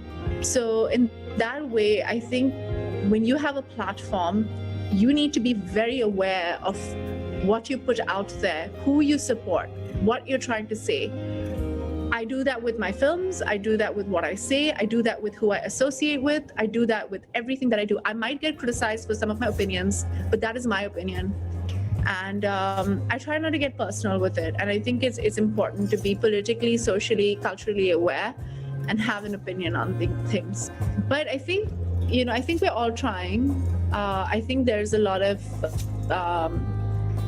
I think we all have to take a stand, and there has to be a lot of self-respect and self-worth that we need to build for ourselves to be like, this is what I charge, this is who I am, this is what I need.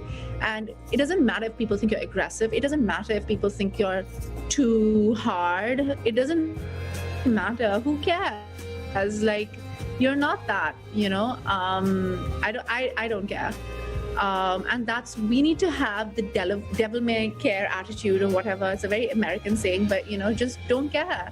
And people are going to say things, because that's their job. People are going to say things because they have nothing better to do. And you need to fight for yourself because nobody's going to fight for you.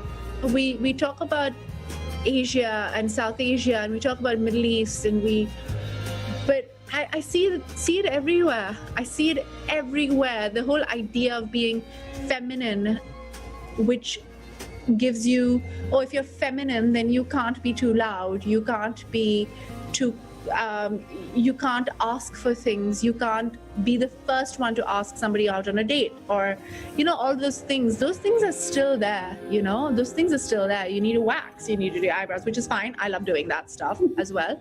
But I'm saying you do it for yourself, you do it because you want to do it, you do it because you choose to do it, but the choice should be there. And no girl should believe that they need to be a certain way because they've been conditioned to do that. I love being feminine. I love dressing up. I love letting my hair grow long. I love doing all of those things, but I'm not afraid of it. And I think girls need to understand that it's okay. You deserve it and you are deserving of it. It's incognito ergo sum, which means I think, therefore I am. And in Hinduism also we have something called that every thought is an action. So think positively because that is your power. Even your thoughts manifest into action. And we really believe in that, so you think positively, think good for people. It's not only about your actions, it's also how you think and your intention. So yeah, you think and therefore you are who you are. and every thought is an action. And so be positive. It might be cheesy, but that's what's going to get you through everything. I know we're going through turbulent times and these are tough times, but you can still dream, because dreams don't come with any turbulence, they come with vision. When I was very young, I was told that it's important to dream, but it's important to put some thought into your dream. So be good at what you're doing. Really get sure that you're good at your craft, your intellect, or whatever knowledge you need that requires the job that you want to pursue. You have to be really good at it, and then dream. Dream big, dream high, dream like you're totally in dreamland, because those dreams then will come true. So make sure that your dreams are validated by your craft, your skill set, your intellect, and your hard work, because dreams have to have that as your base.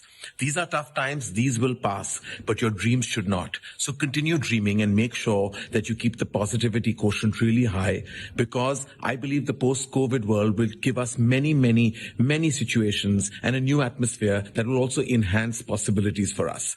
Believe in that and make sure that you don't stop believing. Lots of love to all of you. Namaste and a heartfelt hello all the way from Mumbai, India.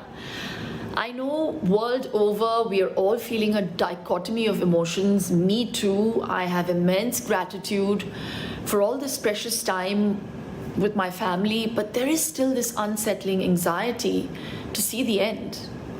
Is this the new normal? A lot of unanswered questions, but I do know one thing for sure. There will be light at the end of this dark tunnel. This too shall pass. They say that dreams manifest, so with hope and gratitude in my heart, I look forward to a positive, a better world with lesser suffering. So for you today, I'd like to quote a poem I read that really moved me. It's written by Laura Kelly Fanucci.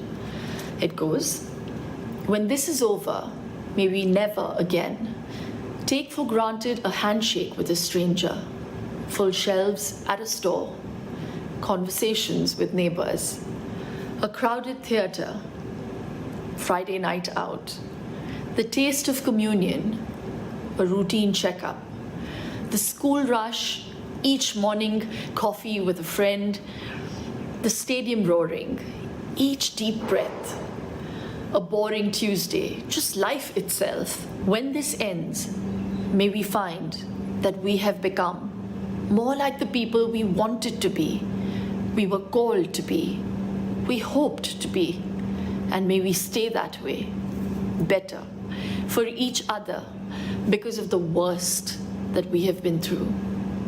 I am Shilpa Shetty Kundra, I am a global gifter, and we stand together, humanity inspired. Stay home, stay safe. Atma Namaste. Life was, I would say, a little simpler 60 days back, where things were not so, I won't say complex, but where you realize there's a lot more wrong with society than right with society. It almost felt like we were all on autopilot a couple of months back and just riding it out and enjoying ourselves and not thinking about consequences long term. And the pause kind of makes you reflect in a good way and a bad way. You introspect about yourself as well as the world around you. So you realize you've made a few mistakes as a human being, you've indulged yourself. You also realize that as humanity and as society, we've been a bit negligent about what's maybe happening right now. We've been subtly unaware, choosing to be unaware about it. But the signs have been around us for many years that we need to prepare and start taking care of things. Having said that, I think what's amazing in all this is that we're not giving up, and that's really good, because till you keep fighting, till you keep believing, you will find a solution. It's a matter of time. There's a lot of conversation that will happen about it being an equalizer and the world will come and equalize itself. I think it's up to us, whatever we want to achieve in this time, in the sense that what we realize, okay, going forward, we need to achieve a certain amount of equality, a certain amount of lack of gluttony in terms of wanting and acquiring and learning to make do with. So in that sense, I believe going forward, I would like to hope that there is a certain regard given to public safety, public travel, this whole environment of, we just go where we want, do what we want. I think we'll have to think twice where it's really necessary to get out than you do. Today, if I can have 20 meetings sitting at home, I'd rather do it through Zoom, because this might be saving our globe eventually from pollution, from excessively really being out there and infecting each other, and just making the world a tougher place in terms of, just having people all over each other. I think we need to give space. And I think we need to use technology to our advantage rather than disadvantage. So I don't know what I want from the future, because I think we need to reach that point where you really reach a realization. When it opens up, you'll realize, I think right now, you want everything and you want to be perfect and say, I want this. I don't know, but I definitely do know the one thing I don't want is to be in everybody's face. If I'm not needed to get out, I don't want to get out. And that's not such a bad thing. So if I can do 5 things at home instead of getting out, I'll do those. It's better. Maybe that's the new way of life. We're at a pause which we might not get again in our lifetimes, honestly, to get this kind of an opportunity to heal in many ways. We're an unfortunate generation that we're going to go through the financial uncertainty, and we've gone through it once before also in 2008. So in one lifetime, to see so much of up and down for a lot of people might be a lot, and a lot of loss of life. But the silver lining at the end of it is we are one of the strongest generations, because we fought back from many situations, and I believe we will. But this is the time to really prepare for your future, and prepare long and hard, and hold on to certain core values, because yes, the world will be a different place. Yes, the world will change and the world will do this, but you have to be yourself. You have to go to those roots that you found and then hold on to that. Because your philosophies that you define today by learning in these 2-3 months, it's like being in, it might sound a bit extreme, but it's like being in a college or a school where you're being sent away for 3 months to be by yourself and discover what you stand for and who you are as a person, and your priorities, your belief systems, your human connect, your relationships. So your core values are really coming to your forefront, and they're visible in front of you. Then again, the world will start and this will become a blur. Don't let that happen. I guess that's an ambition to hold on to, that, when the dust settled, those things that were important were right here. And now the dust is going to come up again. But are you going to remember what was important to you? Or are you going to be like the person that you said, I don't want to be like that guy or that person who was not aware, So this is your true test for our generation. In the next year and a half, will we go back to being the way we were, or will we come out better for it? And that does not necessarily mean you become better visible. It means just here if you become better. Definitely, I think across the world, we all need to realize that health is important, because I think we've ignored that for very long. Our generation for the last, and by that I mean our last 25, 30 years, since digital technologies come in and crept in, we've stopped caring. The empathy and human emotion went out of the window. And this time has made people emotional and realize that they've not been emotional for a long time. So it's a lot of emotional baggage that we've carried and negated. They're trying to make a life, and then now we're like, okay, but no matter what you do, you're stuck in your own house. So what do you need? You need a good house which you feel happy coming back home to.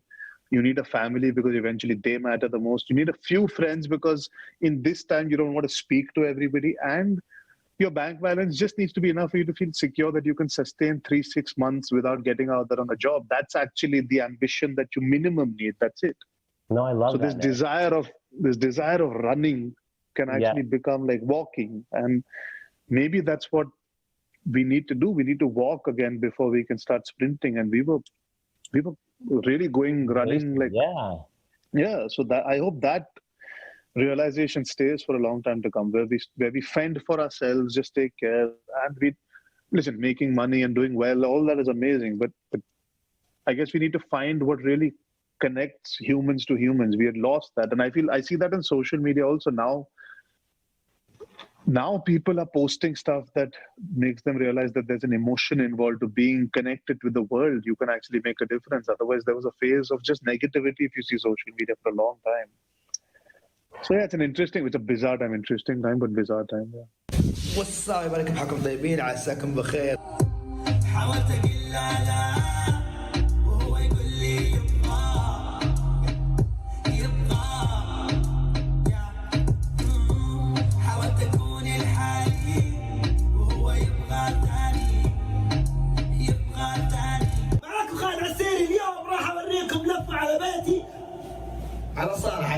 بلعب فيها رياضه واجي اسمع لكم اغاني واقول لكم ايش حلمي حق اليوم. ولكم الى صاله بيتي المتواضعه. طبعا هنا اسوي اليوغا حقتي. ما ادري وش اللي جالي قلبي ما كان يعصي كلامي إن هذا الشيء جدا مميز، ما حيكون نفس هذاك الجهاز. أنا من يوم اشتريته إلى الآن حوالي كم مرة استعملته؟ هذه أول مرة.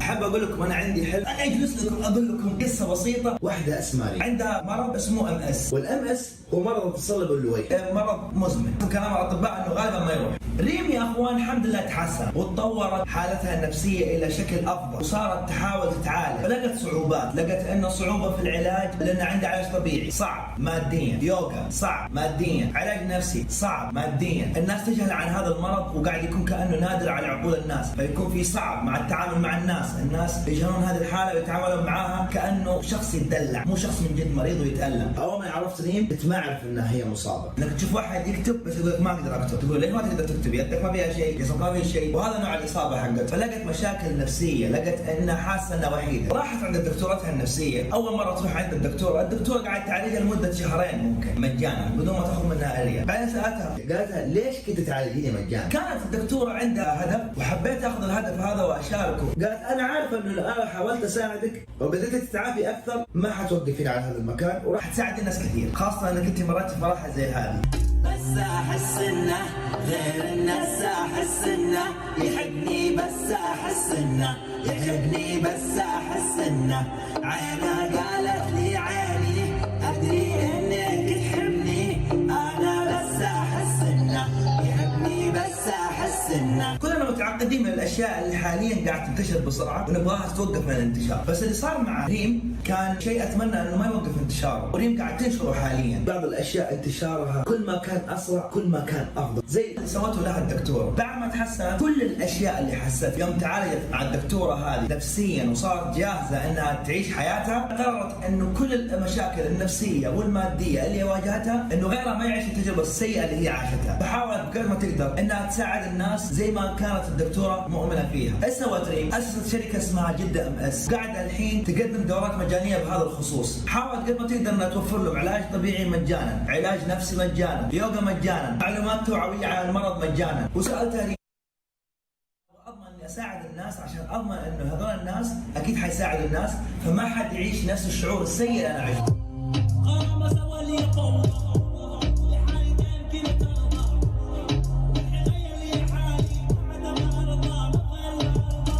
الدكتورة اللي قدرت انها تزرع بذرة بسيطة ما تدري قديش ثمرتها جدا حلوة في هذا العالم. حلم اليوم ان الناس تاخذ العبرة من هذه القصة، لا تستهين بالخير البسيط اللي هي حتسويه. شخص بسيط ممكن تساعده وما تدري قديش يقدر يساعد الناس. اتمنى بقد ما نقدر نحقق هذا الحلم وكل واحد يعرف ان التأثير البسيط اللي انت تسويه في المجتمع يفرق على نطاق العالم.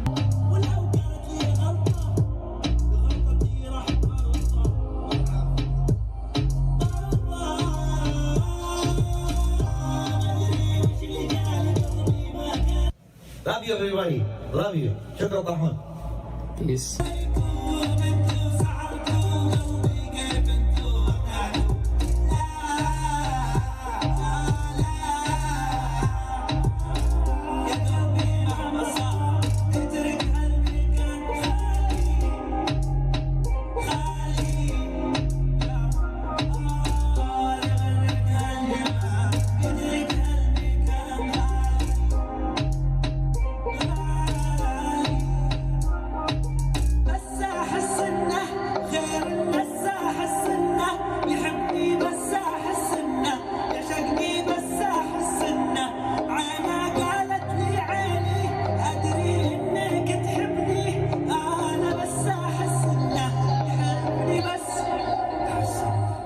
Hey guys, it's Mohammed As-Sahili. I'm really happy to be a part of this noble event for humanity. And it's an honor to be representing my country, Saudi Arabia, as an artist. Well, I would like to share a dream with you guys. Since I was a kid, I would always watch the Grammy Awards with my parents. And I would always think, is it possible for me to do it? Well, I still think I can, and I hope I do with your support. So please dream with me and share your dreams with us. And trust me, dreams do come true with hard work and dedication. So let's sing together. حسيت بنظرته شي مختلف، صارت الأرض فيني تدور وتلف. شوفوني يا عالم ما بيحلف، أجمل شعور الكون في عينه. حسيت بنظرته شي مختلف، صارت الأرض فيني تدور وتلف. شوفوني يا عالم ما بيحلف، أجمل شعور الكون في عينه. محتاج أضمه 7 مرات وبحضني بعد ويبات، وهيم بعالم ثاني. غرام وقلبي ميت فيه، أحب أنا وأغلي حلالي مو لحد ثاني. محتاج أضمه 7 مرات وبحضني بعد ويبات، وهيم بعالم ثاني. غرام وقلبي ميت فيه، أحب أنا وأغلي حلالي مو لحد ثاني. أنا قررت إنك انتي ليا، زينك طبيعي ودلع خلقة جنونية.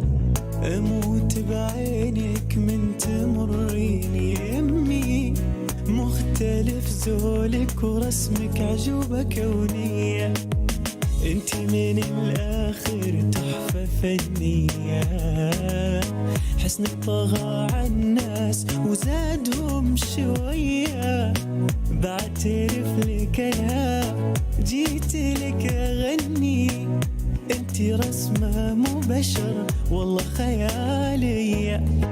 كلك نار وشرار، العالم منك تغار. ما انتي حاجة عادية، انتي والله نارية. كلك نار وشرار، العالم منك تغار. ما انتي حاجة عادية، انتي والله نارية. هجرت قلبي وكان ودي أعيش معاك كل سنيني، وأنا والله مو بيدي إنك خاين معجب فيني. يا لولي وين بتغيب، ردي كان غريب. قلت الوداع ابتدى وأنا مالي حبيب. ما كان ودي أسيبه مكان، هذه غريبة إني أبعد عن حياته، لكن هذا نصيبه. مكان ودي أسيبه مكان، هذه غريبة إني أبعد عن حياته، لكن هذا نصيبه نصيبه.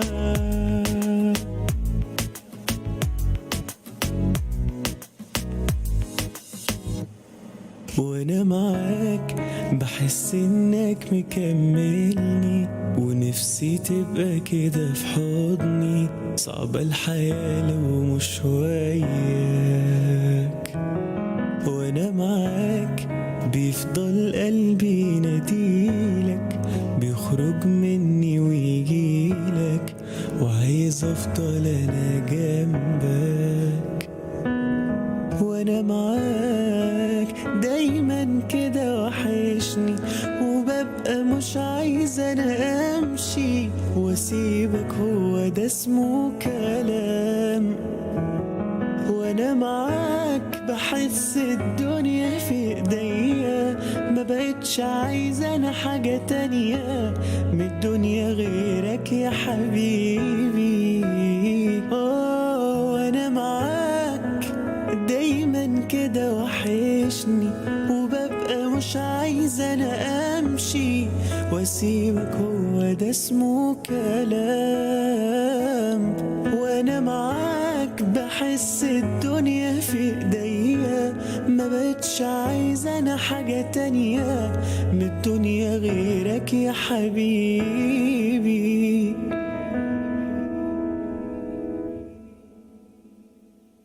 My name is May Patterson, and I'm a communications officer at the UN Refugee Agency, otherwise known as UNHCR.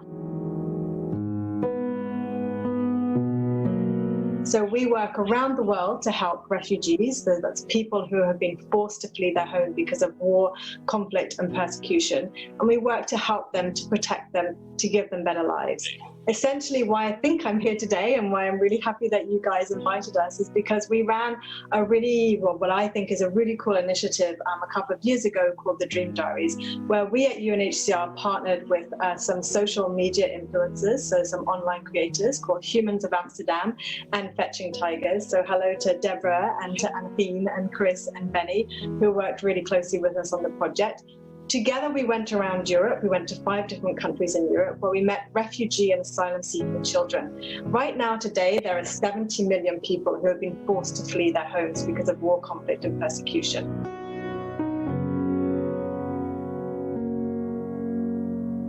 I think for me the really important thing when we talk about dreams is there's 3 different elements. One, and this comes across hopefully in the series, is that dreams are something that unite us. We're all dreamers. We all wake up every morning, we go to bed every night, and we have our hopes and dreams and ambitions. But secondly, when we have a dream, I think the really important thing is to take that dream, no matter how big, no matter how small, but to take that personal dream and see what can we do in the world to help other people with this dream.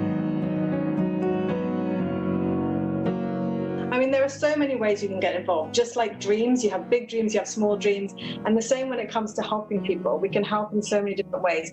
It could be as simple as just logging on to unhcr.org. I just want everyone to take a step back and just be kind for a moment. I know that sounds like, you know, such a kind of stereotypical thing for somebody like me sitting here in my position, but really kindness costs nothing.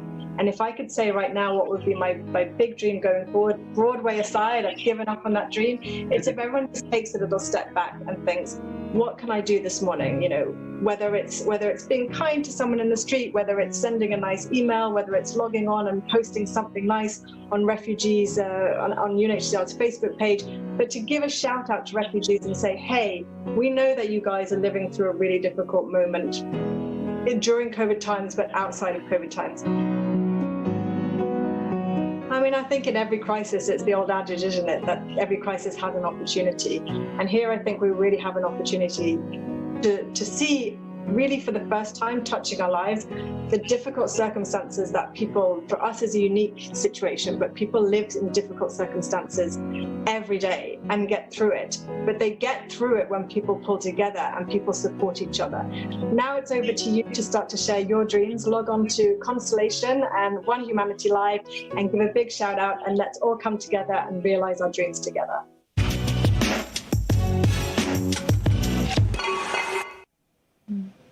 Welcome back. OHM Live is all about making dreams come true. I'm super excited for this next segment. Think of 4 artists coming together to make the dreams of their fans come true. So, you know, video conferencing, well, that's the way we are communicating. So some of the videos might be fuzzy, but the sentiment and the emotion is still there. Check out these videos with John Carlos, Asher Angel, CNCO, and of course, Raja Kumari. Enjoy this segment.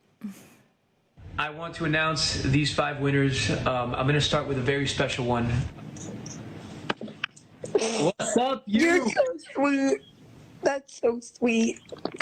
Thank you. That is so sweet. We love you. You are an extremely special individual. I can't even imagine, you know, what you're going through. The entire like valley, the entire street. I know so many people that are suffering because they cannot have your canela latte and your and just it really has become it. That place makes me feel like home. You guys make us feel like home. Tell us what you're going through. Tell us about these 4 families. Tell us about these 4 individuals. Well, I'm going to sit with the painting here from Yes. Skin Color. So, well, we, you know, we're a place where people spend time together. It wasn't really kind of able to be a to-go place the way some places could still stay in business. And, you know, those people that work there are family, and they were really nervous about working under circumstances of not understanding or knowing. And so we made a fair offer to the landlord, but it didn't work out. And we figured, you know, we'll come back strong another time. But of course, with 4 people not getting unemployment, we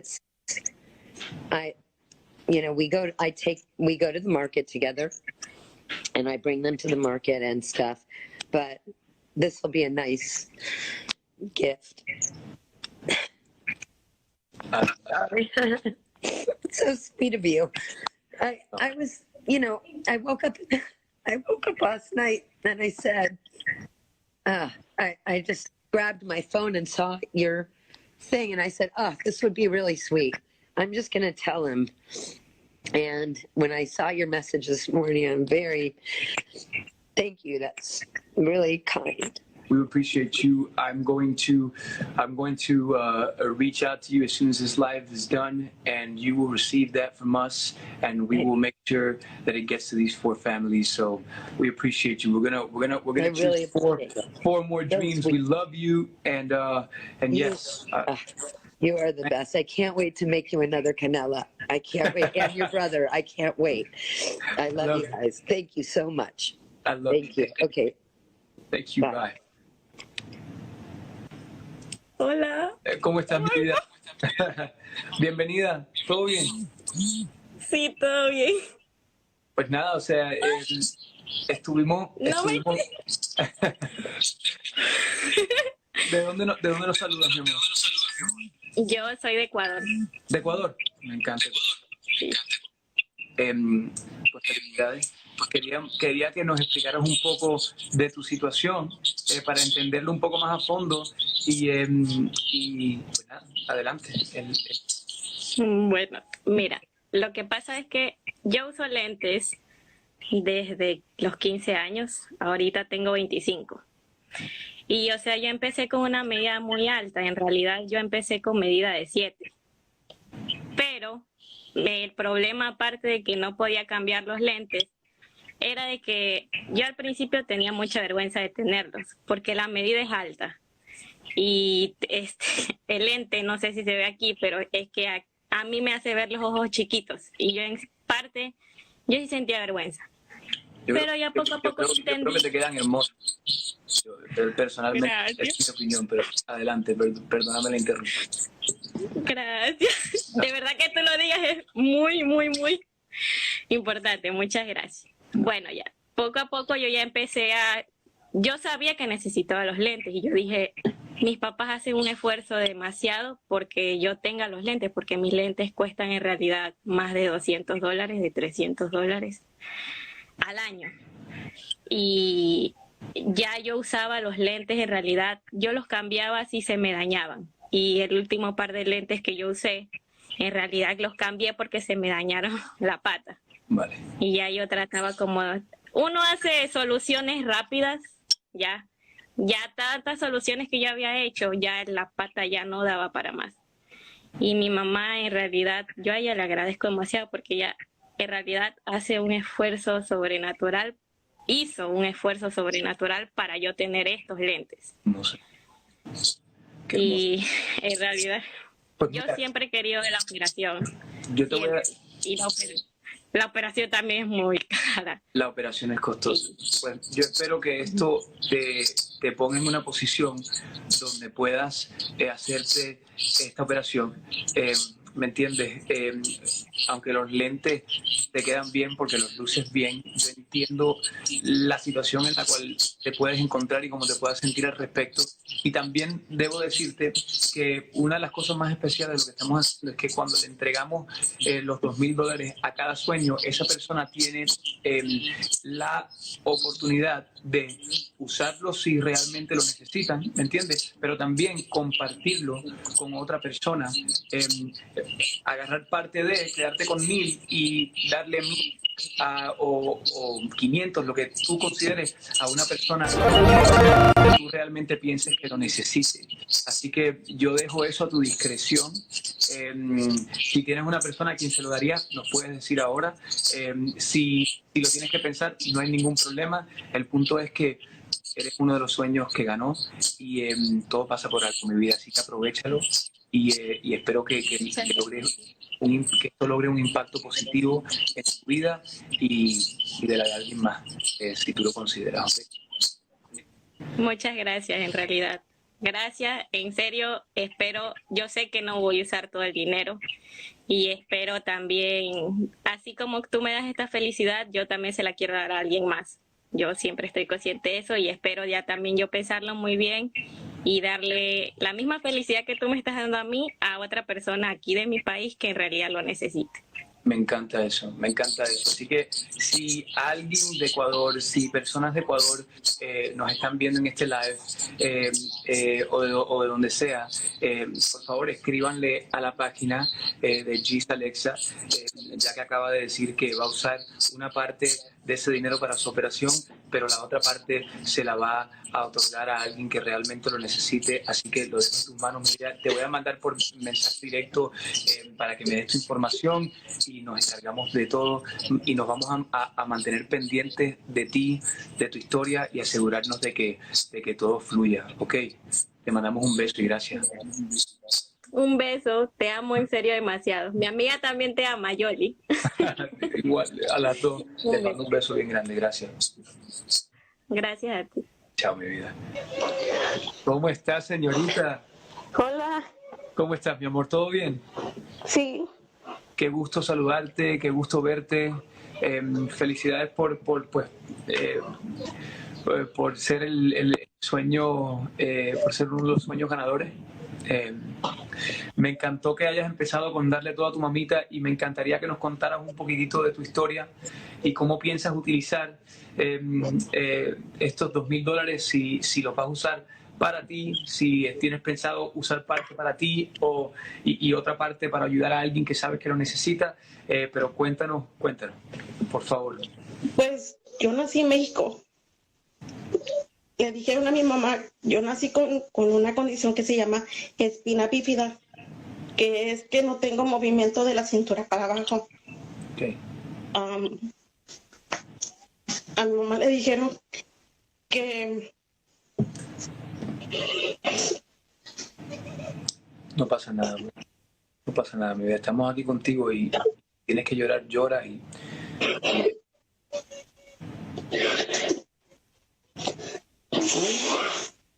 que me dejara morir que no iba a llegar más de los 6 meses,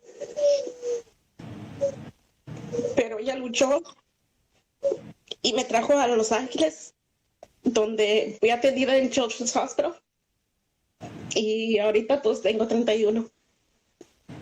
Next month cumplo 32. It's my birthday next month. Amen, girl. Amen. Congratulations. Can you translate what you just said right now in English, just for our English-speaking friends? Yeah. I was born in Mexico.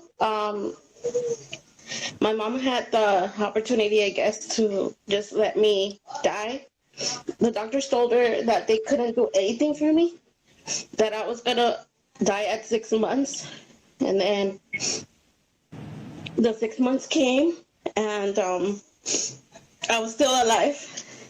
So and you're 31. My uncles told her that just to bring me here and to try to save my life. So she did anything she could to bring me here. And I was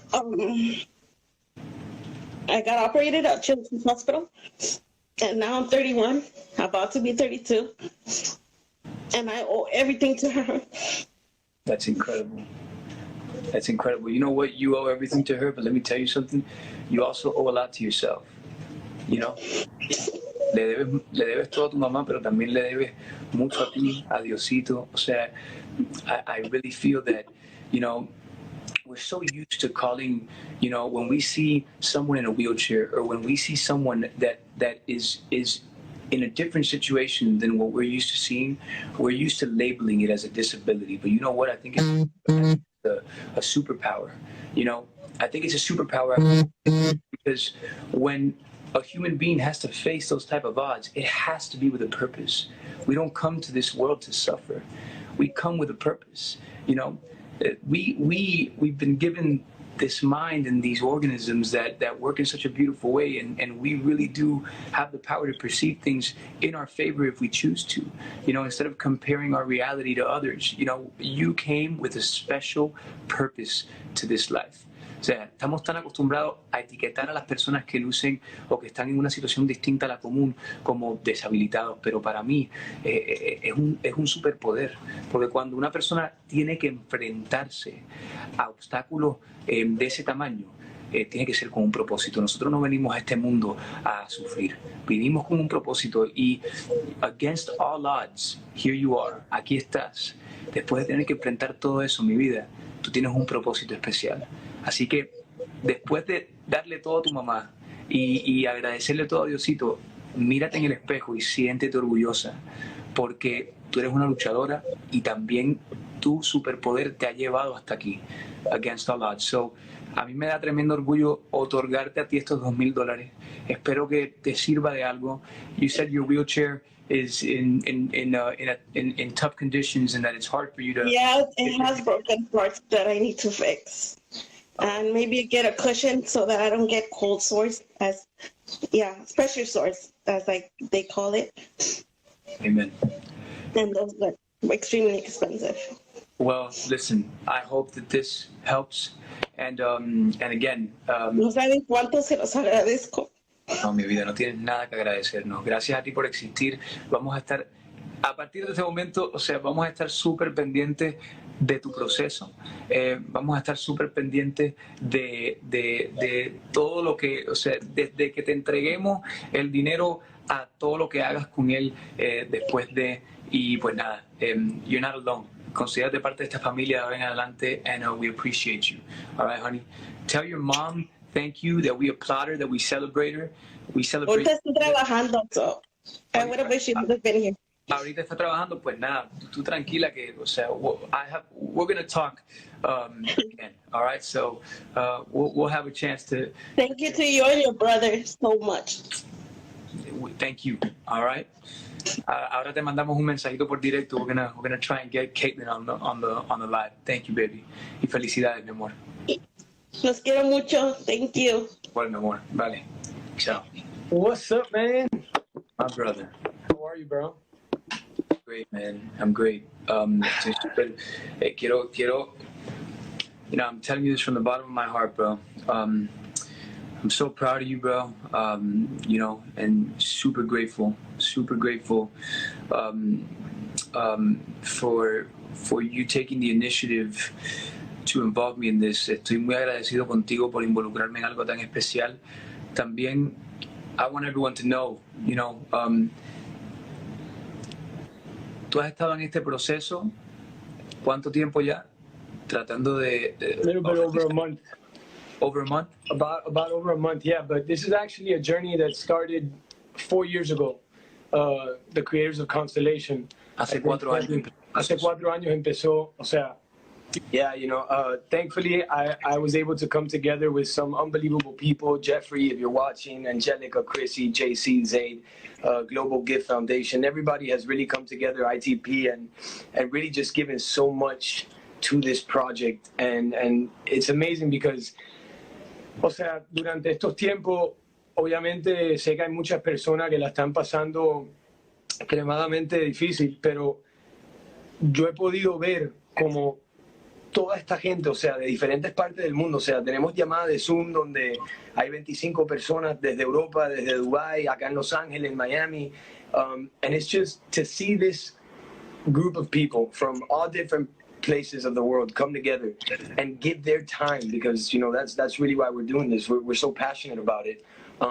we partnered up with the UN. We have the SDG Impact Fund, which is going to be distributed equally. 100% of the donations that we get will go into that Impact Fund and impact more than 20 charities from all around the world. Charities that are helping with the COVID-19 relief funds, just charities that are helping with the Thirst Project that's bringing clean water to villages throughout Africa, just to name a few. There's so many that are a part of this.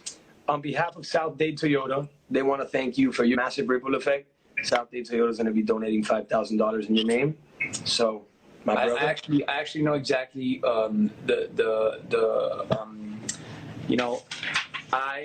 I really do.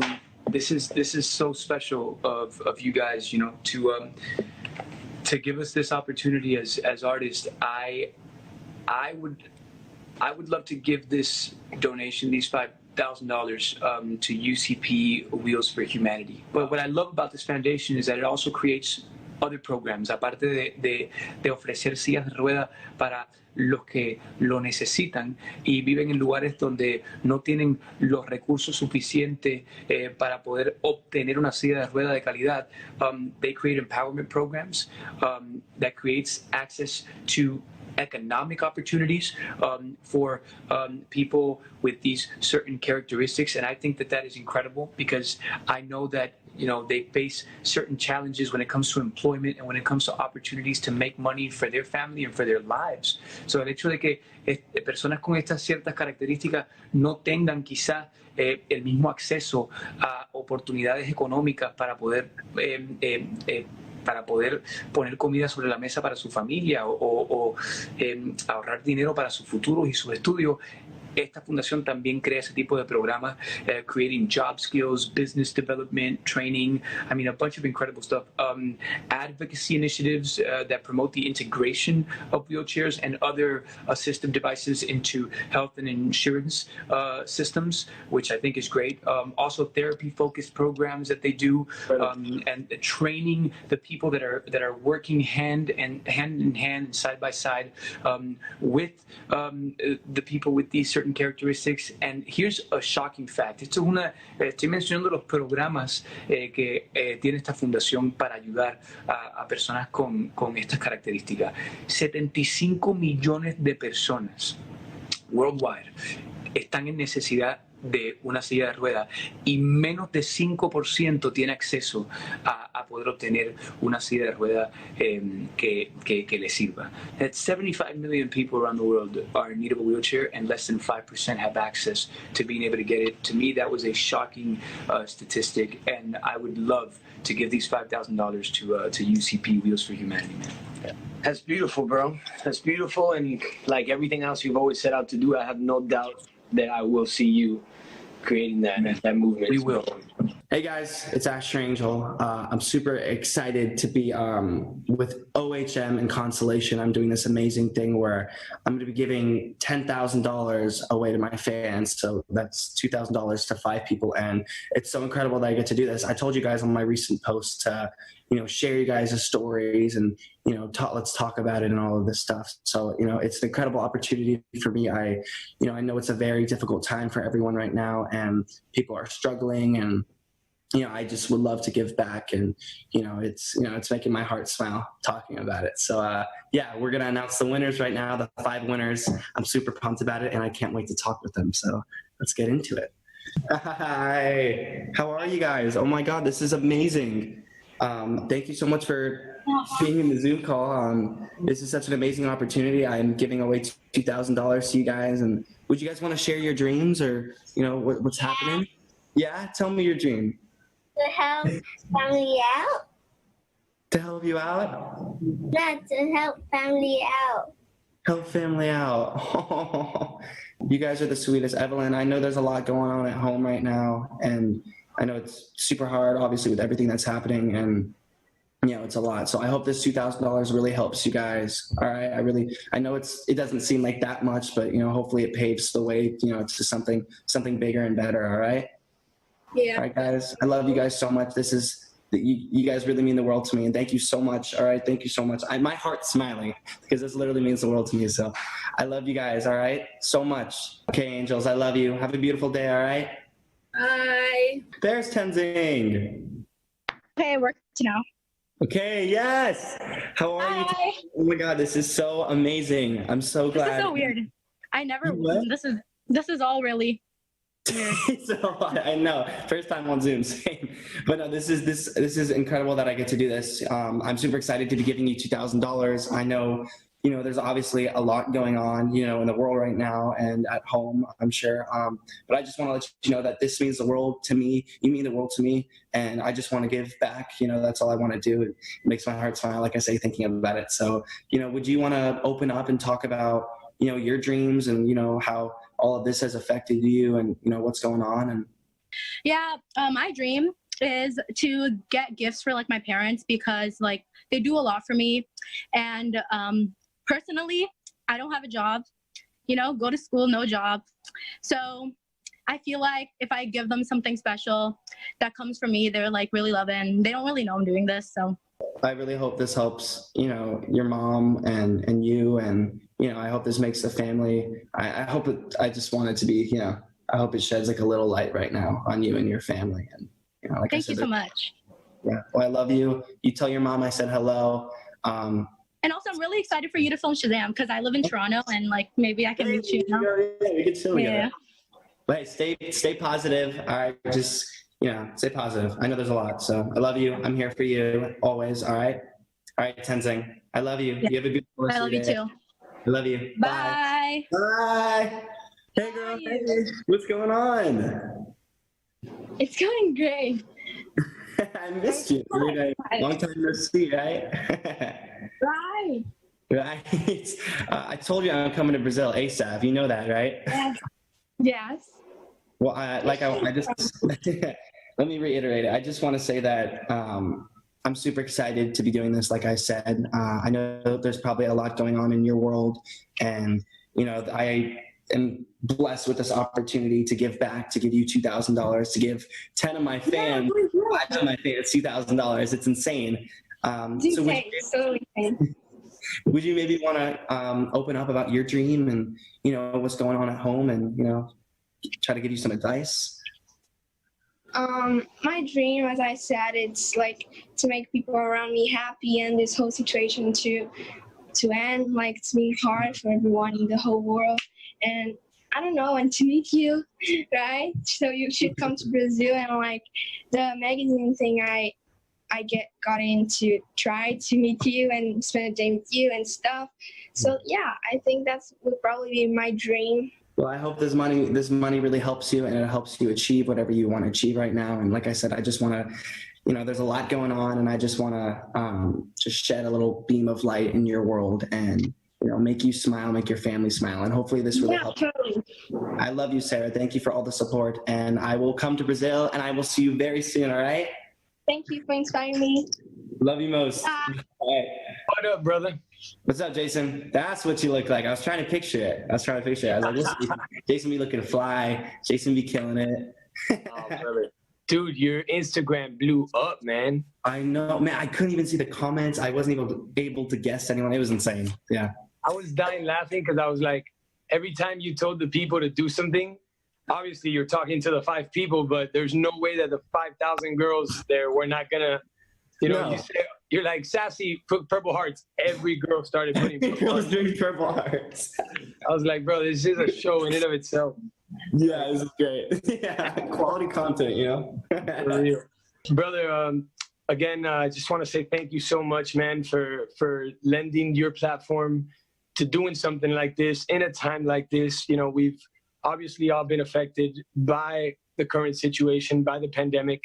And so it really, truly means the world to everyone over at Constellation to have you be a part of this, you know, to Angelica, to Chrissy, to myself, to have you be a part of this Pay It Forward segment. And on behalf of South Day Toyota, they would like to thank you for your contribution and donate $5,000 to a charity of your choice.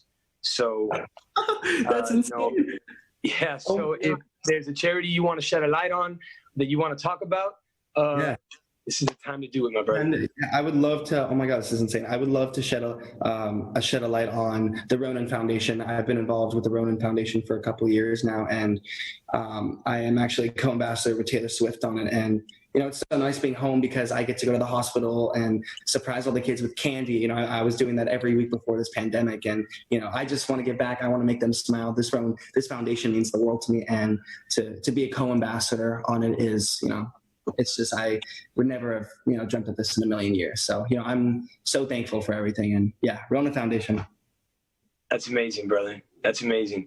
And let me ask you this. I mean, clearly you've set so many goals for yourself up until this moment in your life. I believe you're 17. So I think that you have so much more to accomplish, which is crazy to say because you've already accomplished a lot.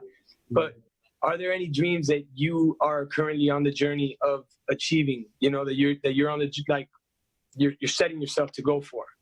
Yeah. I think a certain, I guess, dream or goal for me is, I guess, like I said, just to keep giving back, because that's what I love to do. And, you know, it makes me smile, makes me happy, and just working, you know, this is what I love to do. And as long as I'm in this business doing what I love, you know, it's going to keep me happy for the rest of my life. And yeah, I think to give back, to stay humble and keep working because I love it. You know. Awesome, brother. Well, thank you so much, man. I really appreciate your time. I appreciate your help. And keep inspiring, brother. Thank you. Stay safe, stay healthy. You too, man. Yo, what's up, guys? It's CNCO, and we're super happy to be part of the OHM Live. We're going to be doing the Pay It Forward Challenge, and we're going to be speaking to some of our fans. Hi, Jennifer. Hi. Hi. You're on mute, so you're going to have to unmute it so we can, like, kind of hear you. Yeah. On the screen, you press it like, there you go. Hey. Hola. Es que no sabía cómo manejar esto. Tranquila. You're fine. We didn't know either. Okay. Thank you. Sorry. Una tormenta. Y pasó una tormenta y entonces se fue la luz. No. Wow. ¿Dónde estabas? Estaba aquí en mi casa, entonces tuve que ir al carro de mi mamá para cargar el teléfono un poco porque no tenía batería. Está bien, mi amor, tranquila. ¿En qué parte del mundo estás? En Houston, Texas. Hey. En su casa. ¿Qué parte estás? En mi casa. Tranquila, mi amor. Reina, nosotros sabemos tu sueño, pero quisiéramos que nos cuentes un poquito con tus palabras para poder escucharte. ¿Te parece? Sí. Yo estaba estudiando enfermería, pero luego me enfermé, entonces tuve que cambiar de carrera porque no podía estar en el hospital ayudando a los pacientes cuando yo misma estaba enferma. Entonces tuve que cambiar de carrera y terminé la carrera de 2 años de Healthcare Management, para poder administrar las oficinas de doctores y todo eso, pero con todo lo que está pasando ahorita de la pandemia, no pude tener mi graduación, ni caminar, ni nada. Nada más me mandaron mi diploma por correo. Wow. Yo sé, todo lo que trabajé para nada más que me lo mandaran por correo. Y luego quiero continuar para agarrar mi bachelor's degree en Business Administration. Eso. Quiero terminar esa carrera que ya estoy enrolada en la universidad aquí de Houston y actualmente mañana voy a comenzar las clases de verano.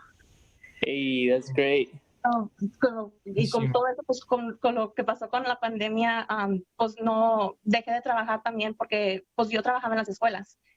Era substitute teacher, iba a suplir los maestros cuando no estaban. Y como cuando pasó todo esto, pues todos los niños tenían que estudiar en la casa. Entonces yo ya no podía ir a trabajar. Ya no había maestros que suplir. Wow. Y luego también trabajaba en el Toyota Center, tenía 2 trabajos. Y en el box office, trabajaba en el box office vendiendo los boletos de los conciertos y de los juegos de básquetbol. Nice. Thank you. Gracias, mi amor. Busy girl. I like. Una mujer trabajadora. Sí, súper trabajadora, así me enseñaban mis papás. Y, muy bien. Está bien. Las buenas noticias, just last week me mandaron un correo electrónico de la universidad de la que gradué y me ofrecieron un trabajo que está perfecto y voy a comenzar el entrenamiento en el 8 de junio. El 8 de junio. Mismo. Sí. Congrats. ¿Qué pasó? Congratulations, beautiful. Thank you. Thank you. So I'm going to start working, ojalá después de esa semana de training. So que me vaya bien y tengo que cuidarme también con todo lo que está pasando ahorita. Claro. Qué bueno, mi amor. Pues fíjate, nosotros escuchamos tu historia y nos gustó muchísimo. Y pues bueno, te queríamos llamar y felicitarte porque eres la ganadora. Y te vamos a regalar los $2,000 a ti. Y te queremos desear te queremos decir que estés con tu familia, estés en casa, te estés cuidando.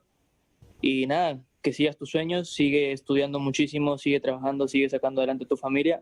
Y nosotros aquí estaremos dándote buena música siempre. Let's go, let's go. Hey. Yeah. No quería decirle a Richard que estaba Hola. bien. ¿Cómo estás? Saluditos. Te queremos a la mucho. familia. Gracias. Muchísimas gracias, Reina. De verdad, muchísimas gracias. No saben lo que están haciendo, de verdad. Muchísimas gracias. Love you, baby. Gracias. Thank you. Besos. Bye. Pues, chao. Tenia. Hola, ¿cómo están? Hola, ¿cómo estás, linda? ¿Todo bien? Chao. Bien, ¿y ustedes? Muy bien. Gracias. ¿Cómo estás? ¿En dónde estás en este momento? Estoy en mi casa en Chicago. Chicago. Are you with family right now? Yeah, Safe? well, my sister's here, but yeah, they're all here. What's up, Sid? Hi, Sid. They're calling.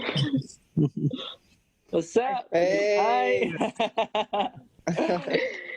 Good to hear that you're safe. Yesenia, we wanted to hear. We already know your story, but we wanted to hear from your side. So can we hear? Yes. Okay, so my parents brought us to the United States 14 years ago in search of better opportunities and education, especially. And like when my mom, like when she would take us to the doctor and stuff, like she would always, like when we got here, like she would struggle to communicate with the doctor. There always had to be a translator to translate for her. And then, yeah, so that happened. And then, so what made me like go into or decide that I wanted to be a healthcare advocate, I did an internship at a hospital nearby, and there was this homeless man that came in, and he was Hispanic. And the person that I was shadowing, she was white, so she obviously couldn't communicate with him. So she asked me to translate. And like at that moment, I just felt like so good, like being able to speak up for him. Mm-hmm. And I knew that that's what I wanted to do. Yeah. I appreciate you guys for. Thank you so much. Thank you por aportar su granito de arena hacia mi sueño. Always. God bless you, baby. Qué linda. Hi, Hola, Luz. Luz. Hola. You're so cute.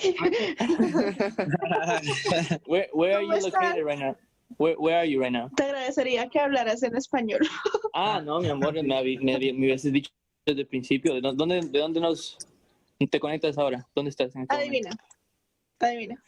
We just want to hear your side of the story. We know your story, but we just want to hear from you. Nosotros sabemos tu historia, mi amor, pero quisiéramos que nos cuentes un poquito más, pero desde tu perspectiva.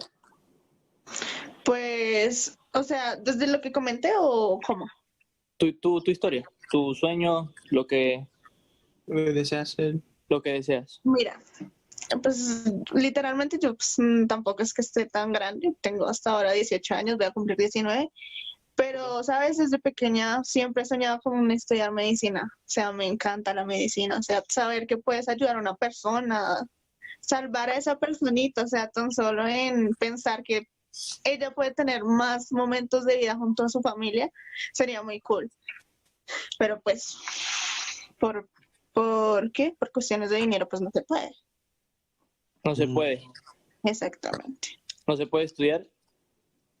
No, ¿sabes? Medicina en Colombia es una carrera muy bien pagada, pero es muy difícil estudiarla. O sea, si tú quieres entrar a una universidad, sería la única y es la pública, pero para entrar a esta universidad, o sea, es un puntaje súper alto. Pero pues yo ni siquiera tuve para pagar el PIN, para pagar el examen para entrar. ¿Ah, sí? Sí, entonces yo no pude. Y literalmente se puede decir que un semestre de medicina equivale por ahí 24 millones. 24 millones. Pero Literalmente. pero de la moneda de Colombia. Sí, en la moneda de Colombia. Sí. No, dije, no, espérate. Que suena. Pues para ustedes sonará muy, pues yo qué sé, pero acá sí es pues mucho. No, claro, que 24 que no suena bastante, mi amor. Si casi me desmayo yo ahorita. ¿Cuánto tú crees que sería eso en dólares? No sé, mira que no sé. No. Está bien. Está bien, no te preocupes. No pasa nada. Pues fíjate, nosotros escuchamos tu historia, obviamente, y nos gusta que tengas esa mentalidad de ayudar a la gente. Eso es lo más bonito que puedes hacer. Nos gusta que tengas esa mentalidad ya desde muy chiquita. Y te queríamos ayudar y queríamos tratar de agregar un poquito de ayuda para tu sueño. Y queremos comunicarte que eres la ganadora de los $2,000 y te los vamos a mandar a ti. Así que te queremos mucho, que sigas adelante. Esperamos que utilices ese dinero para que sigas triunfando en tu carrera y en tu vida. Y ¿sabes? nada. Ese dinero que pues para mí podría ser para mi carrera, pero pues uno también piensa en su familia, ¿se me hago entender? Entonces, sí, ahorita que pues la situación no es que sea tan satisfactoria, porque pues yo no tengo trabajo y pues mi familia tampoco, entonces yo con eso, gracias a ustedes literalmente, yo acá estoy aguantándome las lágrimas. Tranquila, mamá, no te preocupes. Ayudaré a mi mamá, literalmente. Muy bien. Eso es lo mejor que puedes hacer, mi reina. Te queremos muchísimo y espero que los disfrutes y que tengas a tu familia a salvo en tu casita, no salgan y sigan escuchando nuestra música. Queremos, mi amor. Queremos. Ay, yo los quiero más. Cuídate mucho, Luz. Me encantaría seguir. Fíjate, aquí nos quedamos entonces. No, pues es que literalmente es la primera vez que los veo así. Así como Pues no frente a frente. en vivo. Exactamente. O sea, literalmente es tan único. Bueno, ya pronto se nos verá por allá, por Bogotá. Seguro. Sí, claro que sí. Nosotros Seguro. estamos muriéndonos por ya viajar y poder seguir las vidas. ¿Sabes? Acá, literalmente acá, o sea, hay fan de todo lado, o sea, Medellín, Cartagena, Bucaramanga, pero acá, o sea, los extrañan re harto desde que se fueron. Sí, qué bueno, mi amor. Que vuelvan. Sí. Muy pronto, Reina, muy pronto. Bueno, dale. Entonces aquí los esperamos, bueno. Muchísimas gracias, Luz. Te queremos. Gracias a ustedes, literalmente. Gracias. Cuídate, Reina. Un Lo beso, mismo. Luz. Chao. Ashley. Hi. Hola. Hola. Yo estaba confundido porque ahí abajo dice Axel. Sí, es por de mi hermano. Okay. How are you? Good. Where are you right now? In my room. Nice. What part of the world? Nice. That sounds great. Yeah. In what part of the world are you located? North Carolina. North Carolina. That's fine. Yeah. So Ashley, we know your side, like we know your story, we know everything about it, but we just wanted you like to explain it to us, like, and just talk about like a little more about your story for everyone here. Okay. Thank you so much. More psychology is something that I want to study, just because it's something like a therapist. And then like the campaign of depression and bullying is because I suffered through it before, and it's not something that I want to see anyone else suffer. And if I become a therapist, I would like to help those people because they shouldn't be silenced, or because I feel like bullying and depression in the world is very ignored. Not anyone notices. Some people can be really quiet and just like, you think they're happy and all that, but they're like really suffering inside. And they hold it in, and it's to the point where like they want to kill themselves or they hate themselves. And I just want to speak about that just because it's not like a really happy feeling because I felt it before. Suicide thoughts is a lot of emotional connection, and I lost someone because of that too. And it's not like no one feels good. It's not something that should be ignored. And I feel like in the United States, it's like a really big problem, but and the numbers rise, it just no one takes like place into it. Ashley, you have a beautiful mentality. I really like what you just said.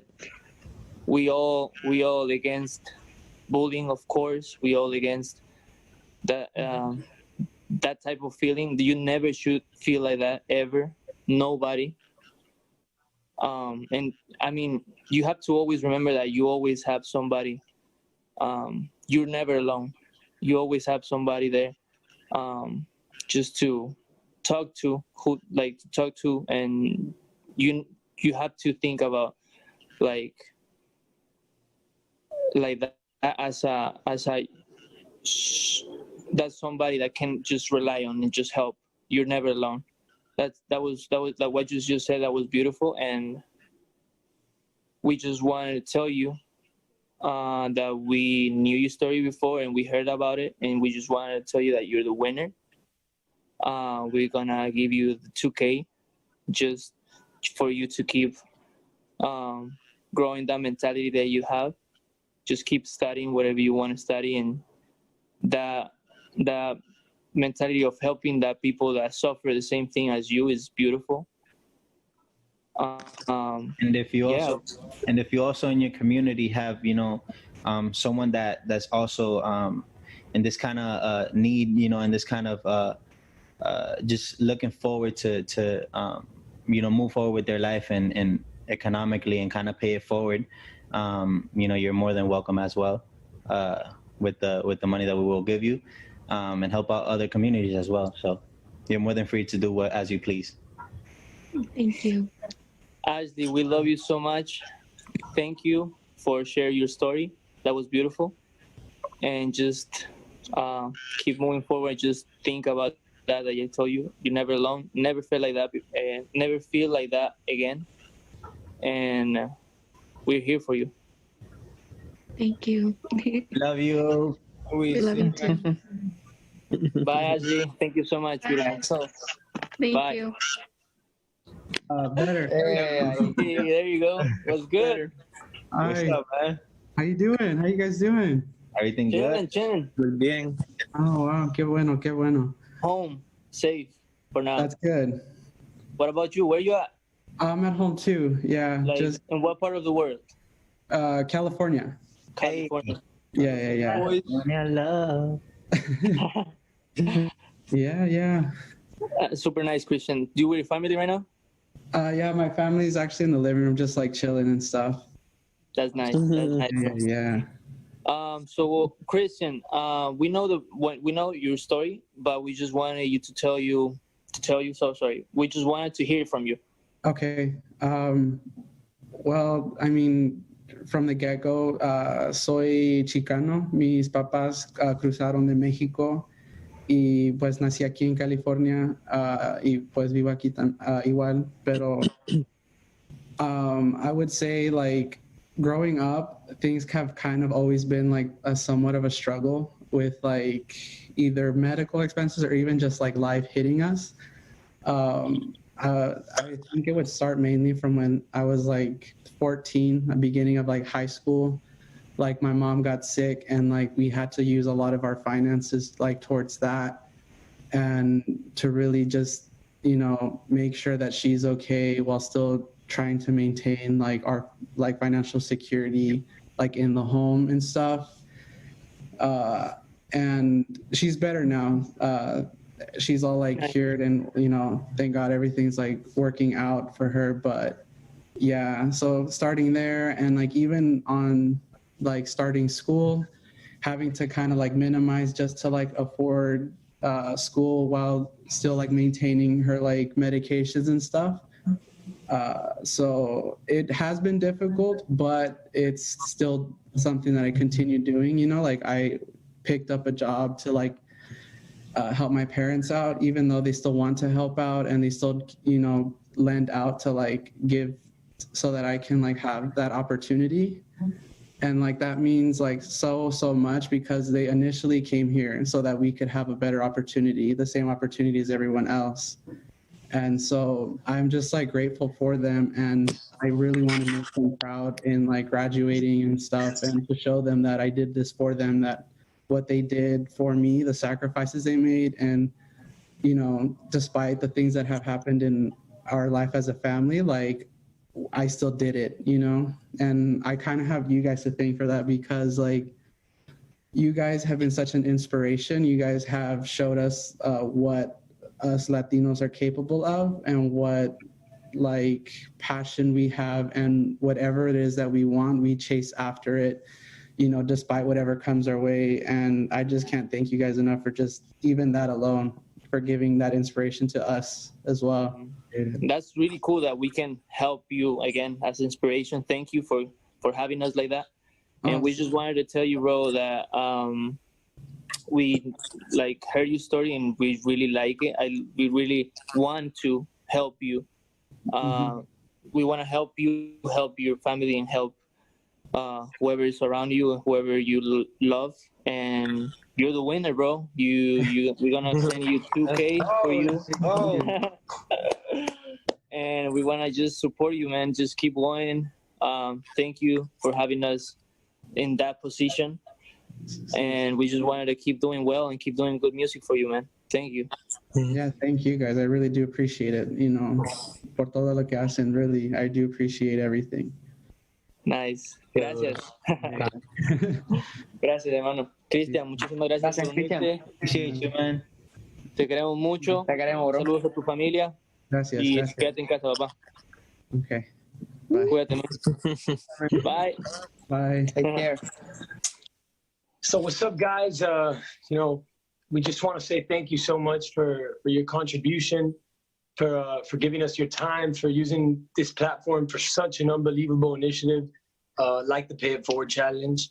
On behalf of South Day Toyota, they would like to donate $5,000 to a charity of your choice. So, hey, yeah, bro, that's nice. Amazing. So, if there's any charity that you guys, you know, would like to shed a light on, or you know, just kind of speak about a bit, this is the time to do so. Of course, there are many charities that we'd love to donate, and we will keep doing in the future.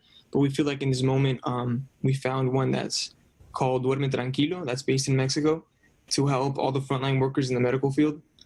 We think it's perfect. It's something that we think will help a lot, and we're really happy to be donating that money to them. Thank you, guys.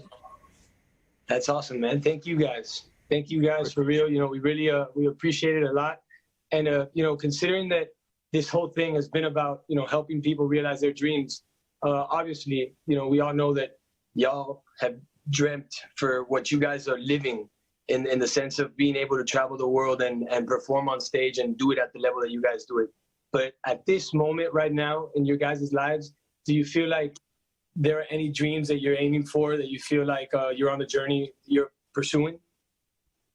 Hey man, I think there's many, and I think one of the biggest one is being able to do these kind of offerings, you know, these kind of events where we're just helping people. You know, I think that we do our music. The reason why we do what we do is to make people happy, is to bring joy to their life, you know, and if we could do it as big as we can, you know, we're gonna do it. So I feel like that's one of our biggest dreams, to be able to, you know, just give our little, you know, granito de arena, como decimos, you know, Lipano.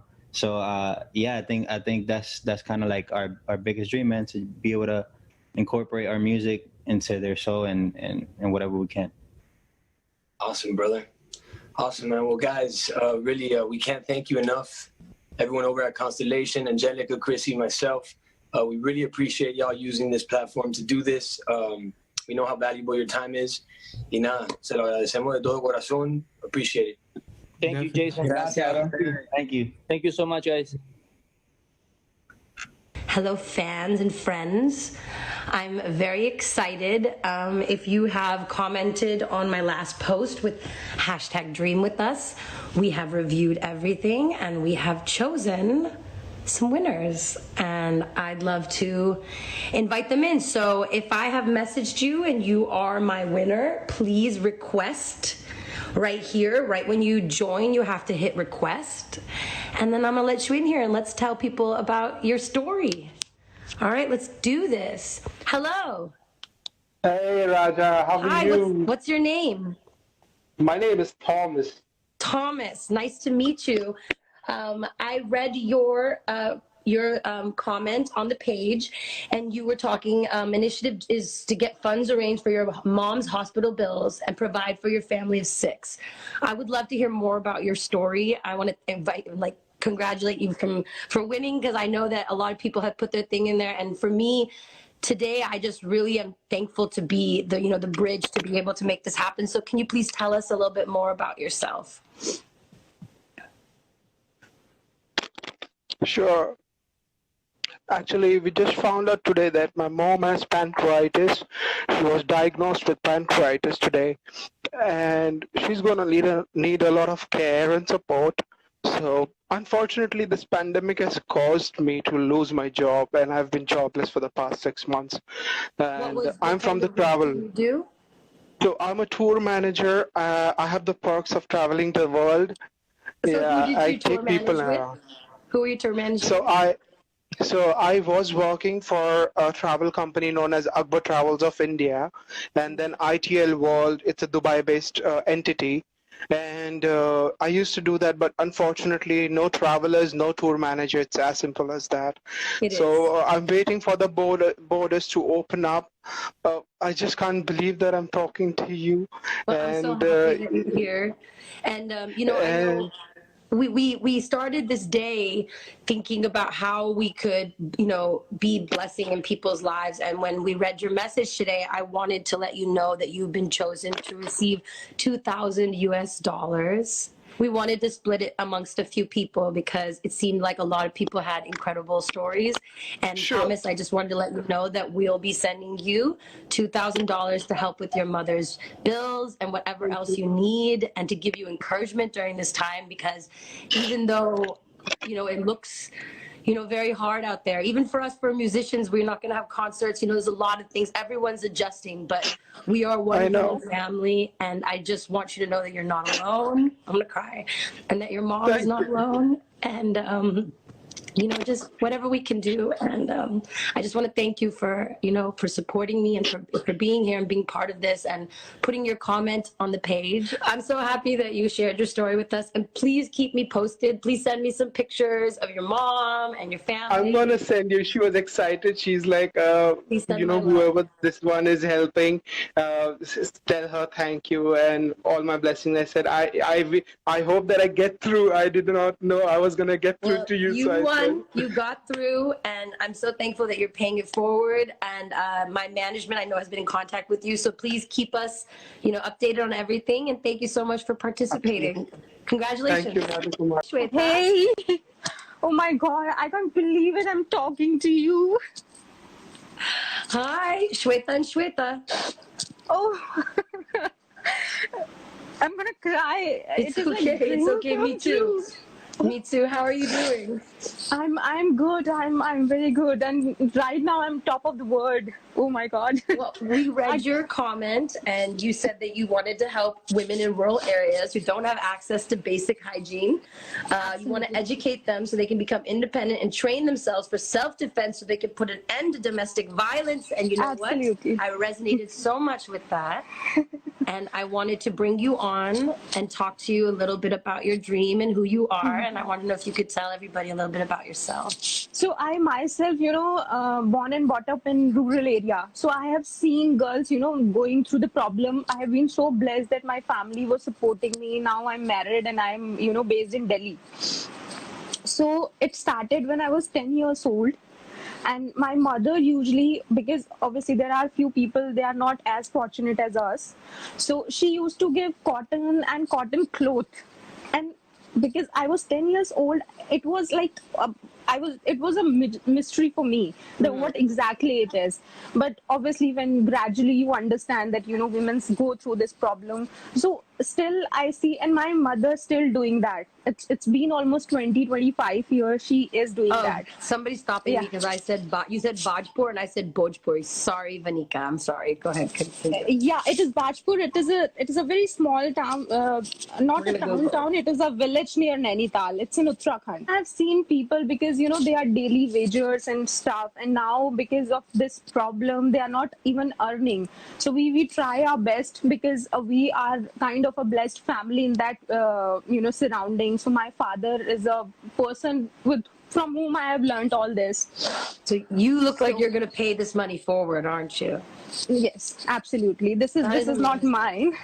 This is not mine, and God has given me a chance. So obviously, and the best part is that when I was working again, I have also lost my job because of this thing.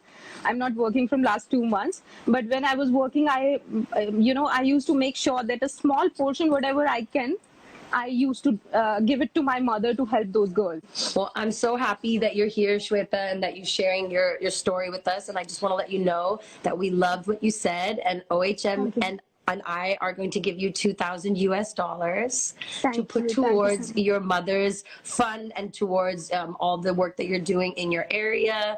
And also, I think maybe I know you're planning on paying all of it forward as we asked you, but maybe keep a little bit for your family and yourself. Take care of your family as well as you go forward and take care of the women in your community. I'm so thankful and proud that you're speaking on behalf.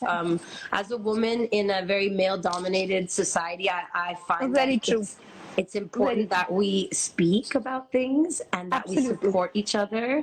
So I really love, that you're fighting for women. And I really love that this isn't just about you. You were asking for others. And that was something that really drew attention to us. And just I can be a door to make this happen for you, I'm glad you are opening the door to make it happen for other people. And I thank you so much for your time. Thank you so much. Heart. Thank you so much. It is so nice to talk to you. So my mother, she doesn't even know that there is something like this is coming up. So she'll be really, really happy. Please send us some photos of your mother. I'll update everybody about what you're doing with it. And, thank you for paying it forward. That's an incredible thing. And just thank you for coming today. And my management will be in touch with you to make sure the money gets to you and everything. And keep doing the great work you're doing, Shweta. Thank you. Thank you so much. Bye. Lovely talking to you. Bye. Hello. I heard the story about your family. And especially about your mother and her jewelry, that really struck a chord with me because, jewelry is very important in Indian culture. It carries our history and, it's not just a way to look beautiful, it's a way to pass down tradition and culture. And I want to bear the idea of that, and we'd love to hear more about your story and what you're planning on doing with the $2,000 that you won today. Ma'am, I want that my father would repay all the loan that he has taken. He has also mortgaged my mother's jewelry for that. My brother was sacrificing too much he was sacrificing every day he was sacrificing for us. Well, his sacrifices are definitely paying off because the energy that you put out into the universe has brought this opportunity to you and your family. And I am so happy to be able to help in this time.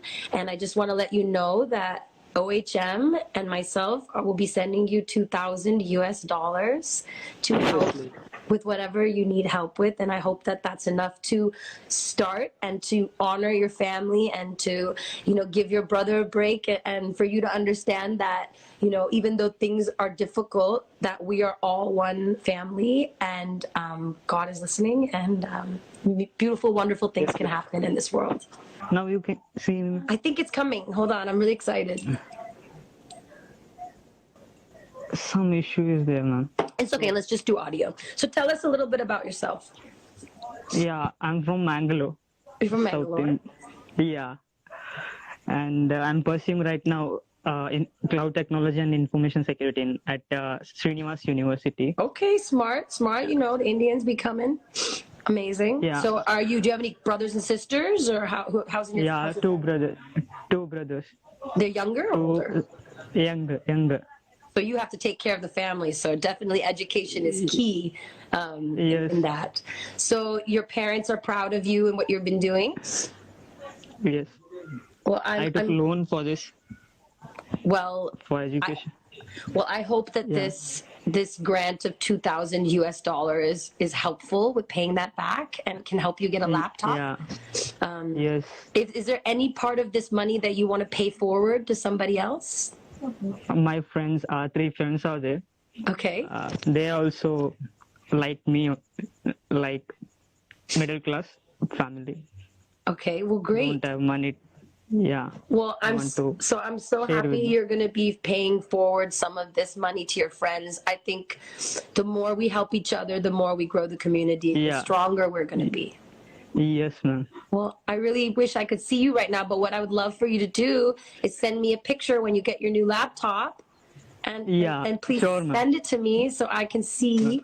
Well, I hope you are feeling great today. My management will be in contact with you to give you the $2,000 and he was so sweet. And the only reason I'm not crying right now is because I couldn't see his face. Because if we saw his face, you know that this would be full waterworks right now. I think we got one more. The room. Don't leave the room. Hello. Hello, ma'am. How are you? What's your name? Ma'am, my name is Rajat. Okay, Rajat. How are you? I'm very excited, but not nervous for you, ma'am. Well, I'm glad you said you'd like to provide quality masks for people in locality villages who don't get access. Your mother's making masks and you'd like to support her financially and finish your studies. This is an incredible dream. That's why we chose you. Right, ma'am.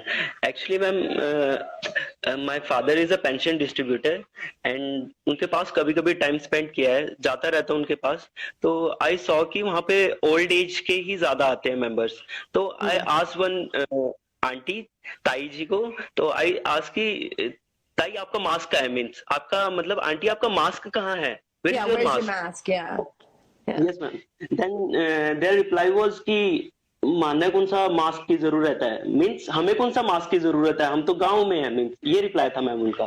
Then I realized कि people are especially in villages people are not very aware about this pandemic, how dangerous it is. Then I saw कि my mother is making masks. That's so sweet. My mom makes them too. Yes, ma'am. And if you permit, I would like to show you, ma'am, some masks. And, I want one of your mom's masks. Maybe your mom can send me one too. I'd love one.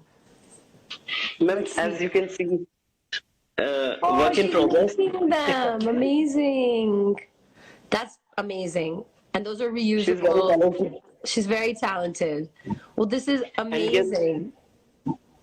And ma'am, locally village mein the sources are and what we call facilities are not so good. Like I bought one mask from the market when this pandemic started. Ma'am, that mask quality was very poor. I would like to show you, ma'am. This was the mask, and it is stapled from both sides. Ma'am, it's not gonna It is stapled from both sides, ma'am. Yeah. Then I saw कि my mother is making masks, so I inspired her कि मम्मा और बनाओ please, और involve करो ladies को जो आप हमारी गली में हैं उनको involve करते हैं.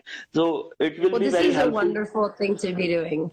So I wanted to let you know that OHM and myself have chosen you to receive $2,000 to put towards your dream with helping your mother make these masks. I mean, most of your whole dream is paying it forward, but is there any part of this money that you want to pay forward to somebody else? Obviously, ma'am. Yes. I just have to ask, but yes. Well, I'm so happy to meet you, and I'm very inspired by what you're doing, and you need to keep doing it because, you know, we need people like you all over, and I'm so thankful to be able to be the doorway to get you this budgeting. And I would love if you keep us, you know, involved and let us know keep us updated on everything you're doing, because it definitely means a lot. I just wanted to, you know, just say hello today and thank you for what you're doing. Ma'am, one more thing, please, ma'am. Ma'am, मैं आपको बहुत बड़ा fan हूँ, but मेरी mama and my sister, they are the biggest fan of yours, ma'am. Please, आपको मिलवाना चाहूँगा, ma'am. Please एक बार hi. Hi, auntie. Hi. Hi. Thank you so much for what you're doing. Congratulations on everything you're doing. Shukriya, both shukriya. Thank you so much, ma'am. Thank you so much. मेहनत के लिए, is that right? Yeah, with your hard work, right? Close. Right. Thank you so much, I'm ma'am. speaking Hindi. I'm doing it. Ma'am, my English is not so good, but I try to speak, ma'am. No, you're speaking. English. You're speaking great English. Thank you so much, I ma'am. just wanted Thank you to so say much hello. for your We'll be in invitation. contact with you. Thank you so much for your dream, for dreaming with us, and for paying it forward. And we'll be in contact, and keep me updated on everything. Bye, Mom. Bye, sis. Thank you so much, ma'am. Let me say bye to your Bye. mom. Ma'am is saying bye. Bye. Bye. Let me see Mom. Thank Let me you see so Mom. much, Bring ma'am. Mom in the picture. Bring Mom in the picture. Mama. Mama. Okay. There we go. Oh, bye. Thank you. Namaste, beta. Namaste. Thank you. I participated in this. Let me bring all my friends so I can tell you guys about my dream and what I'm going to be just. Let's bring on Jason. Hi. What's up, Raja? How are you? Oh my gosh. How crazy was that? Crazy. Just waterworks. I'm keeping it together. We want to thank you for using your platform for something as incredible as this, because we know that, you know, sadly, not many people take advantage of the power of social media. Yes. And what you've done today really is so fulfilling, so incredible. It's such an example to follow. And so, yeah, on behalf of South Day Toyota, they would like to donate $5,000 to a charity of your choice. Okay, let me talk about my charity. I'm so excited. Okay, so we are going to be supporting the Healing Fields Foundation. So this is a foundation out of Hyderabad that I am now involved with. So originally it was supporting women, like something that me and Shweta were talking about, which is really necessary with like hygienic products. But what's happened after COVID is that it's now everything, the whole situation has switched into getting the migrant workers home. So this is completely an organization for migrant crisis. So in the last 10 days, we've organized 36 buses to 6 different states with 2,000 migrants, women, children, elderly, transported back to their villages with dignity, information, and care. Now, this is the most important part of the process. Whatever it is, people need to get home, but they need to get home with dignity and care. This is so important. So I just want to thank South Day Toyota so much for, you know, making this happen. And, you know, especially people in India, you think that maybe no one's thinking about you across the world, but like somebody in South Day Toyota is paying for your dream to come true. So this is more example of what a global community we are. And I'm just so thankful today. Today is one of the best days. It's going to go down in history. For real. It really has. It's been incredible. It's been incredible. And again, I thank you so much from the bottom of my heart for using your platform for this. I know that you have not even, I mean, you've already done so much, not just today. I mean, I'm aware of what you've done up until now, and I know that you haven't even scratched the surface, girl. You're going to do some incredible things, and you're taking giant steps. God is watching over all of them, and you know, you told someone that their family is divinely protected. I think we all are, and that now more than ever, it's important to realize that we are one race, we are one family, and that we need to be there for each other, no matter where we're from, no matter what our, you know, race is. It's just about being there. And we have to care, like, as the things that are stressing each and every one of us, like, and this is not sparing anyone, you know, it's in the households with millions of dollars and it's in the households with nothing. And the thing is, we just have to understand that, like, whatever we thought was differences between us, they're not really there right now. We need to, like, come together. And, you know, how would you like it if you didn't have anywhere to wash your hands or soap? You would be petrified. You'd be, you know, so it's like, let's make it easier for our family, you know, let's do that. Thank you, girl. Really, from the bottom of my heart. Appreciate you. Thank you so much. Welcome back to One Humanity Live. Paying it forward. That is one of the most touching videos. Every single fan had their dream come true. It was emotional. It was from the heart.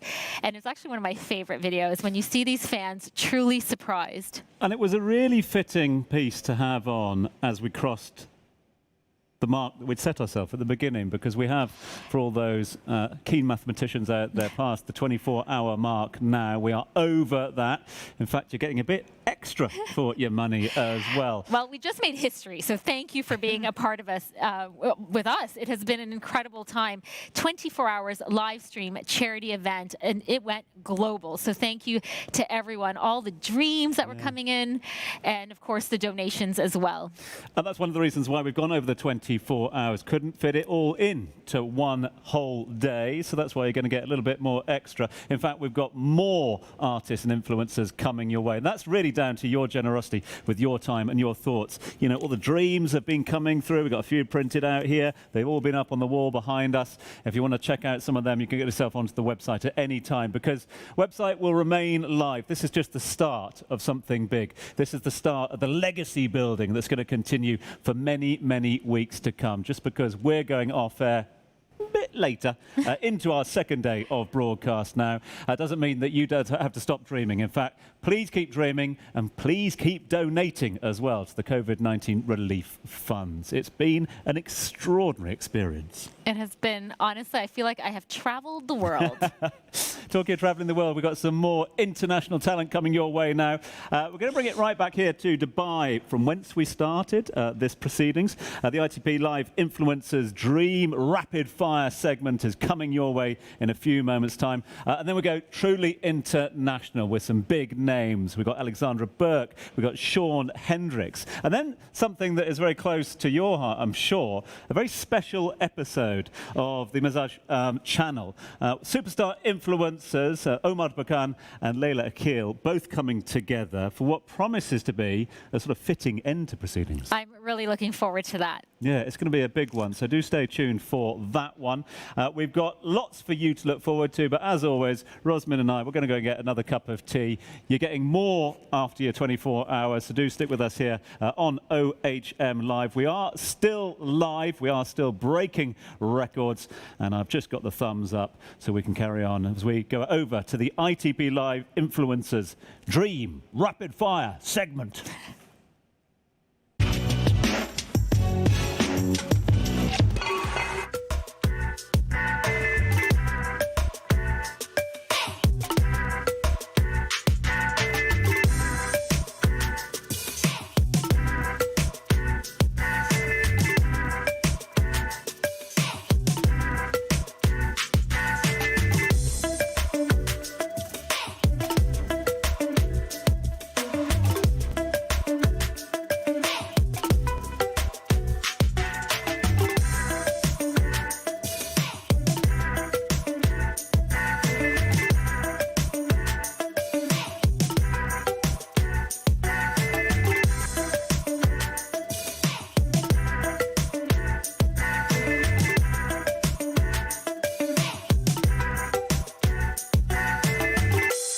You know what? My dream choreography, it's inspired by all my dreams. I hope for the world to heal, and I hope for my artistic and creation, I can keep inspiring people and use my heart to collect and fund for charity and organization who make the world better. You know, I start in the streets. I'm a street performer. I was, you know, and they find me on the street, and after I went to Cirque du Soleil as the lead character for the show The Beatles Love. I come from nothing, it's ridiculous, for nothing, and now I become an artistic director for the biggest company in the world. When I visit my grandmother in Morocco, I was shocked by the fact she didn't have clean water. So every day she walked to the well to fetch the water for our daily needs. So that's why it's very important to me to tell you I from nothing, I come from nothing, and to come like today, like calling me for big organization to help people. This is my main challenge actually for my life, and I contribute with my heart and my choreography, and I'm so happy to be involved with you guys. When I heard about the Constellation Dreamer, I jumped on it and I put together a challenge. It was #HasPop Challenge, Challenge Humanity, #. I have so many artists involved on that. I have like 100 artists, but I cannot took this 100 artists. I take only 20, then I put video together. I think I send you the video. You're going to, I hope you're going to put it online.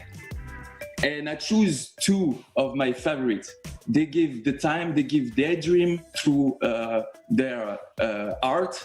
And I'm so thrilled and happy. And I would like to thank all of the participation, all the participants.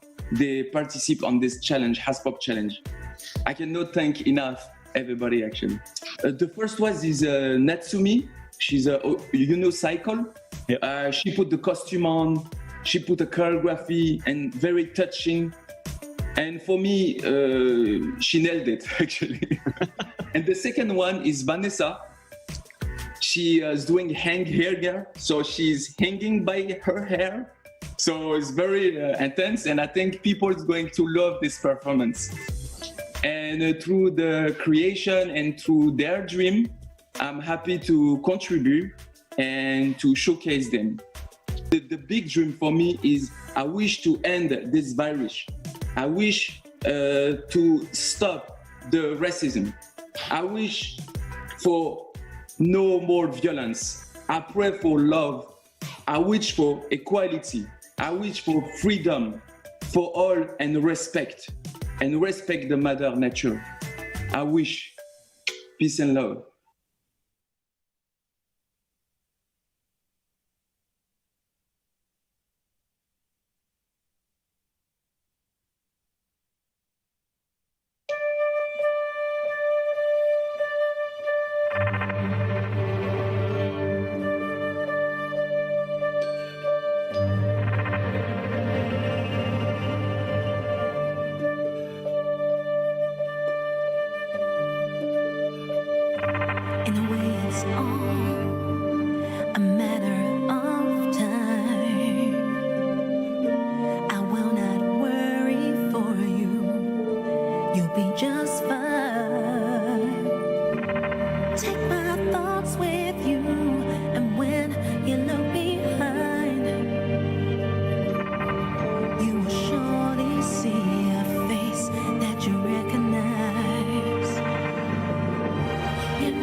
Shorty is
plain to see.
You are our superheroes. Thank you.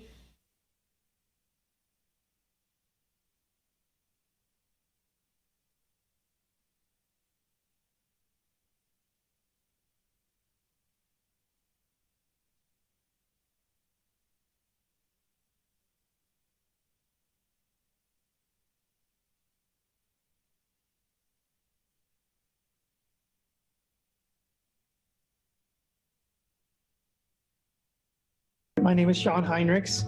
I'm a filmmaker, I'm a photographer, and most of all, I'm a conservation storyteller.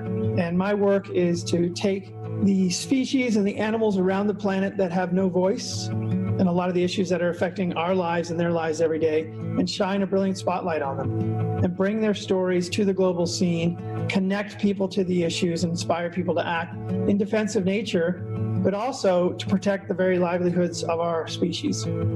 My journey in conservation started as a very young boy in Durban, South Africa, growing up right near the shore. And my exposure to nature was an ocean full of such abundance you can't even imagine.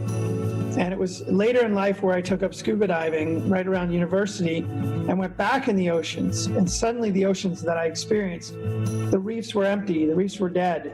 There were no sharks, there were no predators, and it was a tiny, tiny shadow of its former magnitude. And in that moment, I realized somewhere in my life, I needed to give a voice to this issue because in that very short time period, we were losing all of the oceans. Undoubtedly, one of the top spots for me in the world is an incredible archipelago in far eastern Indonesia.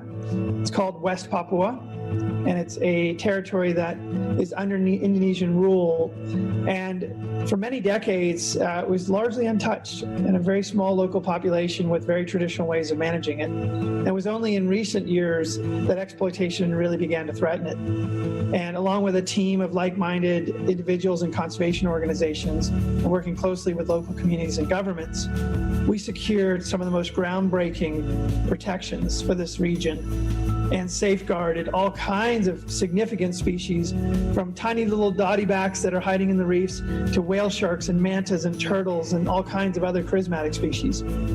And so if you ask me if I had to spend every day of the rest of my life diving in one spot, it would be in that area. I often say to people that nature doesn't need saving. It's about humans. We need to reshape culture and reconnect to nature and realize that we are not apart from nature, but actually a part of nature. And the future of our species is inextricably tied to the future of all species. I have a very ambitious dream. I think the fundamental disconnection, this perception that we are apart from nature, is the source of so much of the trouble we face environmentally, emotionally, economically, and health-wise on this planet. If we are to change that course, it's to accept that we are fundamentally a part of nature. We are nature. And my dream is that we as humans accept our tie and our connection and our membership with all other species, and that we extend our empathy beyond just ourselves, beyond just our families or our closest communities, beyond just other humans, but we expand that empathy to include all species and all habitats. We choose to show up beautifully for ourselves, for our families, our communities, and for nature in a way that ensures that we don't just survive in the next decade, but that we thrive indefinitely. That's my dream. السلام عليكم. أروع شيء في الوجود وأجمل شيء في الحياة إنك تشوف إنسان قدامك يحقق حلمه، والأجمل إنك تلاقي أشخاص يساعدوك في هذا الحلم مهما كانت التحديات والأزمات والظروف اللي تمروا فيها. صدقني راح يتحقق هذا الحلم، وبذلك لما نتعامل بهذا الشكل والمنطلق راح نحقق مجتمع قوي متعاون في كل مكان يتخلل الأمن والسلام والاطمئنان. أخوكم محمد رباط. خلبت العينين حورية جنية في خلق إنساني كأنها من حسنها درة بارزة من عقد مرجاني. يا باي يا باي يا باي يا باي يا باي يا باي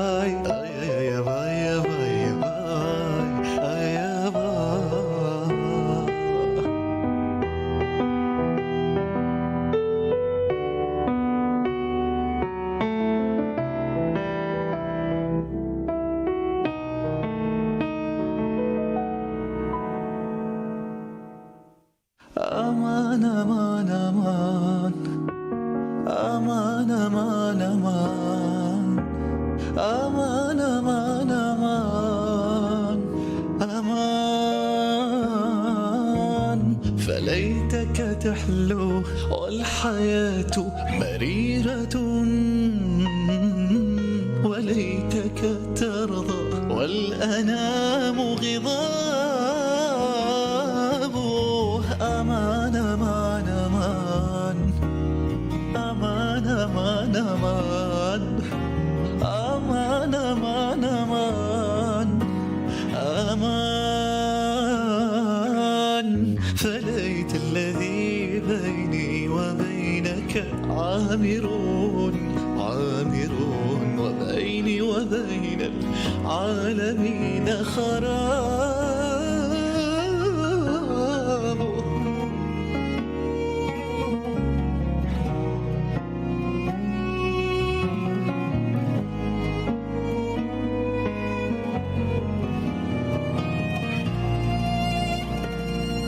أنا حمادة هلال وأنت دلوقتي بتتفرج على وان هيومانيتي لايف. حبيبي أول حاجة قبل أي شيء عايز أبارك لك على الأغنية التحفة اللي طلعت من 3 أيام، أبدعت كالعادة. ولا لا؟ أيوة. والله كل ما الواحد يفتكر إن حمادة هلال كده خلاص جاب آخره يعني بتفاجئنا بحاجة جديدة، فحبيبي الله يوفقك يا رب. الله يخليك يا باشا. هل في يوم حمادة هلال من سنين كده كان بيحلم باللحظة اللي هو دلوقتي موجود فيها، بيحلم إنه هو نجم والنجومية اللي وصل لها دي؟ هل كان ده حلم عندك؟ كان حلم وعشته، مع ان انا ما كنتش نجم خالص، وحلم اللي انا امشي في الشارع الناس بتسلم عليا وبتشوفني وبتصور معايا، حلم اللي انا اركب عربية شكلها حلو، وعشت الحلم ده وانا بالعكس ماشي على رجلي، بس كنت عايش اللي انا راكب العربية دي وبص عليها وأكني راكنها في المكان ده بتاعتي وده بيتي، وامشي حواليه مع ان هو ده مش بيتي، بيتي اقل منه بكتير، وكنت ارجع لبيتي البسيط بس كنت انام وبتمنى الحلم ده. بجد لما تعيش الحلم بجد بيتحقق، لما تعيشه بثقه اللي انت عايشه. يعني في ممكن ناس تانية تحبطك، اللي انا بعتبرهم الطاقه السلبيه، يقول لك يا عم انت بتحلم لبعيد قوي. دي انا شايف الناس ده انا ابعد عنها خالص، انا ما اعرفهاش في حياتي، اللي هم السلبيين اللي هم يوقفوا حلمك او يعطلوه في اي لحظه يعني. طب وكيف كان شعورك حماده لما تحقق حلمك؟ يعني هل تذكر اليوم اللي كنت فيه بتحلم، وهل كنت تستمتع بالحلم، وهل تستمتع بالحلم لما تحقق اليوم ولا لا؟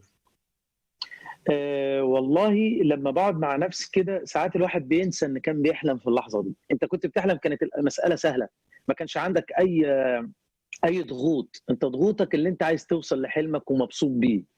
لكن لما بتوصل ليه فازاي تحافظ عليه، اللي انت تحافظ على نجاح ده اصعب بكتير، بياخد من حياتك، بياخد من عيلتك، بياخد من وقتك الكبير اللي انت المهم تعيش معاهم. بالعكس انا الحمد لله انا راضي باللي انا فيه، بس برضه بحلم ان عايز حاجات اكتر واكتر واكتر. طيب حبيبي، بتحس انه اليوم الناس عم تحلم كفايه ولا لا؟ ولا هل المحيط اللي احنا عايشين فيه نسانا شوي احلامنا، نسانا نحلم شوي؟ في الوقت اللي احنا فيه دلوقتي انا ما افتكرش ان في حد بيحلم قد ما هو يحلم ان حياته تبقى ماشيه كويس، ما يصيبهوش مرض ولا يصيب ولاده مرض، برغم ان الكورونا دي حاجه طبعا يعني موضوع بره الصندوق، يعني ده ما كناش نتوقعه في حياتنا او في جيلنا. دلوقتي بتفكروا في ابداع جديد، يعني في ابداع اللي انتوا تخلوا الناس كلها تبقى حواليكوا، حتى انتوا عاملينها لمده 24 ساعه، بس دي حاجه حلوه قوي ان الناس تتجمع في وقت واحد والطاقه الايجابيه تبقى حوالين الناس كلها. انا ممكن ابقى ببيتي، انا ببيتي عملت 3 اغاني 4 اغاني وانا قاعد في بيتي، وعملت الكليب وعملت كل حاجه ونزلت، قلت لا خلاص ما انا مش هفضل قاعد خايف من المرض من الشارع، لا انا ممكن اعمل كل اللي انا نفسي فيه في بيتي. وخلي بالكم هو ده اللي جاي في الفتره اللي جايه، يعني اللي جاي فعلا انا واثق ان الكورونا دي هنيجي في يوم من الايام هنشكرها، ان هي يعني في يوم من الايام كده هنشكر ان احنا خلتنا في ثقافه جديده في جيلنا، ولادي اللي طالعين هيبقى خلاص بقى يعني موضوع ان هو ان هو يشتغل بطريقه انالوج، هتلاقي دي خلاص خلصت، مفيش خالص. ازاي هو يفكر في مكانه، ازاي يخلي كل وقته كله في تفكيره في مكانه، مش يفكر طول الوقت ان هو ازاي هنزل واروح الشغل ده واقعد الف. يعني انا مش عايز بس ادوشك، لان انا في الموضوع ده انا ممكن اقعد معاك 20 ساعه في الحوار ده. لو عايزين نفكر بحاجه بسرعه بس، اغلب الاشياء الرائعه اللي اتعملت في العالم ابتدت بحلم. اللي عمل طياره واللي عمل سياره واللي ركب اللمبه واللي عمل النور والكهرباء، ده ابتدى كله بحلم، مجرد حلم. فعايز اسالك، العالم ممكن يفضل يعني بكره يصير مكان احسن؟ كيف يعني كيف حماده بيشوف العالم بكره كمكان احسن نعيش فيه؟ يعني انا احساسي ان بعد كل ازمه لان لو رجعنا بالتاريخ هتلاقي بعد كل ازمه بتحصل بيبقى في خير كبير. انا لو هتكلم عن بلدي مصر واتكلم عنها، انا بلدي فيها ناس يعني ما شاء الله على افكارهم وطاقتهم في الشغل. وصدقني لما بتحصل اي ازمه يعني بعديها على طول بنحاول بقدر الامكان ان احنا نأقلم نفسنا على الوضع اللي حاصل، وفي نفس الوقت كل واحد عنده فكره حلوه بينفذها، حلم كبير بينفذه. انا واثق ان في خير جاي. في ناس كتير قوي بتحبطني كتير وتقول لك لا احنا رايحين في حاجه مش كويسه خالص. انا في فتره انا ما كنتش بشوف ولادي، ما بعرفش اشوفهم ولا اتكلم معاهم ولا اعرف ايه مشكلته ولا ايه احلامه. دلوقتي انا عرفت ابني بيفكر في ايه ونفسه في ايه، وبدات اللي انا اقلم نفسي معاه. وازاي يعني انا ابني يعني ابني عنده 7 سنين بيحب الاخراج جدا. أنا ما كنتش فاهم ان هو بيحب الاخراج، لقيت عامل يعني في الايديت عامل ايديت حاجات، جبت له وحده تصوير وسينما كبيره وخلاص عايشته في اللي انت خلاص ابتكر يلا. ما ده حلم برضه، خلي بالك. بس ازاي ان انت ازاي تبقى مع اللي بيفكر، يعني ايه، ما تحاولش تحبطه، خليك معاه واكيد هتلاقي في منه حاجه حلوه. فابني معاها بقى، ابني معاه الحلم بقى خلاص. يعني بيقول لك ان مع العسر يسرا، معاه ماشيين مع بعض. انت عايز تشوف ايه؟ بص احنا دلوقتي ربنا سبحانه وتعالى، انا بخاطب كل الانسانيه، مش بخاطب لا دين، وانا بخاطب كل انسان اتخلق على الارض. ربنا سبحانه وتعالى خلقه بيحبه مش بيكرهه. طبعا فعمر ما ربنا هيجيب حاجه الظاهر وحش لكن الباطن خير، لكن اللي جواها خير كبير. لان دي رحمه ربنا على كل المخلوقات، مش عليا ولا مش على انسان، لا على كل اللي ربنا خلقه في الارض. واثق ان ربنا بيربيني مش بيعاقبني. في فرق، في فرق من عقاب وتربيه. انا واثق ان انا بتربى ازاي؟ اللي انا بتربى اربي فكري واربي دماغي، وازاي احافظ وازاي ابتكر وازاي اطلع خطوه في شغلي في حياتي كده يعني. روعه حبيبي، روعه، كلام رائع. حلم حماده هلال الجاي ايه حلمك دلوقتي؟ حلم اللي جاي ازاي افكر في المرحله اللي جايه دي. يعني انا دلوقتي انا معظم شغلي خلاص وقف. خلينا نتكلم واقعيين، انا شغلي الاساسي انا مطرب، بغني في حفلات لايف وبغني في افراح يعني وبتروح تصور وتصوير. احنا الحاجات دي كلها تعتبر وقفت. ده شغلي، صح ولا غلط؟ ده الدخل اللي بيجي لي. هل انا اقول خلاص ربنا قطع رزقي؟ لا، ربنا في رزق تاني في نفس اطار شغلك. ازاي تفكر فيه، ازاي ابتكر في شغلي من بيتي هنا، ازاي ان شاء الله اللي انا يعني افكر في ابلكيشن جديد ليا. فانا يعني انا حلمي دلوقتي ان انا ازاي ان انا في مكاني ببيتي ده اعمل حاجات جامده. ابداع حبيبي، ابداع. الله يوفقك، عن جد ابداع. طيب حاجه اخيره، عايز كلمه منك. عايزك تفكر بالشباب الصغير اللي موجود اليوم وتعطيهم نصيحه من حماده هلال انهم يحلموا تاني. انا نصيحه لكل واحد بيسمعني دلوقتي، لو انت بتحلم وطموحاتك كبيره قوي، ارجوك ابعد عن اي شخص، ابعد تماما عن اي شخص يحبط حلمك، حتى لو اقرب الناس ليك. مش تبعد عنه، اللي انت لا ما تقعدش معاه، ما تحكيلوش اللي انت بتفكر فيه، ما تحكيلوش تماما. ودايما ما تخليش حلمك بسيط، لا احلم. هو الحلم بفلوس؟ حلم ببلاش. فكر لما تكون بتحلم اللي انت الحلم ده هتفرح بيه اللي حواليك عشان يكمل. فكر كويس ان الحلم ده لما ربنا يحققه لك ان تبقى نيتك ان تفرح بيه اللي حواليك اللي نفسهم ياخدوا الحاجة الحلوة منك انت، فربنا هيكمل لك الحلم، لان مش هيكرمك بيك انت، هيكرمك باللي حواليك اللي وراك اللي نفسهم ربنا يكرمهم وانت تكون انت السبب. مبدع حبيبي، روعة. Thank you so much حبيبي.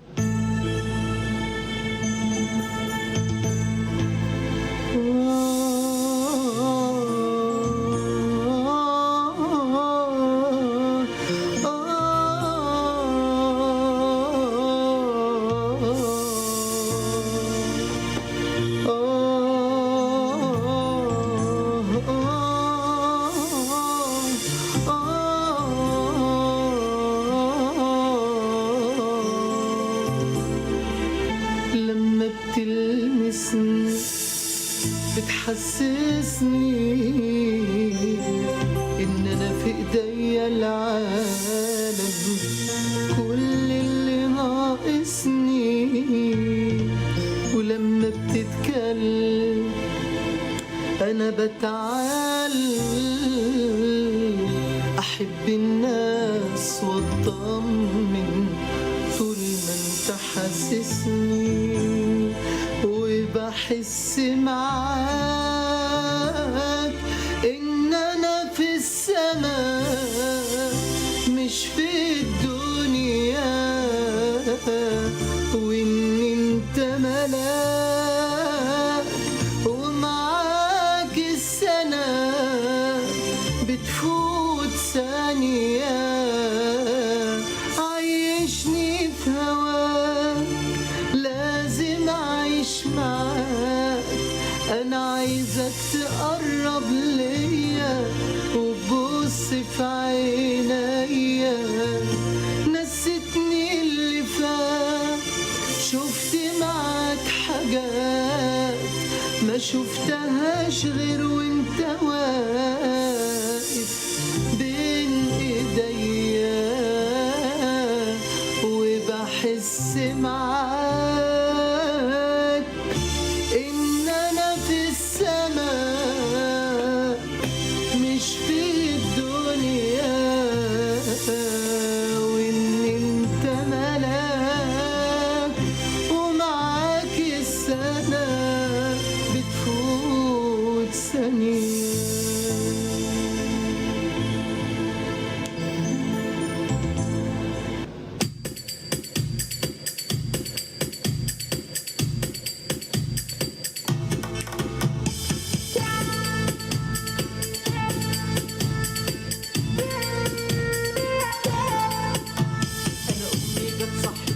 وانا نايم على السرير بتقولي ميعاد الشغل وقوم يلا وبلاش تأخير، قلت لها حاضر قايم بس مسقطة فوق ازاي، قالت لي تشرب ايه، قلت لها اشرب شاي. تشرب ايه؟ اشرب شاي. تشرب ايه؟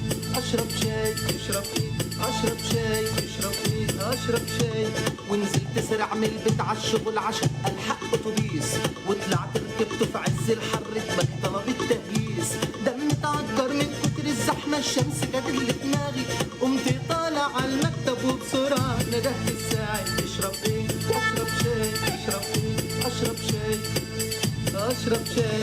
خلصت الشغل وقلت لصاحبي نروح نقعد على القهوه، بهدله مرمطه فرهضه في الحر في نافوخ عملوا مفاجوه، قعدت احكي له على اللي حصل لي من ساعه ما صحيت، قام قال لي كمان انا زيك ويا ريتك ما كنت حكيت. تشرب ايه؟ اشرب شاي. تشرب ايه؟ اشرب شاي.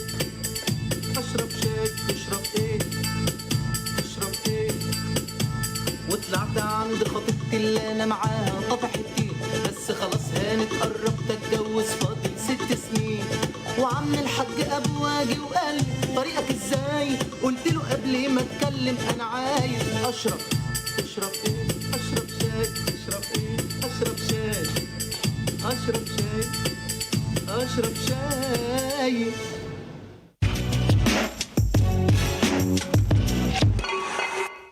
What's my dream? I have 3 dreams. My first dream is that the ego is stripped out of this world. That's number 1. Number 2 is that every child feels safe, loved, and brave. That's the only way that our children's dreams can come true. If they feel safe, loved, and brave. Then they can grow wings and their dreams can come true. And my third dream, and this is a big dream, my third dream is that I've been in lockdown here in this room for the last 12 weeks, and I haven't left this room, and I've been working 20 hours a day painting, and there's a reason.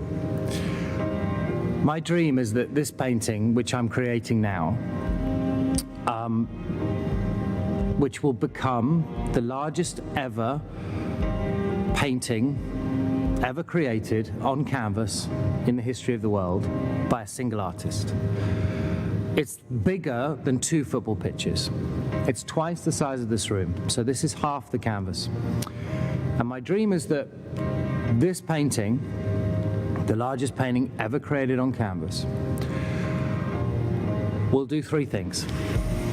My dream is that it will connect or reconnect humanity to ourselves, each other, our Creator, and ultimately the soul of the earth.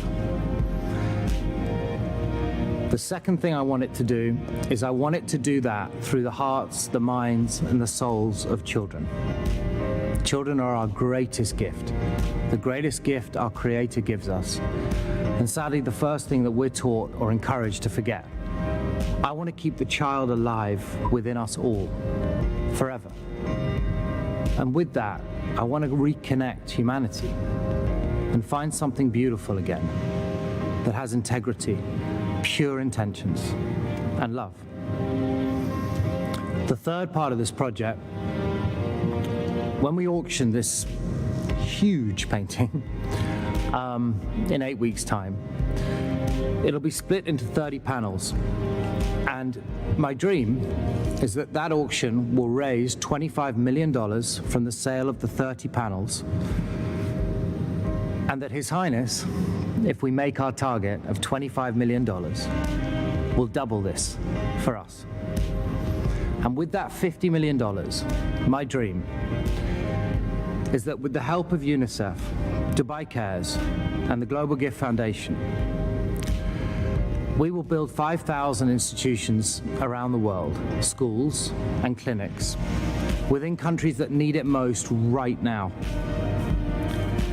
India, Pakistan, Iran, the Middle East, Jordan, Lebanon, Palestine, Eastern Europe, the poorest parts of Eastern Europe, Africa, South America, the poorest, most desperate parts of South America that need our help, the Far East, Indonesia, the Philippines, the countries that are really struggling.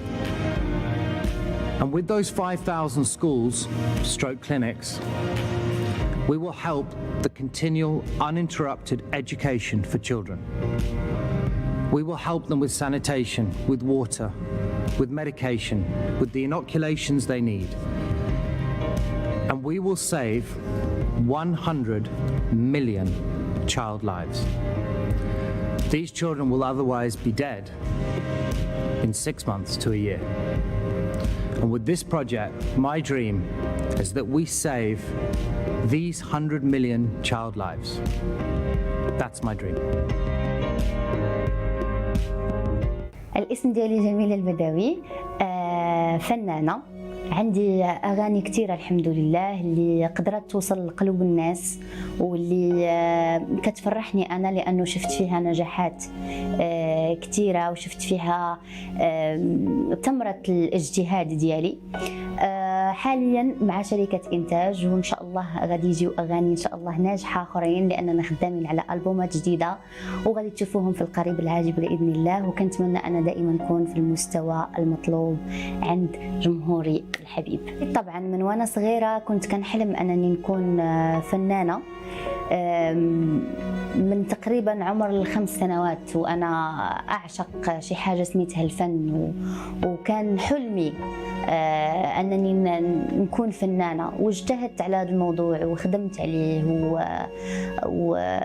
وخططت الهدف قدام عينيا، والحمد لله قدرت نحقق جزء من الأحلام ديالي سواء في حياتي العملية ولا الشخصية، وهذا شيء كيشرفني وباقي مجتهدة إن شاء الله، وباقي غادي نكمل في الطريق حتى نوصل للأهداف ديالي كاملة. بالنسبة لي الحلم هو عبارة عن تخيلات كتبدا معنا من أول ما نخرجوا للدنيا.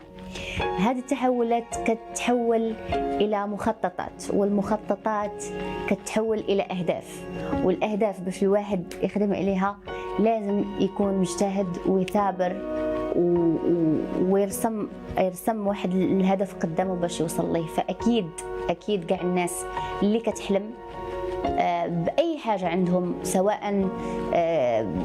سواء حلمه أنه يكون شي حاجة أو يحقق شي حاجة في حياته، فلازم أنه يتمسك بدك الحلم باش يوصل له.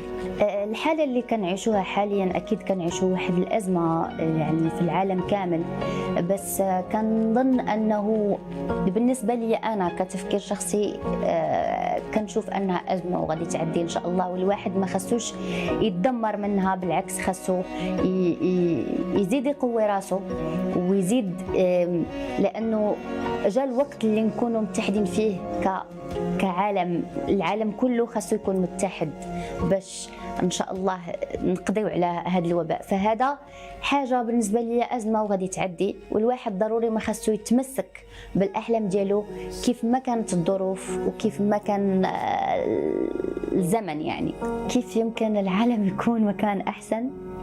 انا كنشوف في الاتحاد قوه، فالناس اللي اتحدوا غادي يكون عالم اجمل واحسن. احنا ناس دائما كل ما كنحققوا حلم كيطلع حلم جديد. فبالنسبه لي الاحلام ما عندها حتى شي نهايه، والواحد كل ما حلم بشي حاجه وكل ما وصل لها كيطلع له حلم تاني. فالاحلام لازم تعيش معنا في الحياه باش نحققوا حياه افضل، وباش حتى حنايا نكونوا يعني عندنا. بالنسبه لي الحلم ضروري ما يكون باش كيعطي واحد الدافع باش الانسان يخدم على راسه. بغيت نوجه واحد الرساله للناس اللي هي كل واحد متمسك، كل واحد عنده حلم خاصو يتمسك به وخاصو يخدم عليه. واهم حاجه اننا نكونوا دائما ايجابيين، ويكون عندنا الامل في الحياه، لانه ما كاين حتى شي حاجه مستحيله. اللي عنده شي حلم يتمسك به. داكشي علاش بغيتكم تشاركوني الاحلام ديالكم كيف ما انا شاركتكم الاحلام ديالي، وان شاء الله غادي نعيشوا في حياه اجمل واحسن.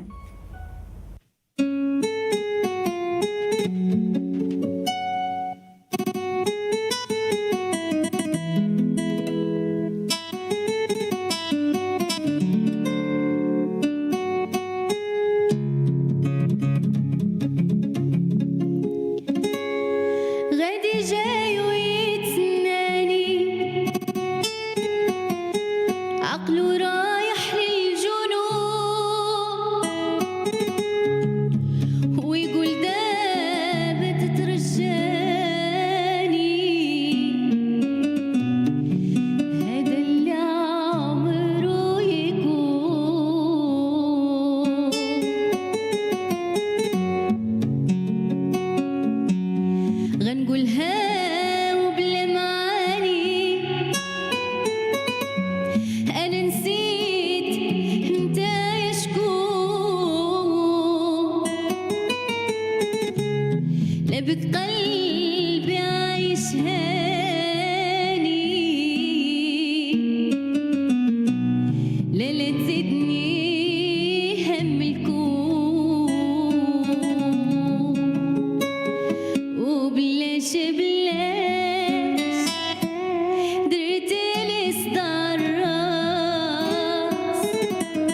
بلاش هي من الأغاني اللي قريبة على قلبي وقريبة على قلوبكم حتى نتوما، لأنه حقق لي واحد النجاح اللي دار واحد نقطة تحول في مسيرتي الفنية، وكان من أحلامي يكون عندي أغاني بهذا النجاح هذا.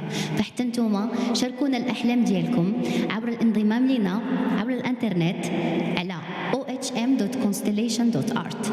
ودابا غادي ندوزو الأغنية التالية اللي هي الغرام عياني.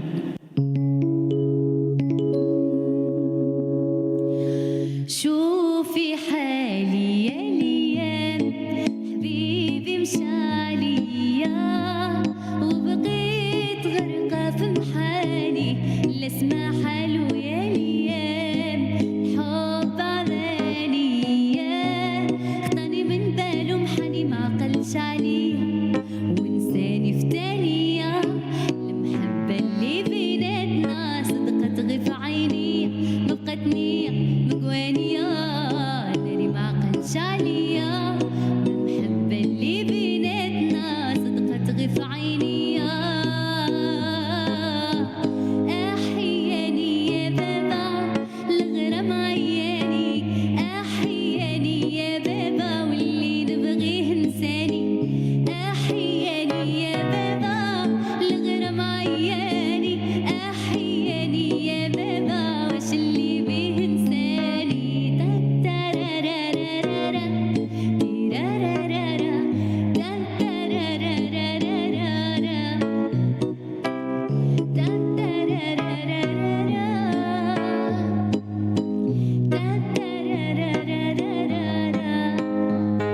وشحال سولون عليك الناس وقالوا شنو خبارو وبقيت غرقة في جوابي واش نخبي ونقول لاباس نقول راني في نارو خطاني من بالو محاني ما عقلش عليا ونساني في تانية المحبة اللي بيناتنا صدقت غير في عيني ما بقات نية مقوانية ناري ما عقلش عليا المحبة اللي بيناتنا صدقت غير في عيني.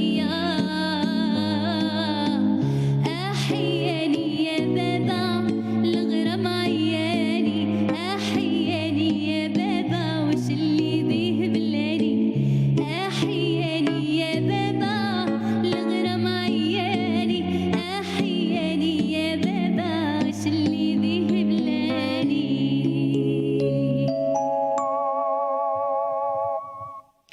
ودابا غادي ندوزو الأغنية أخرى اللي هي عزيزة عليا بزاف.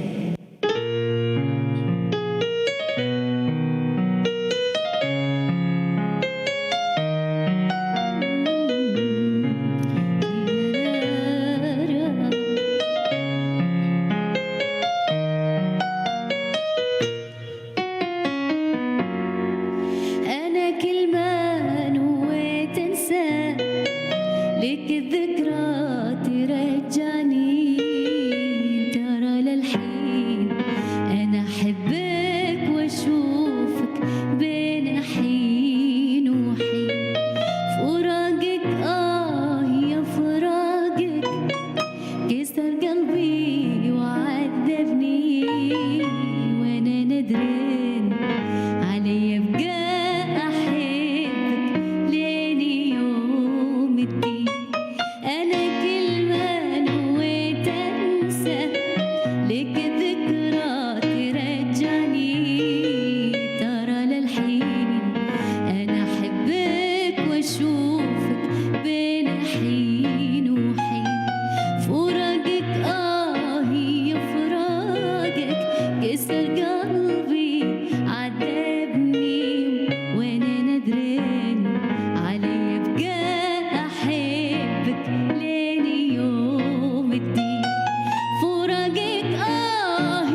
وبقى مكملة معكم أنا جميلة المداوي.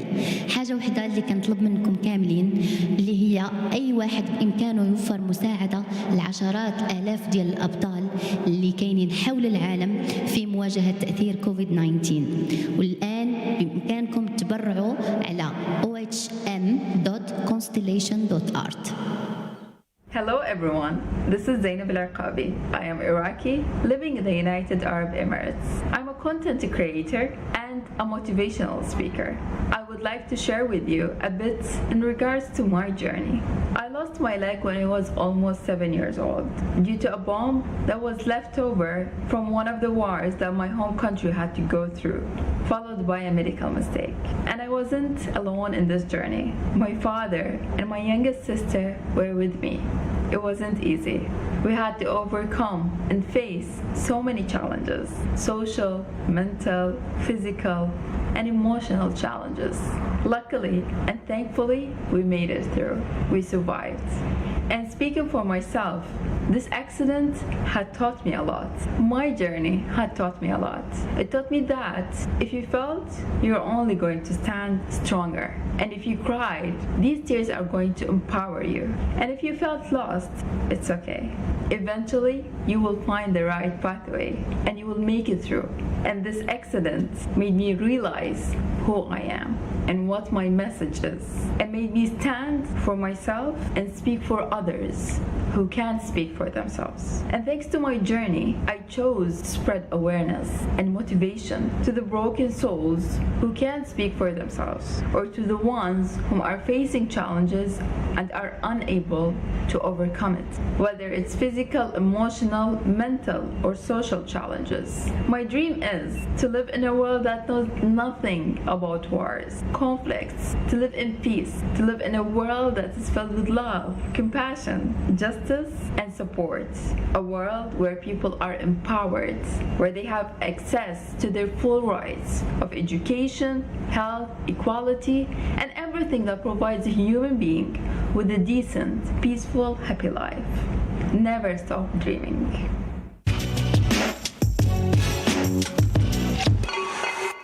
Hi there, how are you all doing? So I'm doing this really cool thing. I'm going to be answering questions in 3 minutes. This is for One Humanity Live. Let's see if I can do it. Let's go. So the first question is, now that you have achieved a big dream in your life, what is the next? What else are you personally dreaming to achieve and do in your life? So I wouldn't say when you dream, you never stop dreaming, literally. So what I'm going to do is I'm going to continue dreaming. And it doesn't matter where I get to, it just motivates me to dream more and more. If I don't dream, then I'm not living. And that's what I believe. Okay, next question. What are your biggest takeaways, learning of the current situation that all of the humanity is in? So my takeaway is now we've learned how to think outside of the box. That's very, very important. And the most important thing is the world doesn't revolve around you. You are not the hero of this movie. There's so many people who are living in this world. And for once, I think we should think about them too and stop just thinking about ourselves.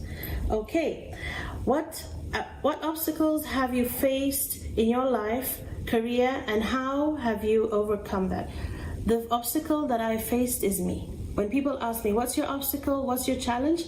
It's me. Because I'm the one who puts those obstacles sometimes in my way, and even if it's there, I should learn how to jump over these obstacles. So it all goes back to me. So I'm the obstacle and I'm my challenge. Okay, we're doing well. If you now, well, this is a long one, if you now sit back, and especially in the current times, the world needs dreaming again to create a better future for all of us together on this planet. What is your message to the world, to all of humanity, inspiring them to dream bigger and brighter for a better tomorrow? The question kind of answers itself in the way that we always have to dream bigger and we always have to keep positivity running. And I think, again, if we use one thing, and that one thing I think will help us dream bigger, because when we work together, dreams work out even better. So to work together, we have to be kind to each other. So working together, being kind to each other, I think those are the major keys, the top keys out of all of them. Thank you. I hope I did 3 minutes, and bam, One Humanity Live broadcast. Don't forget. Hi guys, this is Faisal Sharif from Saudi Arabia, Jeddah. It is my honor to be one of the ambassadors chosen for this amazing initiative, One Humanity Live, that highlights our dreams for the future. Well, I always dreamt of becoming an entrepreneur. I never dreamt about becoming a social influencer. I actually planned for that to happen. Seeing where I am today gives me very good comfort and hope that anything can be achieved if you put the right effort into it. I think as an ambitious person, I don't think I'm ever going to reach my dreams, because the closer I get to a certain dream, the bigger I want it to become. So I run after that new dream, or that, let's say, more advanced dream of the actual first one, if that makes sense. I think every person has very important milestones that they reach or they hit at a certain point.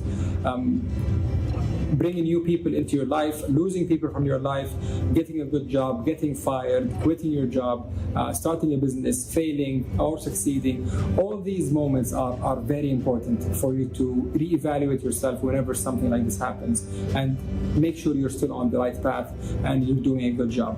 I think, generally speaking, something that gives me a lot of hope and comfort is believing in a bigger picture, in a greater good, believing in a higher force that gives me hope that anything is possible, that my small problem is not really something that's going to stop me from reaching my dream or reaching something good.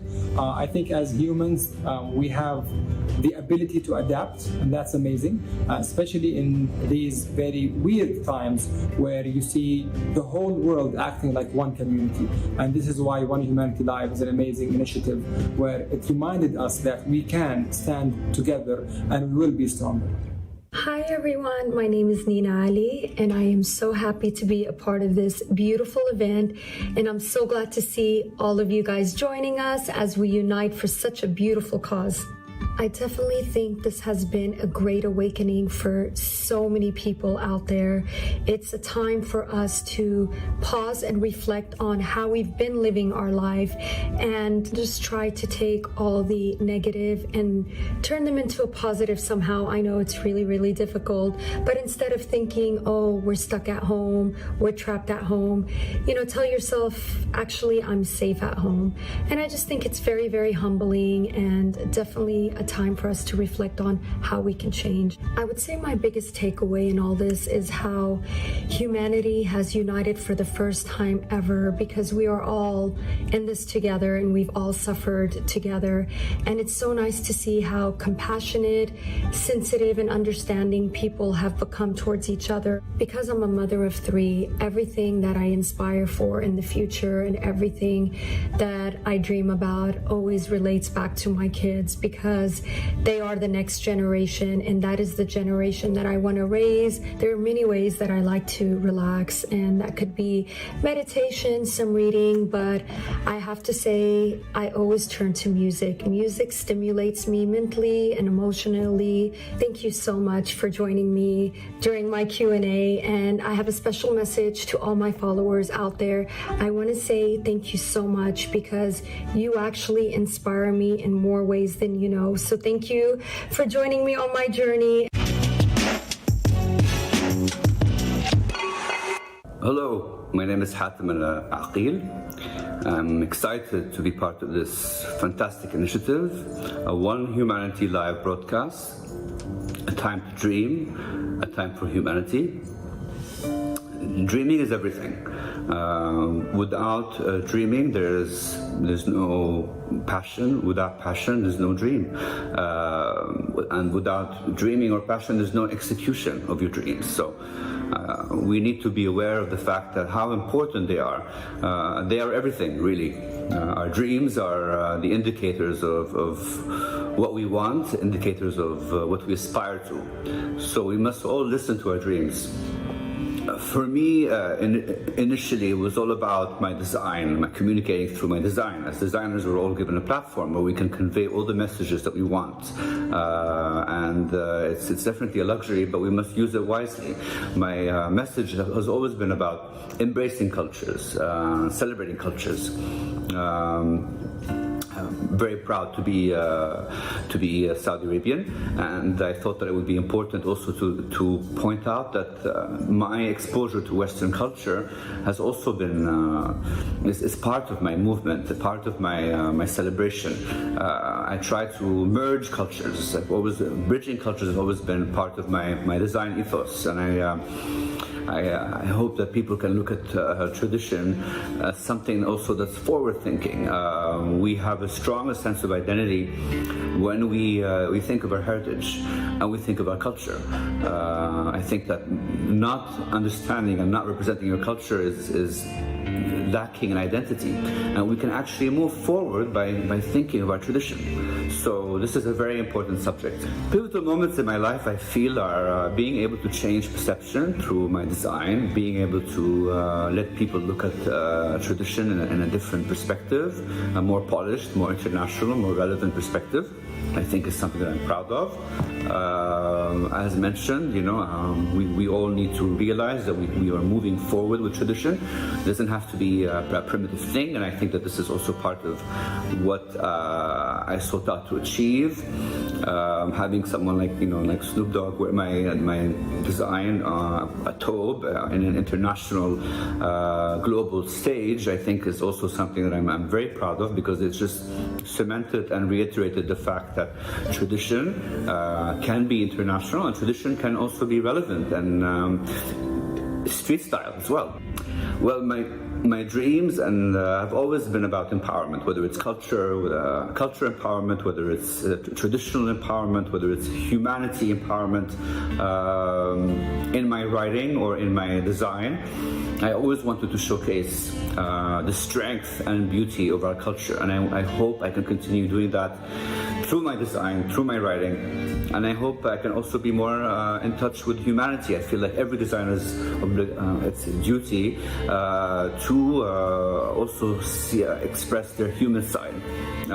This initiative, for example, is something that I would always hope to continue doing more initiatives that are related to humanity, more related that are giving back.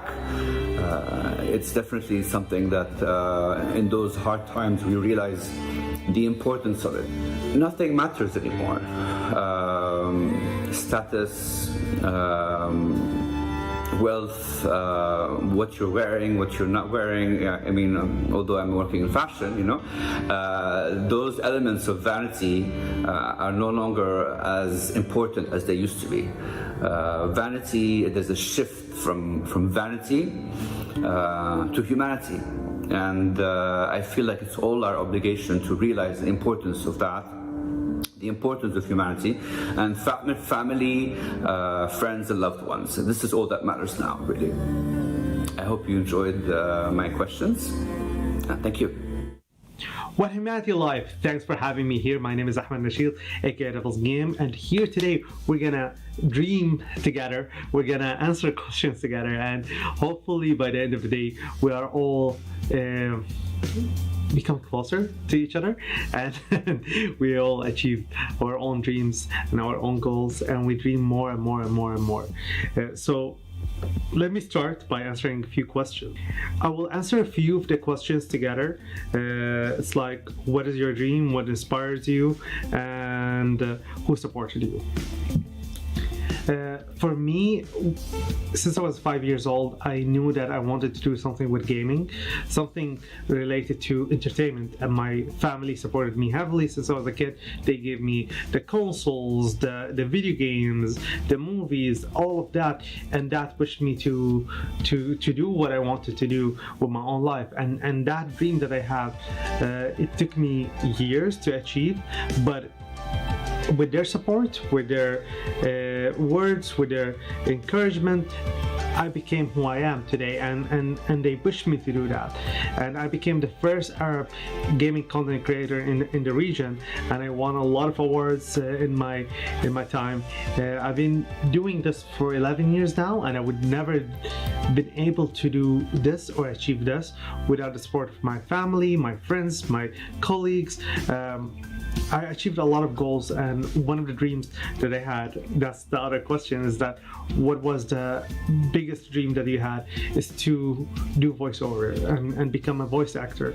And I got supported by PlayStation Middle East with Robert, May, Ghada, and the rest of the team. I got supported by Bluetooth Games with Nazih Faris, with Junaid Saeed. These guys supported me heavily, and they pushed me, and they gave me opportunities to do that, and I found my voice, and that led me to working with Sony, with Empire movies here, to be part of Angry Birds, and to do voices with Angry Birds, and that will take me to do more and more and more. Oh, what inspires me? Movies, video games. One of my biggest inspiration is Hideo Kojima. He's the guy who created Metal Gear Solid and Death Stranding. And yeah, I got inspired by a lot of people. What is the takeaway and learning from this situation?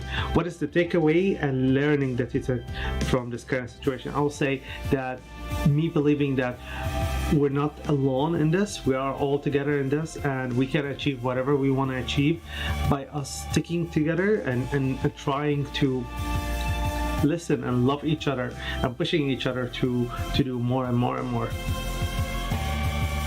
If you can have one meal or one dinner with a person dead or alive, who will be? I will say I have a list of people. I met a lot of people in my life, but one of the people that I really want to meet will be Michael Jackson. I would like to sit with him and talk with him.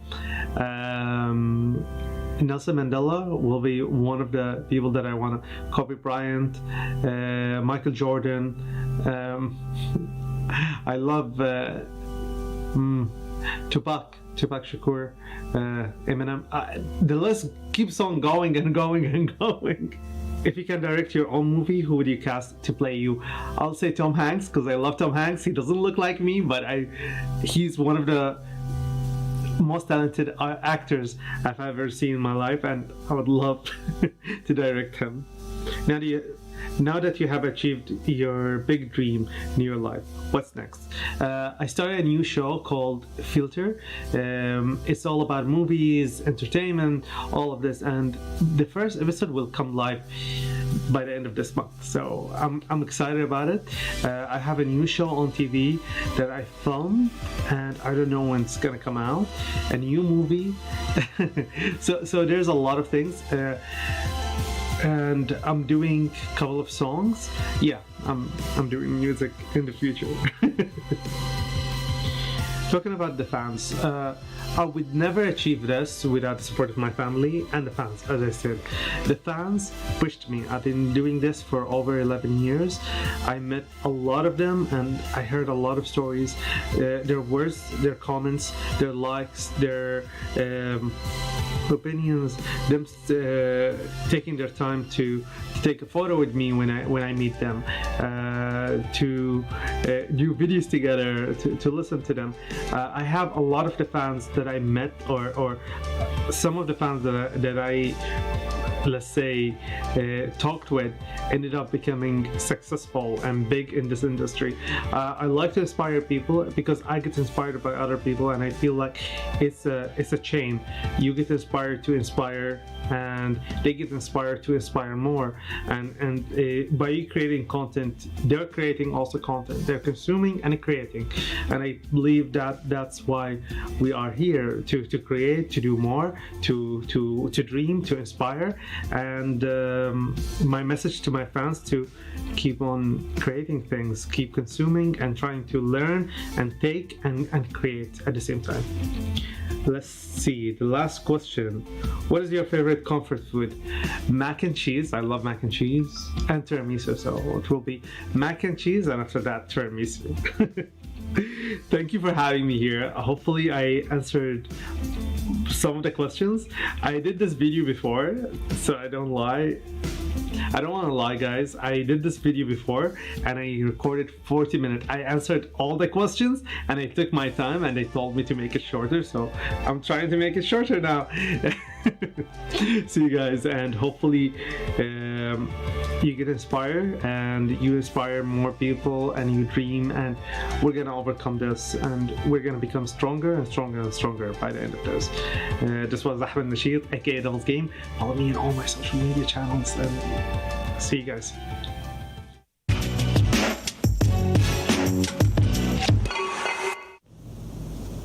This is OHM Live, and I'm Nina Ubi. I'm a makeup artist and an entrepreneur. So I have some questions that I'm meant to be answering for you guys, so let's get started with the first one. Everyone on the planet dreams. Every achievement, every success, every story starts off with a dream until it becomes reality. Think of the time when your career was still a dream. Think back to the long nights, the long hours, the hustle, and the grind your dream made you do, and tell us about that. Wow, okay.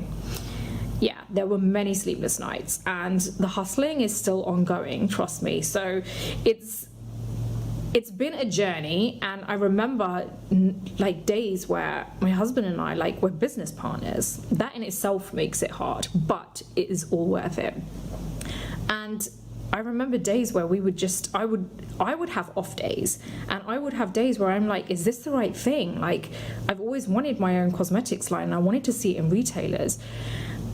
And you just have to have faith in yourself. Like, I remember days where I was like, I don't think we're going to make enough money. Like, how are we going to survive out here? This is a new country that we've just moved to. So crazy, I know. But, you know, everything is worth it. I remember the days that we questioned it. But at the same time, I now think to myself, you have to remember those days just to keep you kind of grounded, but at the same time, you need to remember the good days. It's very easy to remember the difficult days over the good times, you know, but there's still a dream. The dream is still ongoing. There's still so much that I want to do, which I think leads on to the next question from what I remember.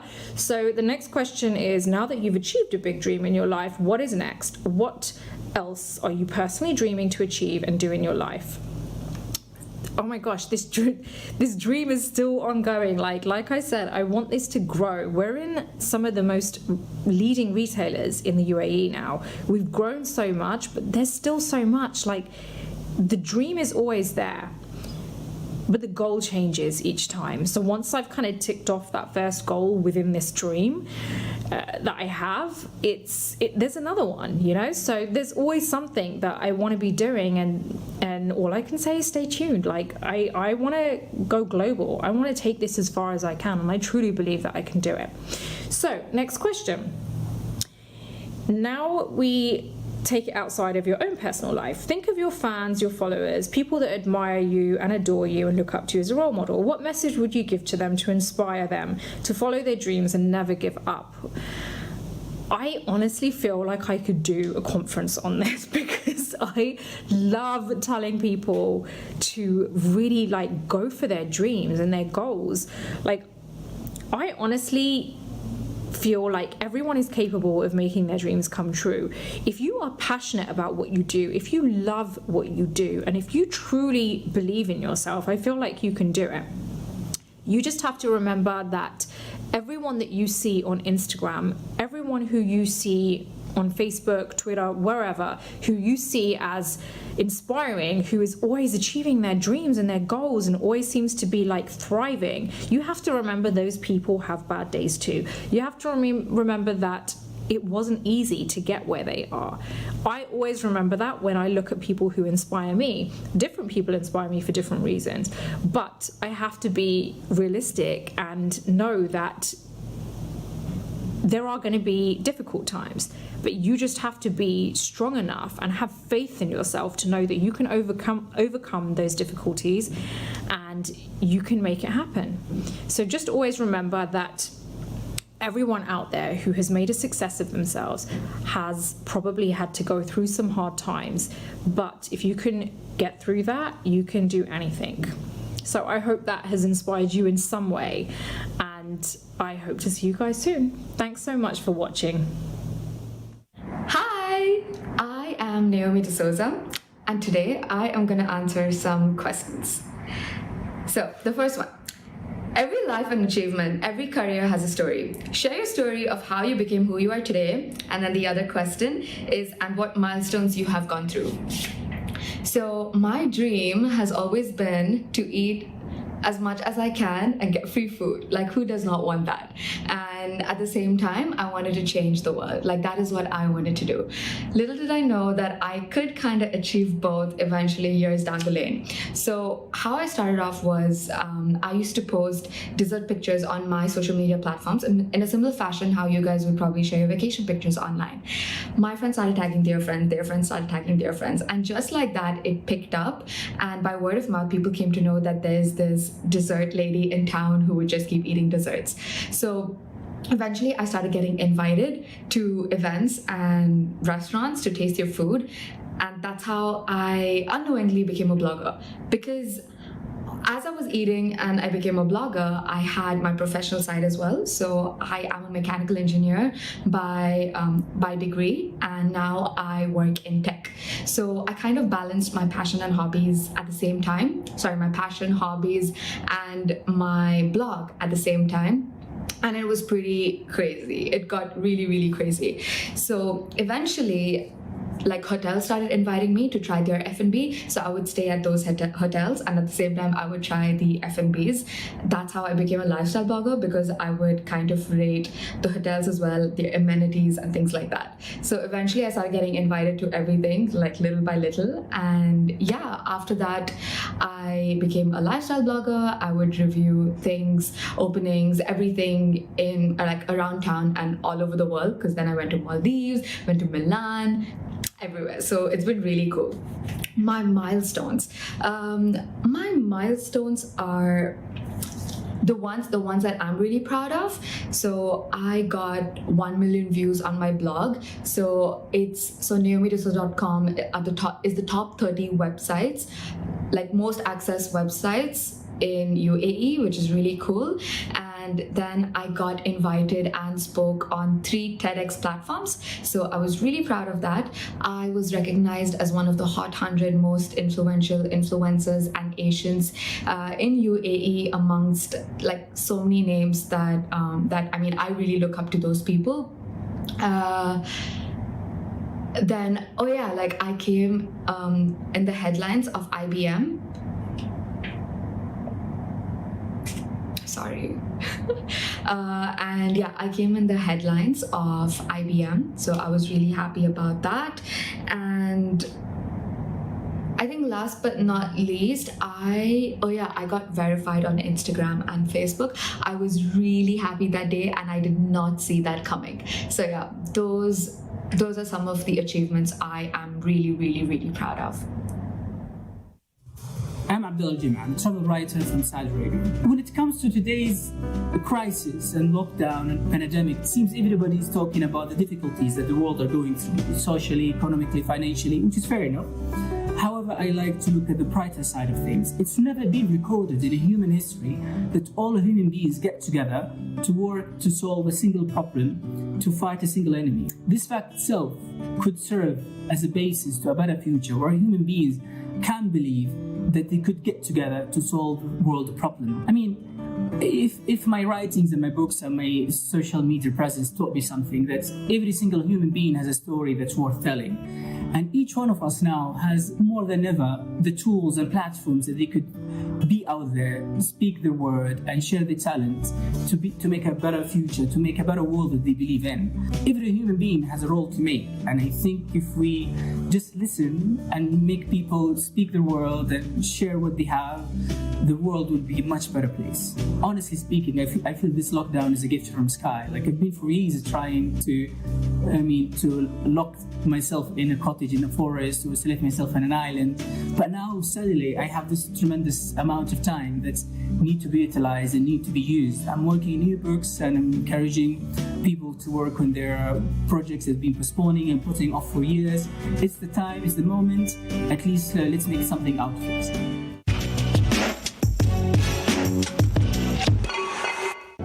Hello everyone, my name is Dana Ahmed and I'm a fashion blogger based in Abu Dhabi, the UAE. I started my Instagram page and blog almost 5 years ago, and here I am. Let's start the questions. Everyone on the planet dreams. Every achievement, every success, every story starts off with a dream until it becomes reality. Think of the time when your career was still a dream. Think back to the long nights, long hours, the hustle, the grind. My dream is to be one of the top fashion bloggers and stylists around the world. It has been my dream since I was a kid. I started my fashion blog and Instagram page around 5 years ago. I used to have a full-time job. I used to go to university full-time to achieve my bachelor degree. And at the same time, I used to drive all the way to Dubai to have a degree in the fashion industry. So to start a fashion blog and to start a name, especially in this country, you have to attend a lot of events, and Dubai was the hot spot. So I used to drive around like 3-4 times a week to Dubai, also to attend all these fashion events, to learn more about them and to get my name out. Now that you've achieved a dream in your life, what is next? What else are you personally dreaming to achieve and do in your life? I believe that the fashion industry is so big and large, and we could learn something new every day. My next step would be to work in one of the big fashion magazines around the world, like Vogue, Harper's Bazaar, or Elle magazine. Now we take it outside of your own personal life. Think of your fans, your followers, people that admire and adore you and look up to you as a role model. What message would you give to them to I believe if you have a dream, you have a vision, and you work hard for it, you will achieve it. Nothing is easy, but nothing is impossible. What message can you give your fans and all of humanity to get through this tough period? This is the hardest situation that our generation has faced. We should all stand together, united, help one another, help those in need, thank those on the front line, and together we will be able to overcome those hard times. Hello everyone, I'm very excited today to share all my dreams with you. So I have a couple of questions of the biggest event for OHM and live. So I'm going to share some of my dreams with you. So let's go to the first question. Is about my dreams. So the question goes, now we take it outside of your own personal life. Think of your fans, your followers, people that you admire and adore, you and look up to you. As a role model, what message would you give to them to inspire them to follow their dreams and never give up? Well, basically, if I'm going to share some advice to the people who is looking up to me, I would definitely say that don't give up. Mainly, maybe you would see my Instagram and see all the achievements that I have made, and you would think that this achievement I have made them easily, but actually it's not.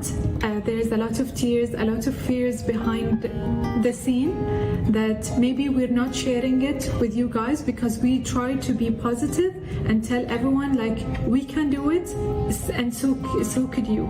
So definitely don't give up. If there's any challenges you face every day, make sure that every successful person, the difference between him and the other person is that we manage to put our emotional on the side and try to achieve things that we dream of, to be able to manage and get our dream come true. Let me go to the next questions. If you now still back, and especially in the current time, the world needs dreaming again to create a better future for all of us together on the planet. What is your message to the world, to all the humanity, inspire them to dream bigger and brighter for a better tomorrow? For me, I would take this time to meditate, to think, to put all the dreams that I want in a note. Actually, I have my own note. I write everything that I would like and that I want to achieve on every year. And then at the end of the year, I see if I achieve them or still I need to achieve them on the next year. dreams is like a parallel. Don't put a goals and then say, oh, I couldn't manage to lose weight, or I couldn't manage to reach somewhere in my career. Don't worry, if you didn't do it now, you can do it later. Take this time to go inward and see how you can be a better version of yourself. How can you grow with yourself? How can you achieve more things for yourself and for the others? And to make the world a better place, to make yourself a better place, is changing the world itself. So let's go for the next questions. The next question is my story. So what is obstacle you have faced in your life and career, and how have you overcome them? Basically, I've faced a lot of obstacles in my life. In my personal life, mainly my first breakup with my fiance, it has a huge impact personally and emotionally, but definitely it has let me grow to a better person that I would never imagine that I would reach to that place today where I am if it didn't happen. It made me a better person, better friend, and now I'm successful in my personal life because of this relationship. When I get over it and I am able to leave a relationship that not suits me and go to another one which is in a better state. In my career, all the obstacles that I've faced, like all other entrepreneurs, mainly is being surrounding with all the difficulties of the economical issues that we're facing, such as the COVID as well, when it comes how to manage all the things, how to put all your people together. This is a huge thing as well to manage and to overcome. So let's go to the next question. What are your biggest takeaways learning of the current situation that all humanity is in? Well, this situation teach me how to have time with myself, with my family, to take a break. I used to work all day around. I have 5 to 6 meetings per day, and I didn't have time to go inward and to see what is Noura need to know and need to do. So this situation teach me how to do it more and more, and not only that, to teach other people to slow down and to teach other people how I made it so far, so they can do it as well if they want to choose the same road that I did. Have you been working on anything new that you can share to us? Yes, I'm doing a lot of webinars. I'm doing online fashion shows. We do every week different training, try to develop other people how to develop their skills and use their time during the COVID. So definitely this is something I'm really excited about, and I'm working on my book. So at least I have a time to work on my experience and trying to share it on a book with all of you guys. I hope I can finish it within this year, inshallah. Because of the COVID, I did all this. So what is and has been the biggest inspiration in your life? The biggest inspiration in my life is the challenge that I'm facing every day. When I'm facing a challenge, I will give you an example. I had an injury in my shoulder, and this injury made me to do sports and promise myself to do a 45-minute workout every day. Because of that, I managed to be in a better health. If this challenge didn't come and hit me, I would not be able to be in a better health. So definitely, anything related to challenges, it's make me a better me. So, if you can be the director of your own movie, how would it cost to play you and why? Well, I think I would do it exactly the same. I love my life the way that it is, and I believe everyone should love their life the way that it is, and try to learn from the mistakes that they have done and all the obstacles. And then when you look back and see them, said, oh, this thing happened, so I can have this. And always I do that. When I go back, I said, okay, why did this happen to me, not to other person? Instead of saying that, I always say, okay, this happened to me, so I can have a better life or a better version of myself. So definitely I would not, even if I'm going to be the director, I think I would choose the same life I'm choosing it now. So you should be proud of yourself and dream big and dream as big as you can. Thank you so much. This is Noura Khalifa with you.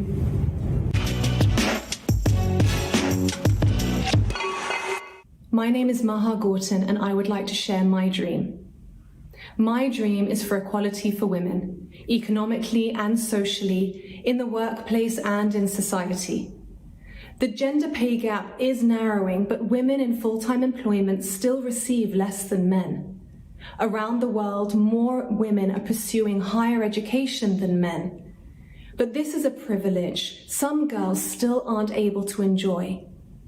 This is my dream for women globally, and more importantly, this is my dream for my daughter and many girls just like her who deserve to live in a world deserving of them. Hi, I'm Karen Wazen. This is Georgie, Kylie, Kiki. And we are here to tell you all about our dreams. Georgie, can you please tell me what your dream is? My dream is to be like a football player. You want to be a football player? Cristiano Ronaldo's football player. I want to be a new Cristiano Ronaldo's team football player. Okay, so you want to be a football player on Cristiano Ronaldo's team? Yep, a new one. A new one. And we're going to have this more team and Cristiano Ronaldo. Okay. Okay, Carly, what's your dream? My dream is to be a unicorn. You want to be a unicorn? With wings. With wings? Do you have another dream? I wish to have makeup and a makeup table and 2 makeup tables and a lot of makeup tables and a lot of makeups. Okay. My wish is like Carly, but also I have something more glad. I wish to be a makeup artist. Your dream is to be a makeup artist? Me too. You too. Okay. Okay, also I want to be, and I wish Nope. I want to be, and with makeup? Nope. I want to dance in people's parties. You want to dance in people's parties? And birthdays. I want to dance like this. Boom, boom, Can I tell you guys what my dream is? No, please, my dream. And also my dream is to be a greatest Elsa. You want to be the greatest Elsa? Okay. With rainbow powers and fire powers. Okay, cool. And ice powers. And YouTube or movie. Me too. Yeah. You too. Now it's my turn to tell you guys what my dream is. Me too. Your dream? No, I'm going to tell you. Your dream is to kiss daddy. Okay. Your wish is to be married and kiss daddy. No, I already am married to daddy. Can you hear my dream, please? Okay. My dream is to be able to raise my children and my family. Wait. I didn't say my dream. My dream is to be able to raise my family in a way where they will keep dreaming, where they will keep doing everything it takes to achieve their dreams, and hopefully to provide the opportunity for them always.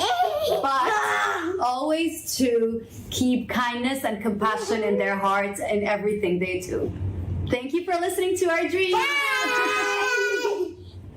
What's going on? My name is Shoot This Guy. I'm an artist. I'm a rapper. I am a organizer and leader in the climate and environmental justice space. I've been doing stuff with the Earth Guardians movement for now 14 years of my life, and continue to push art, music, culture in a way to inspire and connect my generation to build a more thriving and equitable future. And when I do this work, I don't do it alone. I do it with generations behind me who are standing with me, who are standing alongside me in this work. So that's part of, I think, what our responsibility and the opportunity that we have been placed here on Earth is to create something better than what was. And those that came before us went through a lot so that we could be here to share these stories, to share these dreams, to share these voices. Being raised in the tradition of our people, of the Mexica people, played a really important role in me understanding my identity as an indigenous person and how that connects me to something much greater than just an individualistic way of seeing ourselves. For us, the preservation of our land, of our water, of our climate, that is all part of our responsibility that we see that we have as indigenous people. Earth Guardians began in the 90s as an accredited high school. actually that my mom started. And the vision, the dream of the school was to build a platform for young people to share their voice. So a lot of my life's goal, I think, is going to be to continue to nurture that and to nurture that space so that young people can go forth and in their own right realize their own dreams, because it's not about, you know, one dream that we all fight for together that has to be the same. It's about this like web of dreams that collectively, I think, weave itself into the future. There's a saying that we often talk about in indigenous communities, and we say that we are our ancestors' wildest dreams. The dream that I'm carrying into the world right now is to preserve and create and to teach and share so that generations in the future will live and exist in a prosperous, healthy, thriving way. I look at the climate crisis that we are up against that will continue to affect our communities and our people every single year, every single decade. And my dream is that humanity finds the courage and the strength to stand up. The dream is that we fundamentally transform our relationship with one another and with the planet, and recognize that the prosperity of our future depends on our ability to work together to set aside these different imaginary separation that I think is one of the root causes of all the suffering in the world right now. This moment is showing humanity a lot and giving us an opportunity to pivot and transform. And so that we have a lot of groundwork to lay so that when we come out the other side of this pandemic, we are prepared for the massive amount of work we have to do to move from here forward. As a dream ambassador, speaking to the community of 1 billion of y'all beautiful people out there that are going to be sharing your dreams with us, like, that's one of the first steps, you know, is to be brave enough to share your dream, to share your story, to share your voice. And it's, again, it comes from this place of recognizing that we all have a part to play in building the future and shaping the future. And that dream is a first step. The message for our generation, the message for our people right now is to use this as an opportunity for us to organize, to mobilize, to share, to be a part of like walking us into that future that is so possible. And there's not one right, correct way to do that, one correct formula. But I think a lot is going to have to change if we want our descendants to thrive and to live in a healed world, you know. And so a lot of healing needs to happen, and I think a lot of y'all have the medicine to play that part, you know, in creating that. Grateful to be a part of the OHM Live broadcast alongside so many other incredible artists and dream ambassadors. I think because of the extraordinary times that we are experiencing as a collective community, there is such powerful need for us to share and collect our dreams, for that vision to be the foundation of what carries us forward from this moment on, to build a more just and equitable world that we know is possible. I'm gonna share a couple verses from an unreleased song, kind of reflects some of my thoughts on all this. Yeah. It says, press record and polished it. I feel buried by all my accomplishments. Gaining traction, life so fast. Switch lanes, gear shift on them. I had to drop a hit on them. Native like water. My existence is resistance. How I drip on them. Flip the script quick, pen grip for them. Yeah, we still run in. Yeah, we still run in. We know. Everyone got problems. Everybody got them. Everybody. Run, boy, run. Better make it far. Success measured by the distance that they mark. And fuck their expectations. Who the hell you think we are? I'm on my way home. Don't you know my people from the stars? I'm blessed. I'm napping all the rest. Nobody keeping up with me. Leave the haters impressed. I'm writing my mama checks. Waiting for all the homies and pulling them make it see. And we living life through these dreams like, yeah. So let me see your hands high. My ancestors' wildest dreams. We survived genocide. This goes out to all the young souls that never made it. And promise me I'll never pick your body off the pavement. This is for every person my voice ever brought tears to. This is for the voices I'm praying the world hear you. This is for my people in the streets. This is for my people who still be struggling to break free. Hands up don't mean that they won't shoot. Humanity's enslaved by this hatred, we won't admit the truth. So what it is to you? We're trying to move the youth. Losing hope is not an option. I'm trying to prove it to you. And these dreams that we chase, and the waves that we make, I'm trying to prove it to you. Yeah. Good evening, good morning, good night.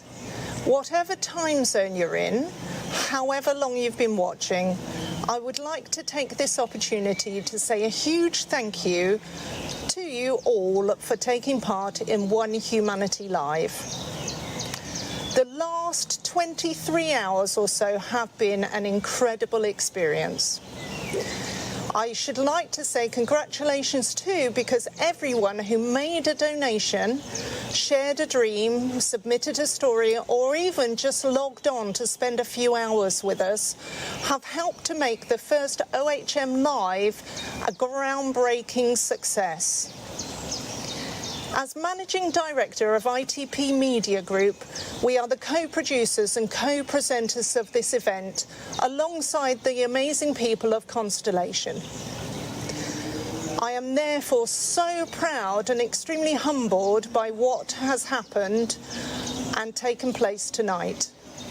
From every corner of the world, people have come together to celebrate something we could all use a little more of right now, and that is hope.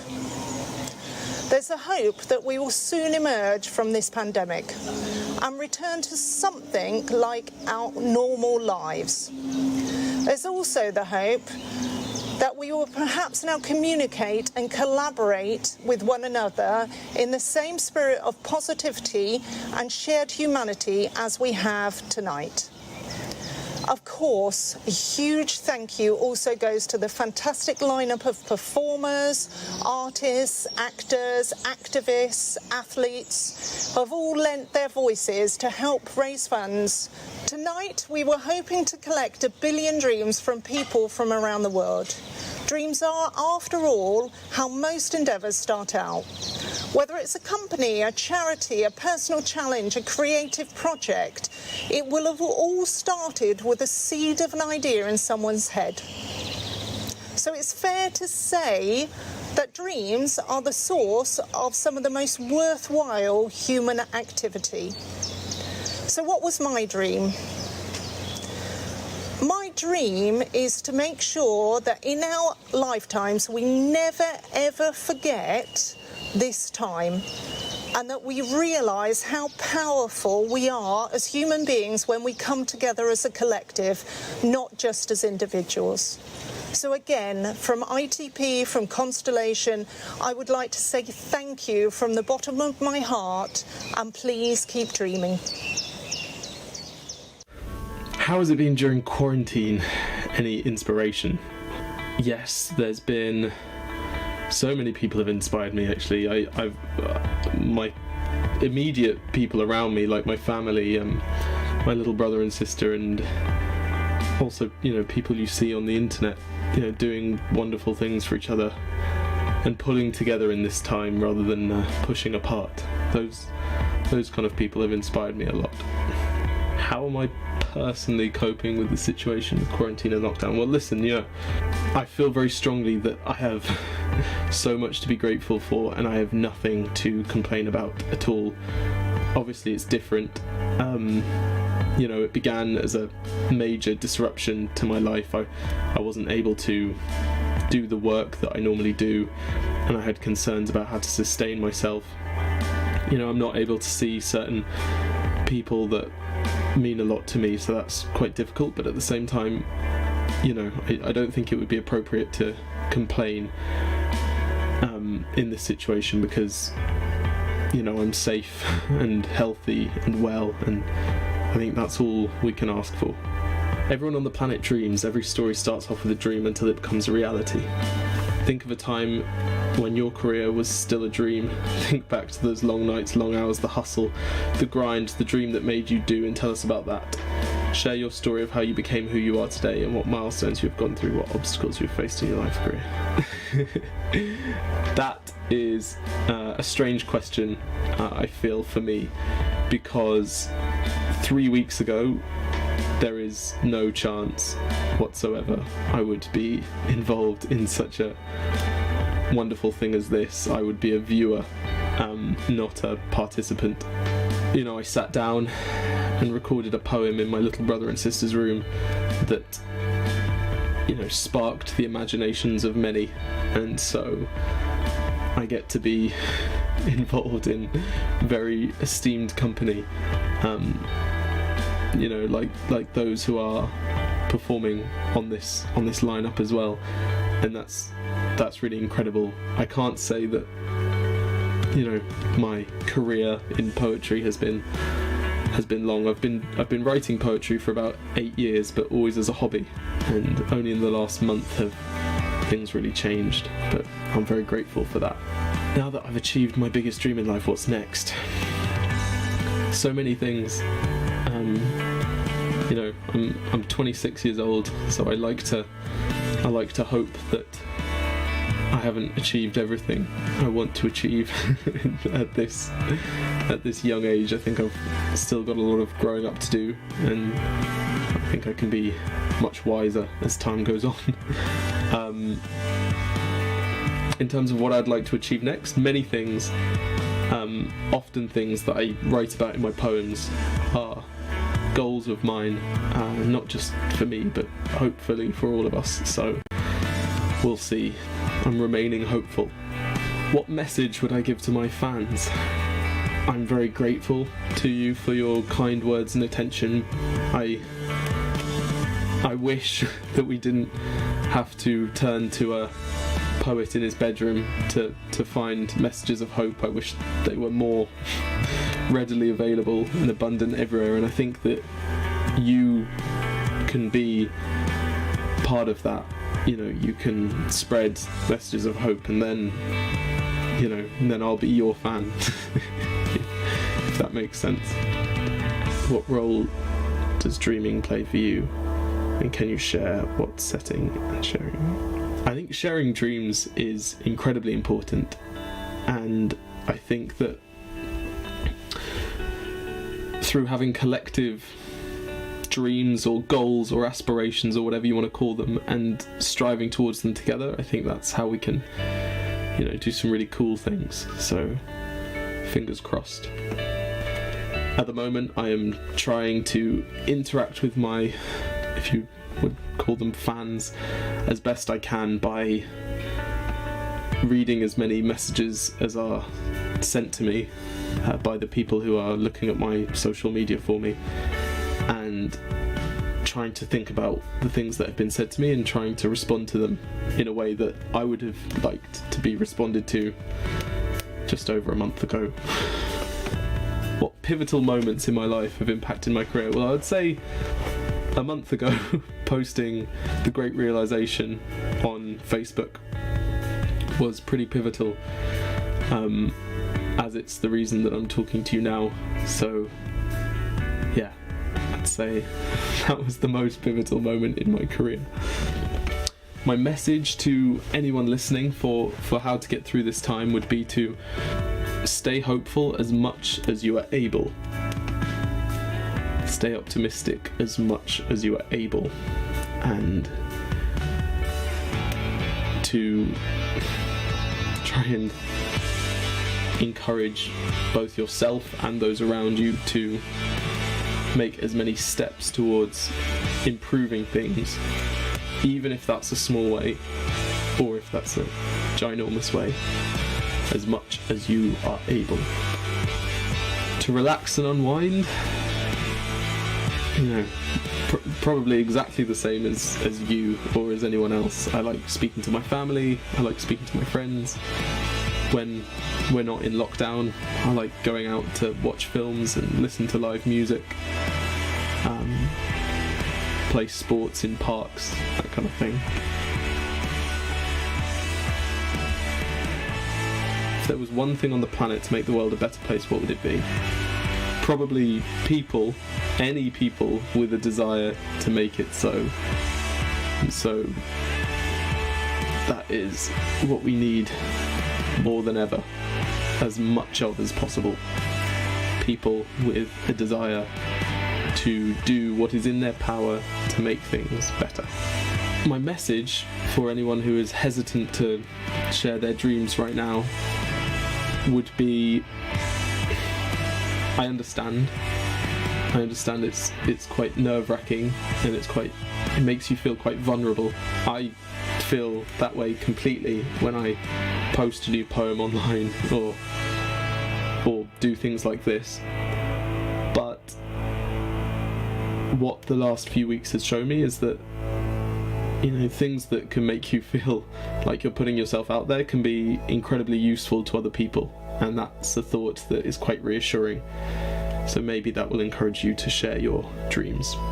In terms of giving shout outs, I don't, nothing specific comes to mind, but if it does, I'll be sure to let you know. But I've seen so many things that have inspired me and given me hope that the future can be bright. Thank you so much for having me. Thank you so much for listening to me, and take care wherever you are. And I hope we all make it through this strange time together and come out the other side in a better place. When the mind is without fear and the head held high, where knowledge is free, where the world has not been broken up into fragments by narrow domestic walls, where words come out from the depth of truth, where tireless striving stretches its arms towards perfection, where the clear stream of reason has not lost its way into the dreary desert sand of dead habit, where the mind is led forward by thee into ever-wandering thought and action. Into that heaven of freedom, my father, let my country awake. The reason I wanted to read that is just because I think it's one of the most hopeful, inspiring poems I've ever read. And, you know, it makes me feel like there are so many minds amongst us all that are trying to imagine how we could improve all of this for everyone. And as long as we've got people like that, then I think there's hope for the future, definitely. So Hi, I'm Rita Dahdah, and I'm super happy to be taking part in One Humanity Live, which is a charity event that's going to be broadcasted live by humanity, for the dreamers out there, so we can all dream of the future together. Today, I'm going to be answering some questions about myself. Now that you've achieved a big dream in your life, what is next? Really want to write a book about a lot of experiences I've been through, lessons I've learned, and stuff that I feel girls among my audience can definitely benefit from. Regarding my fans and followers, what message would you give them to inspire them to follow their dream and never give up? There's only one you out there, and you need to remember that if you don't achieve what your heart wants you to achieve, then no one else is going to do it. If you want something enough, you'll find a way, and if you don't, you'll find an excuse. Always believe in yourself, in your individuality, and in your dreams to pursue them. What is your message to the world, to all of humanity, inspiring them to dream bigger and brighter for a better tomorrow? There's always going to be a better tomorrow, but that depends on us. And if we all put our efforts together, we can do so much for this planet and so much for those who cannot do enough for themselves. From prehistoric times till now, human beings have, created some pretty incredible stuff. So there's nothing that can stop us now. What role does your family and your environment play in your road to success? And how have you been influenced by your upbringing? My son inspires me every day to be a better person, to do more for others, and to achieve as much as I can, because one day I know he's going to grow up and I want to show him all the cool stuff his mom did. The way my parents raised me was to always remain grounded. I know that no matter where I get to in life, I'm always gonna be super grateful, and I'm always gonna think of those around me and how I can help them, and I'm always gonna stay humble about it. What message can you give your fans and all of humanity to get through this tough period? Acceptance. Like every, I don't know how long, disastrous things happen on the planet, and we get stronger. What is and has been the biggest inspiration in your life? Definitely the strength of my mother. Every time I feel like life's gotten too difficult for me to handle, I remember that she's been through so much more. What is my favorite comfort food? I love burgers. What object can I not live without? My phone. How do you interact or engage with your fans, and how have they inspired you? The reason that I started blogging was to connect with girls who are going through the same issues, to kind of inspire and empower and motivate. What surprised me the most is how much they inspired me in return. I would get messages from like my followers, people who tell me like, you helped me with my bulimia, or you helped me with my, negative self-image. A lot of messages that I get that make me feel like, okay, I can never stop doing this because I'm reaching out to so many people. I hope you enjoyed my questions. Hey guys, how are you? This is Mohammed Kareem live from Los Angeles. Such a great honor, and I'm really excited to join this great initiative, the charity 24-hour. Hey guys, how are you? Such a great honor to be here with you and to join One Humanity Live. Hey guys, how are you? Hey guys, how are you? This is Mohammed Kareem live from Los Angeles.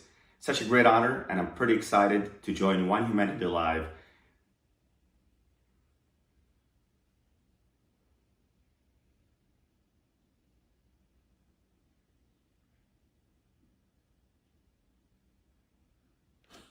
Hey guys, how are you?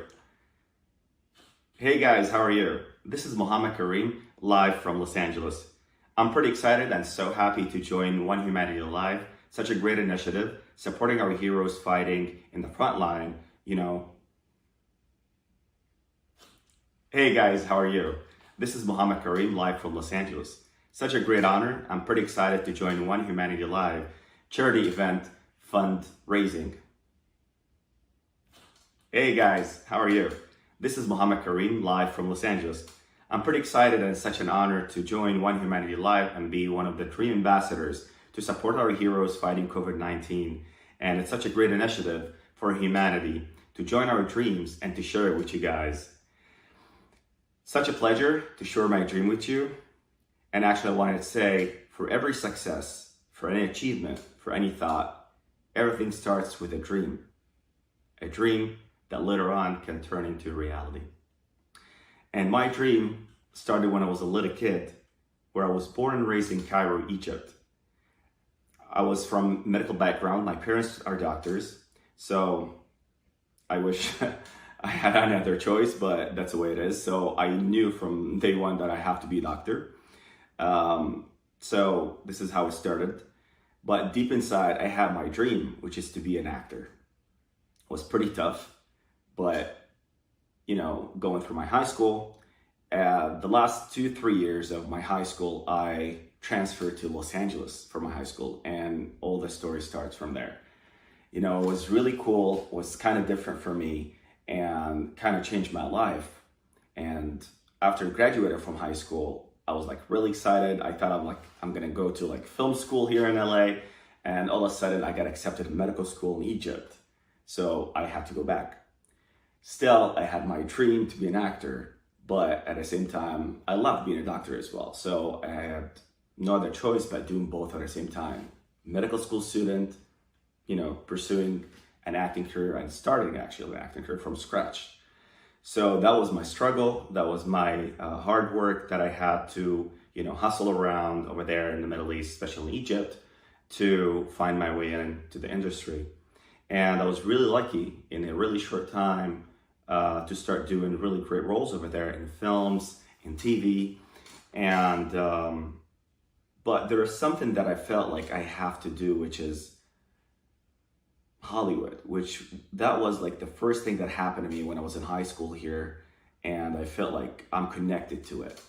So I was kind of going back and forth between Egypt and the US for a while until I graduated from medical school and I had to do, pursuing being a doctor. And that was for me that I still want to be, do my dream and be an actor in Hollywood.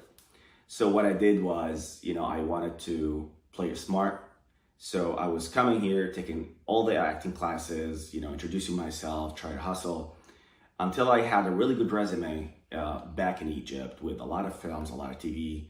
And also I hosted one of the big shows over there, which is The Voice Arabia. And then at a certain point, I was like, okay, now it's the right time maybe to do my transition in Hollywood and give it a try. Back then, everybody was doubting me. It was you're not gonna make it. You know how many thousands of people going? A lot of people couldn't make it. And I was like, you know what? I don't care about all that. I have to take my chances and I have to go for it and you just have to believe in what you believe and you chase your dream. And that's exactly what I did, which I'm so happy that I took that decision and I didn't listen to anyone. I just kept going and following my dream. And then when I did my transition here in Hollywood about 5 years ago, and it was a really tough decision because I had to give up all my success, all my fan base over there in the Middle East, and just focus on something from scratch. I have to start from all over again. And when I came over here, it was like a totally ball game, different one. And there's like auditions and acting coaches and, acting classes and things are, kind of different system than what we have over there. So I was willing to start from scratch and given up everything that I did and all the hard work that I did back there in Egypt. But I said it's worth it because this is my dream to be a successful actor in Hollywood. And my dream was to be a young Omar Sharif, perhaps, to be one of the lead actors here in Hollywood, which was really, really tough. And still actually, but sometimes God give you sort of like chance and you feel like there's still hope. Out of 2,000 maybe auditions that I went through all these years, finally I landed a lead role in an action thrill film opposite Benjamin Bratt, Nicolas Cage, a film called As Court to Settle, which was released last year. And I'm pretty excited and I was so happy to finally at least do my first step in my dream to Hollywood. And that kind of like gave me all the hope in life and everything that I was like, the sweat and tears and blood that like the hard work that you worked for, all the sacrifices that you did, finally feel like, God is rewarding you and you're going the right way. And whoever was telling you you're not gonna make it anything like that, didn't happen. I did what I wanted to do, at least as a start. What else I want to do? I want to do for sure is to do more movies, more series, be more successful actor here in Hollywood, to keep going. And my advice for all the fans out there, for all the millions of people that are watching us here right now, is to be persistent, to go after your dream, to chase it, never give up. Don't worry about anybody telling you what. Don't let anybody stop you from what you want to dream, and what you want to be. And I guess hard work pays off, and this is what I always say, just dream and dream big. This starts with a thought, but always dream big. And thank God, I'm blessed. And the best thing ever happened to me is to have great fans and to have you guys, and a pleasure to share my dream with you guys. Also wanted to say, we have to, for a better life and for humanity, to care more about ourselves. With what happened here right now, with the situation that we're going through with COVID-19 and coronavirus, we learned a lot. We learned that we are all in the same situation. We're all in one ship. So we have to unite. We have to share our dreams. We have to always dream. We have to help each other. Stop the war, support each other, help each other, believe in ourselves, and life will be great. And always stay away from negativity. Always be positive and optimist, because there's a lot of good stuff in life, and it's worth it to give it a try and to live it. And you only live once, so you better have fun, enjoy the ride and the success. Thank you so much. Such a pleasure to be here with you. I love you guys and hope everything will be great and we pass through this situation all together. Thank you so much. Love you all. Mohammed Kareem. هلو حبايبي، أهلا وسهلا فيكم. أنا ليلى عقيل وأنا عمر بركان من قناة مزاج. أول شيء أبغى أتشكر ITP Live على الفرصة الحلوة اللي قدمت لنا هي اليوم. كمان لا تنسوا روحوا اشتركوا بقناة مزاج على يوتيوب. اليوم رح يكون معنا 4 أشخاص من صناع المحتوى اللي مشوا وراء أحلامهم وما تخلوا عنها. خلي رحب بكم محمد وخالد عسيري ومها جعفر وهيفاء بسيسو. هلا قلت اسماءكم صح ولا لا؟ يس خليني أفصل الناس اللي دوبها انضمت لينا. OHM هو بث لمدة 24 ساعة، يضم عدد كبير من الفنانين وصانعين المحتوى زي دوليبا، راغب علامة، OJ سندرولو، كتير غيرهم. كلنا متجمعين تحت فكرة واحدة اللي هي Dream with us. بهذه الطريقة المسلية والإيجابية رح نساعد ونتبرع لأكبر عدد ممكن من الناس اللي تضرروا بسبب الأوضاع الحالية. إذا حابين إنكم تتبرعوا لا تقصروا، إذا قادرين خلونا كلنا نكون يد واحدة. صح. وخلينا نرجع نبدي الانترفيو ولا لا؟ أوكي، اليوم حنسوي أشياء مرة لذيذة. عارفين كلنا من نحن وصغار عندنا أحلام مرة كتير، وكل ما نكبر تتغير أحلامنا. وبما إنه الفكرة اليوم تتكلم عن الأحلام الكبيرة والصغيرة، أبغى أعرف إيش الأذى اللي صار معاكم في حياتكم وخلاكم تصيروا أقوى. نبدأ مع هيوفا. ليلى so cute. Thank you so much. أول شيء أهلا وسهلا فيكم كلكم، كل الناس عم بيحضرونا وكل الشباب والصبايا الحلوين اللي معنا، ليلى، مها، محمد، خالد، عمر، everybody. إيش السؤال نسيته؟ إيش كان الحلم؟ أول شيء هل الموضوع يتعب ولا لا؟ يعني أنا برأيي بكون بضحك على الناس إذا بقولهم إنه لا ما بتعب. الموضوع كتير بتعب. قبل المقابلة كتير حطيت كونسيلر أخبي السواد تحت عيوني عشان بالبداية كان لازم تركيز ووقت أكتر، وكل ما يكبر الواحد بوصول لحلمه كل ما أحلامه شوي بتتغير. أبغى أعرف منك يا خالد إيش الأذى أو إيش الموقف المفروض عمر اضطر إنه يمشي علشان ولده، بس أسلم عليكم مرة كتير ويعتذر منكم. المشكلة أول ما قلتي موقف قعدت أفكر، أقول موقف كيف أبو لي أحس شيء أبكي، أقول كفاية موقف.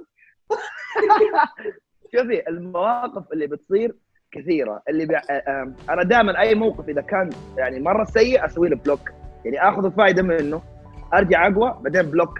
أي شيء بيصير في حياتي إذا كان هو سلبي أنا باخذ منه طاقة إيجابية تخليني أكمل الحياة، وأسوي له بلوك أحطه كده في عالم النسيان. برافو. أنا مثلا أول ما بدأت في عالم السوشيال ميديا على يوتيوب، أول فيديو نزل لي تعرضت لكمية تنمر مرة كبيرة، وهذا الشيء خلاني لفترة أفكر إني أوقف.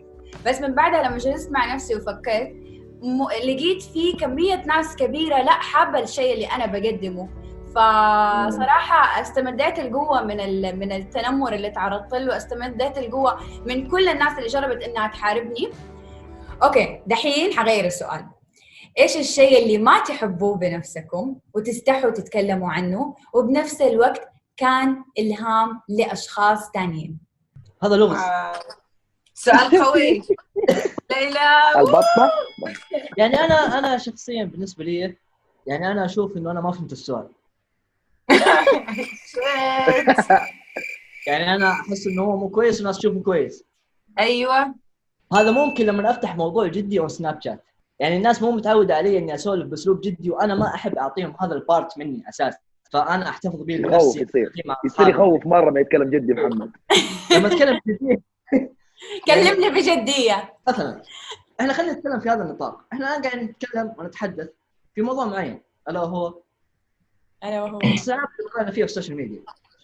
هذا شيء الناس تستهون فيه وتحسب إنه هو شيء كذا بس أنا تقول تصور في الأمة. هو لا، هو شيء صعب ويحتاج وقت، يحتاج جهد، يمكن نعلق.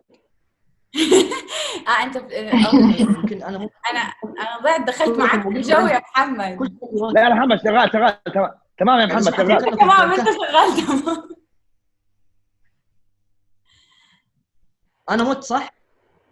طيب هذا السؤال مرة حبته. قد إيش تحسوا إنه أتغير حلمكم من لما كنتوا صغار ألين ما دحين كبرنا؟ وأكيد يعني كل أحد تتغير أحلامه، فقد إيش تحسوا الأحلام تغيرت بعمر صغير للعمر اللي نحن دحين عليه؟ ما طلع صوتك أنت اليوم. يس نغة مها أنا اليوم شخصيتي مختلفة يا هادية، بحاول أخدعكم. شوفي أنا اللي حصل معي حاجة حلوة يعني شديد، لأنه أنا من وأنا صغيرة كان حلمي أنه أكون إنسان يعني عنده أثر في المجتمع بتاعه. يعني أعمل حاجة تفيد الناس اللي حواليني أو البلدي أنا، أو وسبيشلي إنه أنا بحب السودان شديد، وبحب إنه أنا يعني احلى تحيه للسودان يا جماعه. انا غرام اهل السودان. ثانك يو يا جماعه، شكرا. يعني اوصل صوته للعالم، او اكون انسان يعني له فايده هناك. كبرت ودخلت الجامعه، ودخلت اصلا طب اسنان، يعني شيء ما له اي علاقه باللي انا بعمله، بس سبحان الله كيف انه الواحد بيكون فعلا انه في طريق هو حسب انت حلمك، انه انت يعني بحس انه الامور بتتسهل لحد ما تقدر توصل للحاجه اللي انت فعلا نفسك فيها من زمان. يعني فكره السوشيال ميديا فضلت مزروعه في دماغك، مع انه ما درستي شيء اصلا له داعي في الاعلام. حتى انت وصغيره وبتكبري هو حلم واحد ومشيتي فيه. هاي فاي. ثانك يو. اوكي سو من انا وصغيره دائما البطه المختلفه، كنت احكي الدجاجه المختلفه، يعني دائما بحب هيك اتفرج اشوف ايش اشي ممكن يكون فيه تظبيط، وبحب اروح وانا اضبطه. طبعا انا اللي دائما باكل المشاكل او بنطرد من المدرسه او هيك. حلمي انه يكون عندي اشي ايجابي بالشي اللي انا بعمله، وكنت عارفه انه اكثر شيء بحب استخدمه هو صوتي. فمثلا نكون قاعدين بحصه كيمياء اكتب شعر هيك عادي يكون بضحك، يعني مش شرط انه رهيب، المهم اوقف الصف كله عشان احكيه. بعدين بالجامعه بلشت اقدم ايفنتس، بعدين اشتغلت بالتلفزيون، كنت بدي اقدم بالتلفزيون، بعدين تركت التلفزيون رحت يوتيوب. فالشيء المشترك هو استخدام الصوت، بس بتغير كل ما اكبر، واحنا كبشر كمان بنتغير. يعني الاشياء اللي كنا نحكي عنها او نحلم فيها زمان، انا هلا تغيرت، مو زي هيفا اللي من 5 سنين اللي حكيت اشياء معينه هلا انا ما غيرت رأيي فيها. صح ما؟ يس صح بالضبط. عارفة تعملي فويس اوفر؟ ارجعهم. بعمل فويس اوفر. يس. طب اعطينا دبلجه، اعطينا دبلجه صغيره. اوكي. Whoa, let me take a deep breath. Everybody take a deep breath. تنفسوا. So, hello guys. It's Eid time right now. كل عام وانتم بخير. احنا قاعدين هلا في الزوم عم نعمل مقابلة كلنا مع بعض. محمد عسيري، خالد عسيري، مها AJ والليلى. سمعونا صوت بعض.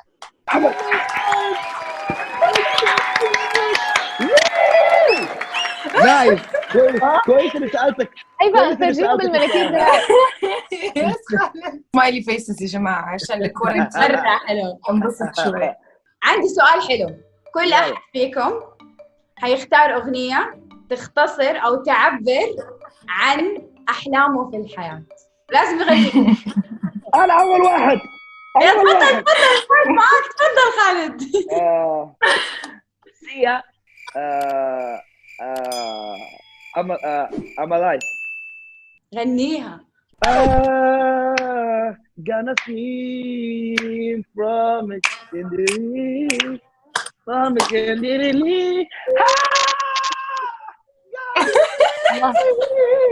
الله في الحمام أحلى. لما أغنيها في الحمام والله أحلى. برافو. ما هذا بسرعة ما أول أغنية على بالك. يلا. قلبك بحر مالح، قلبي فيكي سايح،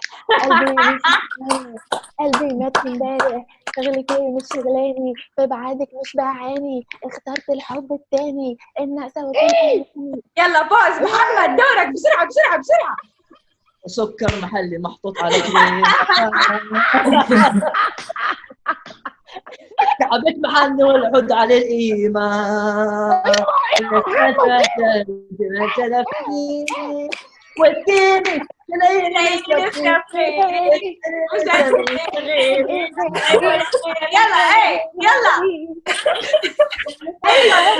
هيفا. صوتي مش حلو بس يعني نجعل مع بعض. Back and fly. I believe I can touch the sky. Think about it. لا نسيت الكلام. I believe I can soar. يلا انت ليلى انت يلا ليلى بليز جو. يلا انت جو. أنا طاحون أنا بعلمي ادى مساحات مزوافي وجدي كان عند الحي أمحو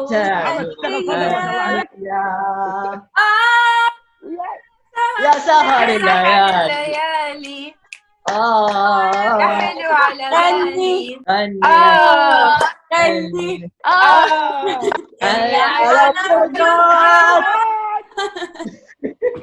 برافو يا طابة كلكم صراحة مواهب مدفونة. أبغى كل أحد يعطي مسج لكل شخص دحين قاعد بيتفرج علينا تلهمه إنه من جد يمشي وراء أحلامه وما يتخلى عنها. صديقي حبيبي، أول شيء أحبك، ثاني شيء دائما حاول أنك تفكر إنه أنت ترى عندك تأثير. أنت لوحدك عندك تأثير. لو أنتوا 10 أشخاص أنت سويت شيء مختلف، أنت هذا الشيء المختلف حياتك تأثير. فلا تستوعب تأثيرك لحالك، لما أنت تتغير محيطك يتغير. لو كان عندك حلم خليه في بالك دايما وعيش حياتك، بس تكون واثق إنه أنت في يوم من الأيام هتقدر تحققه. أبغاك تركز معايا وأنت تطالع فيا كذا. أسأل سؤال وطالع عندك هنا كلهم ما شاء الله مجموعة ناس انفلونسر كبار. في أحد فيكم من يوم ما بدأ كان كل شيء؟ أبغى اللي بدأ من الصفر يرفع يده. أبغى أشوف دقيقة، أشوف الجهة الثانية. everyone كل واحد في البداية كان عنده 0 point. الفكرة إنه أنا أتكلم باسمي وأعرف إنه غيري من المجموعة اللي هنا وباقي المشاهير كثير منهم واجهوا نفس الشيء. الزيرو كان ممكن بالعكس، يعني ماينس 100. زي أي واحد من المجموعة اللي هنا قدر يوصل لحلمه. أنا أقول لك أنا أقدر أحلف وأوعدك، أنا أقول والله لو أنك حاولت قد ما تقدر بدون ما تستسلم one day you will reach your dream. يو خالد حيخليني أعيط. الشيء اللي بدي أحكيه هو مش بس شو حلمك، شو نيتك. وكل ما كانت النية والهدف أكبر من بس نفسنا ونفيد نفسنا، كل ما المرحلة كانت أسهل وكانت مباركة أكتر. الراعي الرسمي تبعنا بيكون ربنا، وبيصير معجزات، معجزة ورا الثانية بتصير بالطريق تبعك أو تبعك. وأبداً ما تزعلي إذا الناس ما فهموا على حلمك، لأنه أنت حلمك أو حلمك في مخك أنت، وأنت اللي شايف شو بدك. فعادي ما كتير تشارك حلمك مع ناس يشككوك بنفسك، شاركوا بس مع الأشخاص اللي ممكن يضيفوا لك أو ينصحوك أو يشتغلوا معك. وتوكل على الله. ما في أحد حلمه سخيف، ما في أحد حلمه مو غالي، ما في أحد ما عنده أهداف يبغى يحققها. الإصرار، وكونوا أكيدين إنه أنتوا الشخص الوحيد اللي ممكن تنزلوا من نفسكم أو تعلوا من نفسكم. لا تتخلوا عن الإصرار واجتهدوا، مو تقعدوا وتستنوا تجيكم الفرصة. يمكن تجي الفرصة وانتوا تكونوا نايمين. اشتغلوا، اجتهدوا، ولازم الإصرار يكون موجود. وأنا مرة أحبكم. أحلموا دوما أن أكون الأفضل بين الجميع، لذا أدفع رسالتي من تحية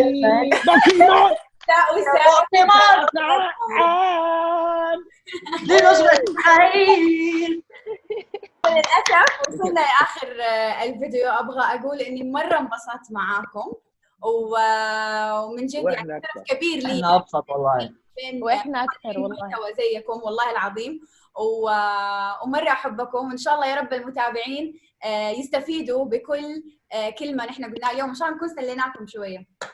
آخر شيء أبغى أقول لكم لا تنسوا تعملوا اشتراك لقناة مزاج على يوتيوب، وكمان لا تنسوا تروحوا تشتركوا بقنوات كل صانعين المحتوى اللي معانا اليوم، وكمان لا تنسوا تعملوا لهم فولو على انستغرام.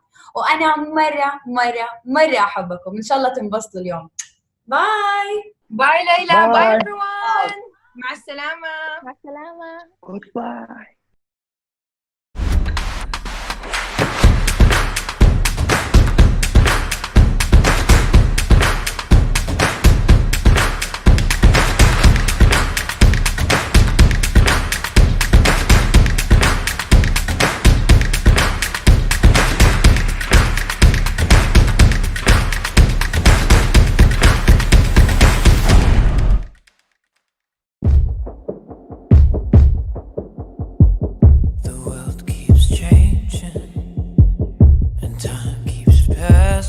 us by.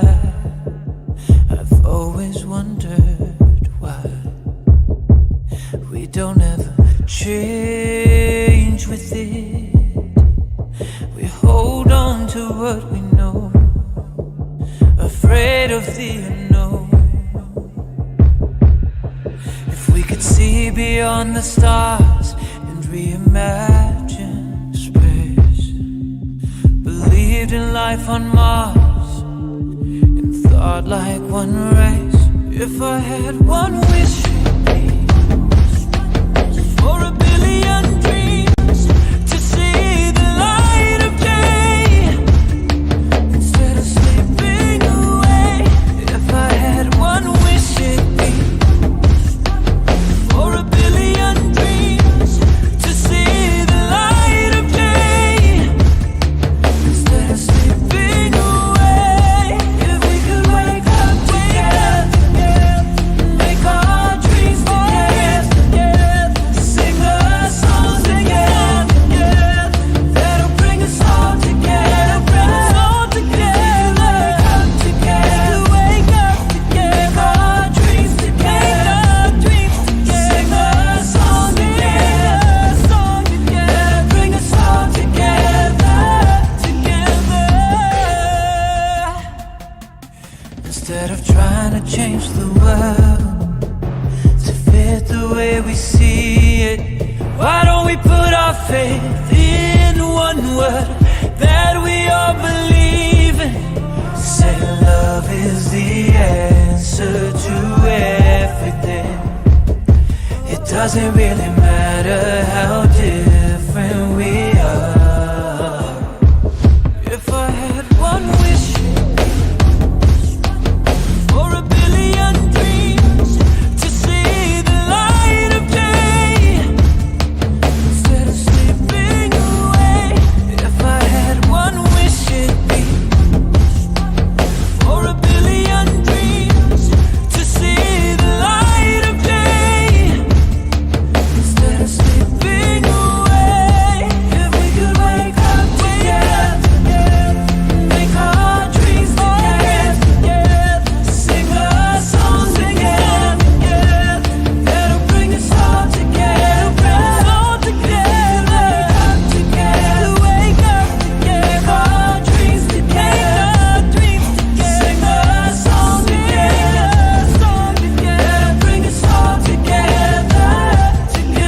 Wake up together, make our dreams together, sing a song together, that'll bring us all together.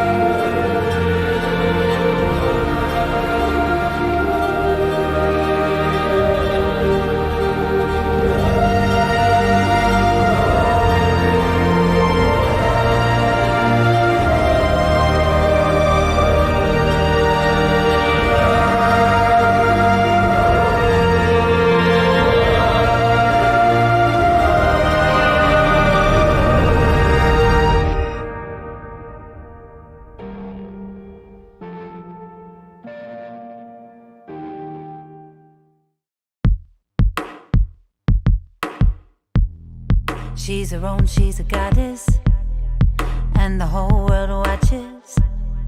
Open eyes and she knows how to see.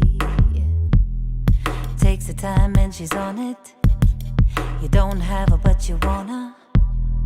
Has a mind and she knows what's real. She ebbs and flows, knows exactly where to go, can make it through it all. She's her own, never silent, lays it all out, breaks the quiet. Held down, now she grows tall. She'll never lose what she's been through. Goddess is you.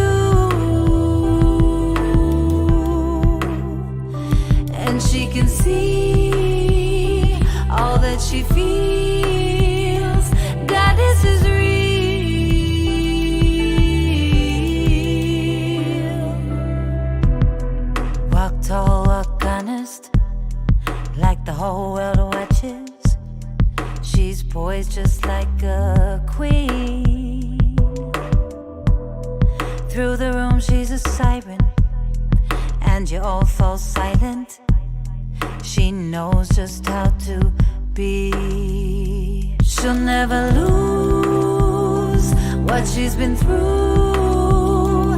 Goddess is you, and she can see all that she feels. Goddess is real.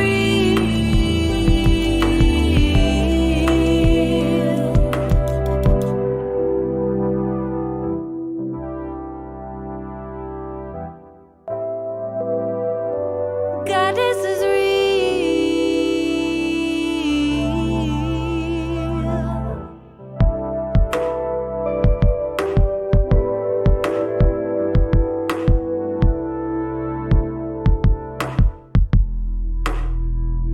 Bap, like the whole world watches. Bap,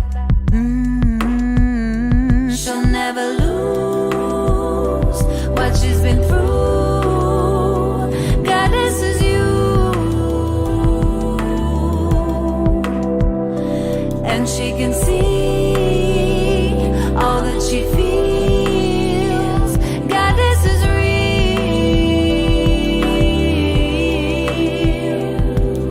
You got it, got it, got it. You got it, got it, got it. You got it, got it, got it. You got it, got it, got it. Oh, you got it, got it, got it. You got it, got it, got it. You got it, got it, got it. You got it, got it, got it. You got it, got it, got it. You got it, got it, got it. You got it, got it, got it. You got it, got it, got it.